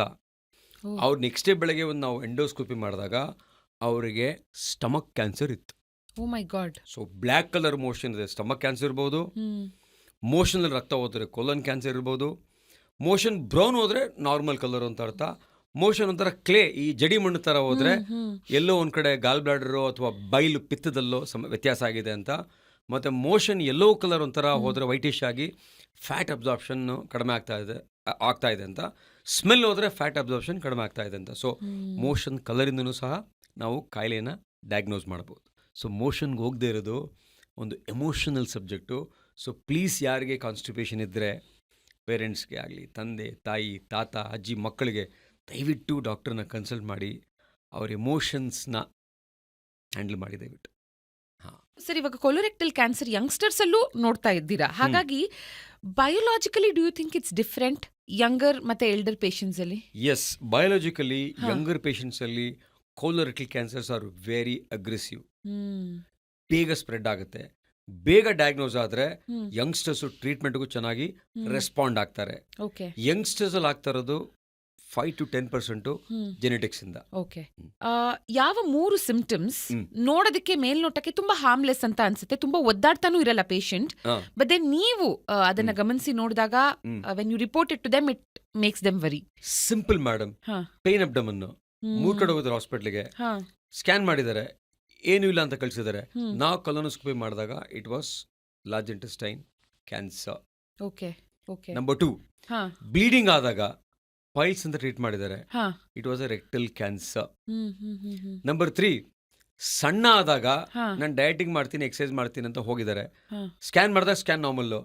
ನಾ ಇನ್ನೊಂದು ಸ್ಕ್ಯಾನ್ ರಿಪೀಟ್ ಮಾಡಿಸಿದಾಗ ಅದು ರೈಟ್ ಕಿಡ್ನಿ ಕ್ಯಾನ್ಸರ್ ಆಗಿತ್ತು. ಓ ಮೈ ಗಾಡ್. ಹಾ ಸಣ್ಣ ಆಗೋದು, ಬೇದಿ ಆಗೋದು, ರಕ್ತ ಹೋಗೋದು. Be careful. ಓಕೆ. ಸೊ ನಿಮ್ಮ ಕೊಲೊರೆಕ್ಟಲ್ ಪ್ರಾಕ್ಟೀಸಲ್ಲಿ ಜೆನೆಟಿಕ್ ಸ್ಕ್ರೀನಿಂಗ್ನ ಎಷ್ಟು ನೀವು ಪ್ರಿಫರ್ ಮಾಡ್ತೀರಾ? ಯಾಕಂದ್ರೆ ಇದು ತುಂಬಾ ಇಂಡಿಯಾದಲ್ಲಿ ಎಸ್ಪೆಷಲಿ ಅಂಡರ್ ಯುಟಿಲೈಸ್ಡ್ ಅಂತ ಅನ್ಸುತ್ತಾ ಸರ್ ನಿಮಗೆ? ಇಂಡಿಯಾದಲ್ಲಿ ಅಂಡರ್ ಯುಟಿಲೈಸ್ಡ್, ಬಟ್ ಈಗ ಪಿಕಪ್ ಆಗ್ತಾ ಇದೆ. ಈಗ ಲಾಂಜಿವಿಟಿ ಇಂಡಿಯಾ ಅಂತ. ಹಾ ಓಕೆ, ಹಾ ನಾಟ್ ಲಿವಿಂಗ್ ಲಾಂಗರ್, ಹಾ ಲಿವಿಂಗ್ ಹೆಲ್ದಿಯರ್ ಅಂಡ್ ಲಾಂಗರ್ ಅಂತ. ಈಗ ಲೈಫ್ ಸ್ಪ್ಯಾನ್ ಅಲ್ಲ, it is health span. Genetic counselling for colorectal cancers ಈಗ it is only for cancer surveillance and guidance ಅಂತ ತೆಗೆದು ಹೇಳ್ತೀನಿ. ಸೊ ಜೆನೆಟಿಕ್ ಸ್ಕ್ರೀನಿಂಗ್ ಈಗ ಪಿಕಪ್ ಆಗ್ತಾ ಇದೆ. ಈಗ ಯಾರಿ ಮನೆಯಲ್ಲಿ ಹಿಸ್ಟ್ರಿ ಆಫ್ ಕೊಲೋನ್ ಕ್ಯಾನ್ಸರ್ಸ್ ಇತ್ತು ಅವ್ರಿಗೆ ಪ್ರಾಪರ್ ಆಗಿ ಸ್ಕ್ರೀನ್ ಮಾಡ್ತಾರೆ. ಜೆನೆಟಿಕ್ ಅಸೆಸ್ಮೆಂಟ್ ಎಲ್ಲ ಮಾಡಿ ಅವ್ರಿಗೆ ಟ್ರೀಟ್ಮೆಂಟ್ ಪ್ಲಾನಿಗೆ ಮತ್ತೆ ಫರ್ದರ್ ಪ್ರಿವೆಂಟ್ ಮಾಡಕ್ಕೆ ಏನೇನು ಮಾಡಬೇಕು ಅದನ್ನ ಮಾಡ್ತಾರೆ.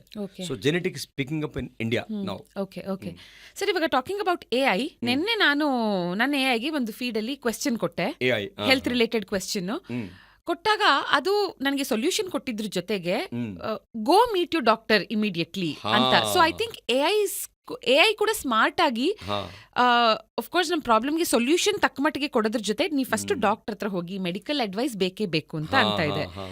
ರೈಟ್? ಅದೇ ತರ ಕೊಲೊರೆಕ್ಟಲ್ ಕ್ಯಾನ್ಸರ್ಸ್ ನ ಡಿಟೆಕ್ಟ್ ಮಾಡೋದಕ್ಕೆ ಡು ಯು ಥಿಂಕ್ AI ಒಂದಷ್ಟು ಕಾಂಟ್ರಿಬ್ಯೂಟ್ ಮಾಡತ್ತೆ ಅಂತ? ಮಾಡ್ತಾ ಇದೆ ಈಗಾಗಲೇ. ಇನ್ಫ್ಯಾಕ್ಟ್ ನಮ್ಮ ಹಾಸ್ಪಿಟಲ್ ಈಗ ನಾವು ಡೇಟಾ ಬೇಕು. AI ಡಯಾಗ್ನೋಸ್ ಮಾಡಬೇಕಾದ್ರೆ ಡೇಟಾ ಬೇಕು, correct? So AI colorectal cancers ಅಲ್ಲಿ ಎಲ್ಲಿ ನಮಗೆ ಸಹಾಯ ಮಾಡುತ್ತೆ ಅಂತ ಹೇಳಿದ್ರೆ, number 1 in diagnosing the cancers early. How? Colonoscopy ಮಾಡಿದಾಗ ಸಣ್ಣ ಕ್ಯಾನ್ಸರ್ ಏನಾದರೂ ಮಿಸ್ ಆದರೆ, ಹ್ಯೂಮನ್ ಎರರ್ ನಾವು ತಪ್ಪಿದ್ರೆ AI ಅದನ್ನ ಡಯಾಗ್ನೋಸ್ ಮಾಡುತ್ತೆ. ನಂಬರ್ 2, ಬಯಾಪ್ಸಿ ಮಾಡಿದಾಗ AI ಪೆಥಾಲಜಿಸ್ಟ್ ತಪ್ಪು ಮಾಡಿದ್ರು ಸಹ AI ಮಿನಿಮೈಸ್ ಮಾಡುತ್ತೆ ಅದನ್ನು. ನಂಬರ್ 3, ಸ್ಟೇಜ್ ಮಾಡಬೇಕಾದ್ರೆ ನಾವು ಸ್ಟೇಜಿಂಗ್ ಮಾಡಬೇಕಾದ್ರೆ ಬಯಾಪ್ಸಿ ರಿಪೋರ್ಟ್ಸು, ಪೆಟ್ ಸ್ಕ್ಯಾನು ಇದೆಲ್ಲ ಮಾಡಿ ಸ್ಟೇಜ್ ಮಾಡ್ತೀವಿ ನಾವು. ಸ್ಟೇಜ್ ಮಾಡೋದ್ರಲ್ಲಿ AI ನಮಗೆ ಅನುಕೂಲ ಮಾಡುತ್ತೆ.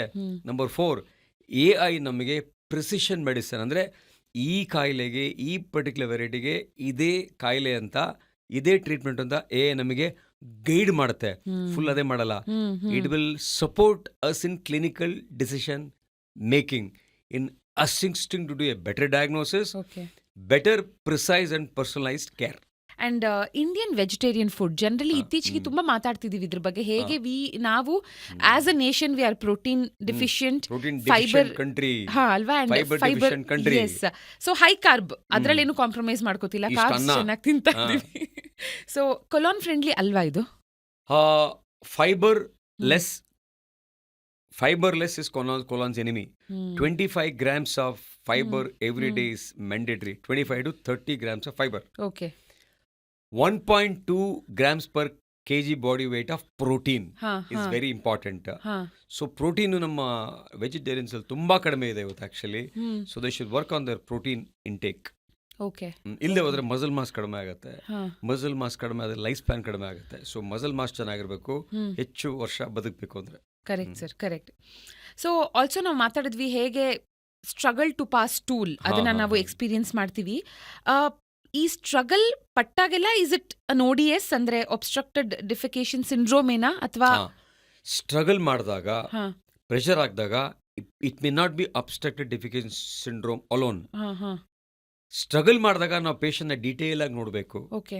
ಎಷ್ಟೊತ್ತು ಕೂತ್ಕೋತೀರಾ, ಹೇಗೆ ಸ್ಟ್ರಗಲ್ ಮಾಡ್ತೀರಾ, ಮ್ಯಾನಿಪುಲೇಷನ್ ಮಾಡ್ತೀರಾ ಅಂತ ಮಾಡಿ ಕೆಲವು ಟೆಸ್ಟ್ಗಳು ಮಾಡಬೇಕು. ಡಿಫಿಕೋಗ್ರಾಮ್ ಅಂತ, ಕೊಲೊನೋಸ್ಕೋಪಿ, ಏನಲ್ ಮ್ಯಾನೋಮೀಟರ್ ಅಂತ, ಈ ಟೆಸ್ಟ್ ಎಲ್ಲ ಮಾಡಿ ನಾವು ಡಯಾಗ್ನೋಸ್ ಮಾಡ್ತಾ ಇರೋದು ಯಾಕೆ ಸ್ಟ್ರಗಲ್ ಮಾಡ್ತಾರೆ ಅವರು ಅಂತ. Western toilet with 7 inch height ಅದನ್ನ ಇಂಡಿಯನ್ ಟಾಯ್ಲೆಟ್ ಮಾಡ್ಕೊಂಡು ಕೈಯಲ್ಲಿ ನಾವು ತೊಳ್ಕೊಳ್ಳೋದು ಉತ್ತಮ ಅಂತೀರಾ? All these by not spending more than 7 to 10 minutes in the toilet. ತೊಳಿರಿ, ಗಣ್ಣೆಲ್ಲ ತೊಳಿರಿ, ಚೆನ್ನಾಗಿ ತೊಳ್ಕೊಳ್ಳಿ, ಇಷ್ಟೇ, that's it. Doctor, if the colon could talk, okay, ಯಾವ ಒಂದು ಹ್ಯಾಬಿಟ್ ಪ್ಲೀಸ್ ಸ್ಟಾಪ್ ದಿಸ್ ಅಂತ ಇಟ್ ವುಡ್ ಬೆಗ್ ಅನ್ಸತ್ ನಿಮ್ಗೆ? If colon could talk to me, and if colon could hear to what I talk, one habit is please don't treat me like gutter, treat me like gut ಅಂತ. ದಯವಿಟ್ಟು ನನ್ನ ಗಟ್ರಾಗಿ ಎಲ್ಲ ಹಾಕ್ಬೇಡ ಇಲ್ಲಿ, ನನ್ನ ಗಟ್ ಥರ treat ಮಾಡು. ಗಟ್ರ ಥರ ಆದರೆ ನೀನೆಲ್ಲ ಹಾಳಾಗೋಗ್ಬಿಡ್ತೀಯ ಅಂತೇಳಿ ಒಂದು habit. Nice. Okay. So usually age ಅಂತ ಕೇಳಿದಾಗ there is also this metabolic age ಅಲ್ವಾ? ಅದೇ ತರ ಗಟ್ ಏಜ್ ಅಂತಾನೂ ಇದೆ ಅಂತ ಕೇಳ್ಪಟ್ಟಿದ್ದೀನಿ. Exactly. ಅಂಡ್ ಹೌದೌದು. Does gut age faster than our actual health if we don't maintain ಅದನ್ನ? ಗಟ್ ಏಜು, ಹಾ ಬಯಾಲಜಿಕಲ್ ಏಜು, ಹಾ ಕ್ರೊನಾಲಜಿಕಲ್ ಏಜ್ ಅಂತ. ಹಾ ಆಯ್ತಾ? ಕ್ರೊನಾಲಜಿಕಲ್ ಏಜು ಏನಾಗ್ತಾ ಇರುತ್ತೆ, ವಯಸ್ಸಾಗ್ತಾ ಹೋಗ್ತಾ ಇರುತ್ತೆ. ಗಟ್ಟನ್ನ ಗಟ್ರ ಥರ ಟ್ರೀಟ್ ಮಾಡಿದ್ರೆ ಅದು ಬೇಗ ಏಜ್ ಆಗುತ್ತೆ. ಗಟ್ಟನ್ನ ನೀವು ನಿಮ್ಮ ಪೆಟ್ಸ್ ಥರ ಟ್ರೀಟ್ ಮಾಡಿದ್ರೆ ಅದು ಯಾವಾಗೂ ಯಂಗ್ ಆಗಿರುತ್ತೆ. ಸೊ ಗಟ್ ಎಷ್ಟೇ ವಯಸ್ಸಾಗಿದ್ರೂ ಅದನ್ನು ರಿವರ್ಸ್ ಮಾಡ್ಬೋದು. ಹೇಗೆ? ಅದನ್ನು ಚೆನ್ನಾಗಿ ಟ್ರೀಟ್ ಮಾಡಿ ಅದನ್ನು ರಿವರ್ಸ್ ಮಾಡ್ಬೋದು. ಸೊ ಗಟ್ಟು ಬೇಗ ಏಜ್ ಆಗುತ್ತೆ ಯಾವಾಗ ಅದನ್ನು ಸರಿಯಾಗಿ ಟ್ರೀಟ್ ಮಾಡದೆ ಹೋದರೆ. ಅಂದರೆ ಒಳ್ಳೆ ಆಹಾರ, ಜಂಕ್ ಫುಡ್ಡು ಇವೆಲ್ಲ ಮಿಕ್ಸ್ ಆದರೆ ಗಟ್ಟಿ ಏಜ್ ಆಗುತ್ತೆ. ಡ್ಯಾಮೇಜ್ ಆಗಿದ್ರು ಸಹ ಗಟ್ಟಿ ಎಂಥ ಒಳ್ಳೆ ಆರ್ಗನ್ ಅಂತ ಹೇಳಿದ್ರೆ ರಿವರ್ಸ್ ಮಾಡೋಕ್ಕೆ ಅವಕಾಶ ಕೊಡುತ್ತೆ. So gut age can be reverse even if it is aged. Oh lovely, nice to know sir. Yeah. And ಹೇಗೆ ನಾವು ಮೋಷನ್ ಬಗ್ಗೆ ಅದರ ಕಲರ್ ಇಂದ ನಮ್ಮ ಹೆಲ್ತ್ ನ ಡಿಟರ್ಮಿನ್ ಮಾಡಬಹುದು ಅಥವಾ ಅದು ಹೇಗಿದೆ ಅನ್ನೋದ್ರಿಂದ ಡಿಟರ್ಮಿನ್ ಮಾಡಬಹುದು ಅಂದ್ವು, ಅದೇ ತರ ತೇಗು ಬರ್ಪ್ ಅಂತ ಒಬ್ಬೊಬ್ರು ಒಂದೊಂದ್ ತರ ತೇಗದನ್ನ ನೋಡಿದೀವಿ ನಾವು. ಇದರಿಂದ ಕೂಡ ನಮ್ಮ ಗಟ್ ಹೆಲ್ತ್ ಅಥವಾ ನಮ್ಮ ಓವರ್ ಆಲ್ ಹೆಲ್ತ್ ಏನಾದ್ರೂ ಇದೊಂದು ಹಿಡಿದ ಕನ್ನಡಿನ? ಆ್ಯಕ್ಚುಲ್ ಆಗಿ ಗಟ್ ಬ್ಯಾಕ್ಟೀರಿಯಾ ಇರೋದು 99.5% ಲಾರ್ಜ್ ಇಂಟೆಸ್ಟೈನಲ್ಲಿ. ಸ್ಟಮಕ್ಕು ಸ್ಮಾಲ್ ಇಂಟೆಸ್ಟೈನ್ 0.01 0.0 ಅಲ್ಲ ಇರುತ್ತೆ. ಈ ತೇಗ್ ಬರುತ್ತಲ್ಲ, ಬ್ಲೋಟಿಂಗ್ ಬರುತ್ತಲ್ಲ, ಬ್ಲೋಟಿಂಗ್ ಅಂತಾರಲ್ಲ, ಅದು ಒಂದು indication that your gut bacteria is not good. Number 1. Number 2, endoscopy ಮಾಡಿದಾಗ H. pylori ಅಂತ ಬ್ಯಾಕ್ಟೀರಿಯಾ ಇರುತ್ತೆ ಸ್ಟಮಕ್ಕಲ್ಲಿ, ಅದರಿಂದನೂ ಬರುತ್ತೆ. ನಂಬರ್ 3, ಎಂಡೋಸ್ಕೋಪಿ ಮಾಡಿದಾಗ ಹಯಾಟಸ್ ಅರ್ನಿಯಾ ಅಂತ ಇರುತ್ತೆ ಈ ಭಾಗದಲ್ಲಿ, ಅದರಿಂದನೂ ಬರುತ್ತೆ. ನಂಬರ್ 4, ಈ ತುಂಬ ಇಲ್ಲಿವರೆಗೂ ತಿನ್ನೋರು, ಹೊಟ್ಟೆ ತುಂಬ ತಿನ್ನೋರು ಹಿಂಗೆ ಮತ್ತು ಸ್ಮೋಕ್ ಮಾಡೋರಿಗೆ ಕೆಳಗೆ ವ್ಯಾಲ್ ವೀಕ್ ಆಗಿ ರಿಫ್ಲೆಕ್ಸ್ ಇರುತ್ತೆ. ಸೊ ತೇಗ್ ಬಂದಾಗ ಅದನ್ನು ನೆಗ್ಲೆಕ್ಟ್ ಮಾಡಬಾರ್ದು. ಒಂದು ಎಂಡೋಸ್ಕೋಪಿ ಮಾಡಲೇಬೇಕು. ಸ್ಕೋಪ್ ಇನ್ ಸ್ಕೋಪ್ ಔಟ್ ಅಂತ. ತೇಗ್ನ ನೆಗ್ಲೆಕ್ಟ್ ಮಾಡಬೇಡಿ, ಎಂಡೋಸ್ಕೋಪಿ ಮಾಡಿಸ್ಕೊಳ್ಳಿ. 2 ನಿಮಿಷದ ಕೆಲಸ. ಯಾವಾಗ ನೆಗ್ಲೆಕ್ಟ್ ಮಾಡಬಾರ್ದು ಸರ್? ಇವಾಗ ಕನ್ಸಿಸ್ಟೆಂಟ್ ಆಗಿ ಒಂದ್ಸರಿ ಬಂದರೆ ಫೈನ್. ಕನ್ಸಿಸ್ಟೆಂಟ್ ಆಗಿ ದಿನ ಬ್ಲೋಟಿಂಗ್ ಆಗೋದು, ದಿನ ತೇಗ್ ಬರೋದು, ಡಿಸ್ಕಂಫರ್ಟ್ ಆಗೋದು, ಒಂಚೂರು ತಿನ್ನೋಷ್ಟೊತ್ತಿಗೆ ಹೊಟ್ಟೆ ತುಂಬ್ದಂಗೆ ಆಗೋದು, ಎಂಡೋಸ್ಕೋಪಿ ಮಾಡಬೇಕು. Okay sir. Okay okay sir, ಇವಾಗ ನನ್ನ ಲಾಸ್ಟ್ ಕ್ವೆಶ್ಚನ್ ಇಸ್, ಸೌಜನ್ಯ ಇದೊಂದು ಕ್ವೆಶ್ಚನ್ ಕೇಳಿದ್ರೆ ಚೆನ್ನಾಗಿರ್ತಿತ್ತು ಅಂತ ಯಾವ್ದಾದ್ರು ಕ್ವೆಶ್ಚನ್ ಇದೆಯಾ? ಮೇಡಮ್, ನೀವು you are a well read lady. You have done deep research on this subject, the kind of questions you asked. So I don't think you have missed out any questions. ನಾವೆಲ್ಲ ಎಕ್ಸಾಮ್ಗೆ ಹೋದಾಗ ನಮ್ಮ examiner ಎಲ್ಲ ಕೇಳ್ಬಿಟ್ಟು ಪಕ್ಕದ ಎಕ್ಸಾಮ್ನವ್ರಿಗೆ ಬೇರೆ ಕೇಳ್ಬೇಕಾ ಅವನಿಗೆ ಅಂತ ಹಂಗಾಯ್ತು ಕತೆ. ಇದು ಗೊತ್ತಾಯ್ತಲ್ವಾ? ಪಕ್ಕದ ಬೇರೆ ಏನಾರ ಕೇಳಬೇಕಾ ಅಂತ ಇವರು ಎಲ್ಲ ಕೇಳ್ಬಿಟ್ಟಿದ್ದೀವಿ, ಎಲ್ಲ ಆನ್ಸರ್ ಮಾಡಿದಾನಲ್ಲ ಅಂತ. ಇಲ್ಲ, ಇನ್ನೊಂದು ಕ್ವಶನ್ ಕೇಳಿ ಏನಾದರೂ ಇದ್ದರೆ ಆನ್ಸರ್ ಮಾಡೋಕ್ಕಾಗದೇ ಇರೋದು ಅಂತ. ಹಾಗಾಯ್ತು ನಿಮ್ಮ ಕತೆ ಇದು. ನನಗೆ ಎಕ್ಸಾಮ್ ಜ್ಞಾಪಕ MS ಎಕ್ಸಾಮಲ್ಲಿ ಕೇಳಿ ಕೇಳಿ ಕೇಳಿ ಎಲ್ಲರೂ ಪಾಸ್ ಮಾಡೋಕ್ಕಾಗಲ್ವಲ್ಲ, ಏನಾದರೂ ಮಾಡಿ ಆನ್ಸರ್ ಹೇಳ್ತಾನೆ ಫೇಲ್ ಮಾಡ್ಬೇಕಂತ ಸ್ಟ್ರಾಟಜಿ ಮಾಡ್ತಾರೆ. ಹಂಗೆ ನನ್ನನ್ನು ಫೇಲ್ ಮಾಡೋಕ್ಕೆ ಸ್ಟ್ರಾಟಜಿ ಮಾಡ್ತಿದ್ದೀರಾ ನೀವು? ಎಲ್ಲ ಕೇಳಿದ್ದೀರಾ ಮೇಡಮ್? ನೀವೇ ಕೇಳ್ಬಿಡಿ ಯಾವ್ದಾರು ಒಂದು ಕ್ವಶನ್. ಎಸ್ ಸರ್, ಒಂದು ಕ್ವಶನ್ ಫ್ಲಾಶ್ ಆಯ್ತು. ಮೇಡಮ್, ಓಕೆ, ಏನು ಕ್ವಶನ್ ಅದು? ಸಪ್ಲಿಮೆಂಟ್ಸ್ ಅಂದ್ರೆ ಎಕ್ಸಾಮ್ ಅಲ್ಲಿ ಫೇಲ್ ಆದ್ಮೇಲೆ ಸಪ್ಲಿಮೆಂಟ್ ಎಕ್ಸಾಮ್ ಅಂತ ಹೇಳ್ಬಿಟ್ರಾ? ಆ ತರ. ಸೊ ಇವತ್ತಿನ ದಿನ ಪ್ರತಿಯೊಂದೊಂದು ಇಶ್ಯೂಗೂ ಒಂದೊಂದು ಸಪ್ಲಿಮೆಂಟ್, ಅಂದ್ರೆ ಒಮೆಗಾ 3 ಅಂತೆ, ಮ್ಯಾಗ್ನೀಸಿಯಂ ಅಂತೆ, ಜಿಂಕ್ ಅಂತೆ, ವೈಟಮಿನ್ ಡಿ, B12 ಎಷ್ಟೆಲ್ಲ ಸಪ್ಲಿಮೆಂಟ್ಸ್ ಇದೆ. ಯಾವ್ಯಾವ್ದು ಗಟ್ ಫ್ರೆಂಡ್ಲಿ ಅಂಡ್ ನಾವೇ ಸೆಲ್ಫ್ ಮೆಡಿಕೇಶನ್ ಮಾಡ್ಕೋಬಾರ್ದಾ when it comes to supplements ಅಂತ? ಮೇಡಮ್, ಸಪ್ಲಿಮೆಂಟ್ ಅಂತಾನೆ ಹೆಸರಿದೆ. It's only a supplement, not the core, not the main food. Main food resource ಬರೋದು ನಮಗೆ ನಮ್ಮ ಈಟಿಂಗ್ ಹ್ಯಾಬಿಟ್ಸಿಂದಾನೆ. ಸಪ್ಲಿಮೆಂಟ್ಸ್ ಯಾವಾಗ ಬರುತ್ತೆ ಅಂತ ಹೇಳಿದ್ರೆ, ನಾವು ಇನ್ವೆಸ್ಟಿಗೇಷನ್ ಮಾಡಿದಾಗ, ಚೆಕ್ ಮಾಡಿದಾಗ ಕಡಿಮೆ ಇದ್ರೆ ಮಾತ್ರ ಸಪ್ಲಿಮೆಂಟ್ಸ್ ಕೊಡಬೇಕು ಮೇಡಮ್.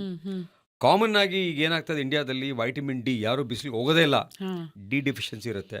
ಸೊ ಡಿ ಸಪ್ಲಿಮೆಂಟ್ಸ್ ಕೊಡಬೇಕು. ವೈಟಮಿನ್ B12 ಸರಿಯಾಗಿ ತಿನ್ನೋದೇ ಇಲ್ಲ, ಸೊ ಸಪ್ಲಿಮೆಂಟ್ಸ್ ಕೊಡಬೇಕು ನಾವು. Zinc, magnesium, calcium, vitamin B12 ಈ ಸಪ್ಲಿಮೆಂಟ್ಸ್ ಎಲ್ಲ ಕೊಡಬೇಕು ನಾವು. ಬಟ್ ಏನಾಗ್ತಾ ಇದೆ, ಸಪ್ಲಿಮೆಂಟ್ಸ್ ಕೊಡಬೇಕಾದ್ರೆ ಸರಿಯಾಗಿ ಇನ್ವೆಸ್ಟಿಗೇಷನ್ ಮಾಡಿ ಸಪ್ಲಿಮೆಂಟ್ಸ್ ಕೊಡಬೇಕು. ಇಲ್ಲದೆ ಹೋದ್ರೆ ಏನಾಗುತ್ತೆ, ಆ ಮೈಕೈ ನೋವು ಬರೋದು, ಪೇಯ್ನ್ ಬರೋದು, ಬಾಡಿ ಏಕ್ ಬರೋದು, ನಿದ್ದೆ ಬರದೇ ಇರೋದು, ವೂಂಡ್ ಹೀಲಿಂಗ್ ಆಗದೆ ಇರೋದು, ಇವೆಲ್ಲ ಆಗ್ತಾ ಇರುತ್ತೆ. ಸಾಮಾನ್ಯವಾಗಿ ಆಫ್ಟರ್ 40 ಇಯರ್ಸು ಹ್ಮ್. ಸಪ್ಲಿಮೆಂಟ್ಸ್ ಜನ ತಗೊಳ್ಳೋದು ತುಂಬ ಹೆಚ್ಚಾಗ್ತಾ ಇದೆ ಈಗ. ಹಾ, ಹಾ. ಯಾಕೆ ಹೆಚ್ಚಾಗ್ತದೆ ಅಂತ ಹೇಳಿದ್ರೆ, ಪ್ರಾಪರ್ ಹೀಟಿಂಗ್ ಹ್ಯಾಬಿಟ್ಸ್ ಇಲ್ಲದೇ ಜನಕ್ಕೆ India is a protein deficient country, India is a fibre deficient country, ಹಾಗೆ ಇಂಡಿಯಾ ಇಸ್ ನ್ಯೂಟ್ರಿಷನಲಿ ಡಿಫಿಷಿಯೆಂಟ್ ಕಂಟ್ರಿನೂ ಆಗ್ತಾ ಇದೆ. ಹ್ಮ್. ಬಿಕಾಸ್ ಸರಿಯಾಗಿ ತಿಂತಾ ಇಲ್ಲ ಒಂದು. ಎರಡನೇದು, because of gut bacterial health, hmm. Because of gut lining, hmm. ಆ ತಿನ್ನೋದು ಅಬ್ಸಾರ್ಬ್ ಆಗ್ತಾ ಇದೆಯೋ ಇಲ್ಲೋ ಅಂತ ನಮಗೆ ಗೊತ್ತಿಲ್ಲ. ಸೊ ಹಾಗಾಗಿ supplements will play a role, but as A supplement only, but not as A main source of food. So deficient ಇದ್ದರೆ ಸಪ್ಲಿಮೆಂಟ್ಸ್ ತೊಗೊಳ್ಳೋದು ಒಳ್ಳೆಯದು. ಸಪ್ಲಿಮೆಂಟ್ಸ್ ತೊಗೊಂಡಾಗ ಒಳ್ಳೆ ಫೀಲ್ ಬರುತ್ತೆ. Yes, ಅದು Correction ಕೂಡ ಮಾಡಿದಾಗ. ಡಾಕ್ಟರ್ ಸಜೆಸ್ಟ್ ಮಾಡಿದಾಗ. ಎಕ್ಸಾಕ್ಟ್ಲಿ. ಯಾಕಂದ್ರೆ ಇವತ್ತು ರೀಲ್ಸ್ ನೋಡಿ ದೇ ವಿಲ್ ಟೇಕ್ ಸಪ್ಲಿಮೆಂಟ್ಸ್. ಇವತ್ತು ಏನೇನೋ ಸಪ್ಲಿಮೆಂಟ್ಸು, ಅದೇನೋ ರೀಲ್ಸ್ ನೋಡ್ತಾರೆ, ಅದೇನೋ ಜಿಮ್ಗೆ ಹೋಗ್ತೀರಿ, ಕ್ರಿಯಾಟಿನಿನ್ ಅಂತಾರೆ, ಪ್ರೋಟೀನ್ ಪೌಡರ್ ಅಂತಾರೆ, ಪ್ರೋಟೀನ್ ಶೇಕ್ ಅಂತಾರೆ, ಗಟ್ ಬಗ್ ಅಂತಾರೆ, ಗುಡ್ ಬಗ್ ಅಂತಾರೆ, ಅದು ಏನೇನೋ ಬಂದಿದೆ ಇನ್ಸ್ಟಾಗ್ರಾಮಲ್ಲಿ, ಅದೆಲ್ಲ ತಿಂತಾರೆ. ಸಪ್ಲಿಮೆಂಟ್ಸ್ ತೊಗೋಬೇಕಾದ್ರೆ, ಪ್ರೋಬಯೋಟಿಕ್ಸ್ ತೊಗೋಬೇಕಾದ್ರೆ, ಪ್ರೀಬಯೋಟಿಕ್ಸ್ ತೊಗೋಬೇಕಾದ್ರೆ ಡಾಕ್ಟ್ರ್ ಹತ್ರ ಹೋಗಿ ನೀಟಾಗಿ ಇನ್ವೆಸ್ಟಿಗೇಷನ್ಸ್ ಮಾಡ್ತಿ, ಎವಿಡೆನ್ಸ್ ಇಟ್ಕೊಂಡು, ನನಗೆ ವೈಟಮಿನ್ ಡಿ ಇದೆಯಾ ತೊಗೊಳ್ಳೋಣ, ಜಿಂಕ್ ಕಡಿಮೆ ಇದೆಯಾ ತೊಗೊಳ್ಳೋಣ, ಕ್ಯಾಲ್ಶಿಯಂ ಕಡಿಮೆ ಇದೆಯಾ ತೊಗೊಳ್ಳೋಣ, ಈ ರೀತಿ ಡಾಕ್ಟ್ರ್ ರೆಕಮೆಂಡೇಶನ್ ಮೇಲೆ ಸಪ್ಲಿಮೆಂಟ್ಸ್ ತೊಗೊಳ್ಳೋದು ಭಾಳ ಒಳ್ಳೆಯದು. Lovely sir, thank you. ಬಹಳ ಇನ್ಸೈಟ್ಫುಲ್ ಆಗಿತ್ತು. ತುಂಬಾ ಮಡಿವಂತಿಕೆಯ ಸಬ್ಜೆಕ್ಟ್ ಇದು. ಇನ್ ದ ಸೆನ್ಸ್ ಜನ ಡಿಸ್ಕಸ್ ಮಾಡೋದಕ್ಕೆ ತುಂಬಾ ಸಂಕೋಚ ಪಟ್ಕೊಳ್ತಾರೆ. ಮೇ ಬಿ ಆಫ್ಟರ್ ಈ ತರದ ಒಂದು ಎಪಿಸೋಡ್ ಅಟ್ ಲೀಸ್ಟ್ ಅವರು ಲವ್ಡ್ ಒನ್ಸ್ ಜೊತೆ ಓಪನ್ ಅಪ್ ಆದಾಗ ಹೌದು, ಒಬ್ಬರೇ ಡಾಕ್ಟರ್ ಹತ್ರ ಹೋಗೋ ಬದಲು ಜೊತೆಗೆ ಹೋಗಬಹುದು. ಎಕ್ಸಾಕ್ಟ್ಲಿ. ಸಪೋರ್ಟ್ ಸಿಸ್ಟಮ್ ಇರುತ್ತೆ ಹೌದು, ಅಲ್ವಾ? ಹೌದು, ಯಾ ಹೌದು, ಯಾ ಹೌದು. So thank you very much madam. Actually your each question was probing in nature. Thank you, probe sir. ಮಾಡ್ತಾ ಇದ್ದೀರಿ ಆ್ಯಕ್ಚುಲಿ. Thank you. ಇವು ಚೆನ್ನಾಗಿ ಡಿಗ್ ಮಾಡಿದ್ರಿ ಸಬ್ಜೆಕ್ಟ್ ಬಗ್ಗೆ. ನನಗೆ ಖುಷಿ ಆಯ್ತು actually to answer all your questions. Thank you sir, means a lot coming from you. Thank you so much ನಿಮ್ಮ ಟೈಮ್ಗೆ.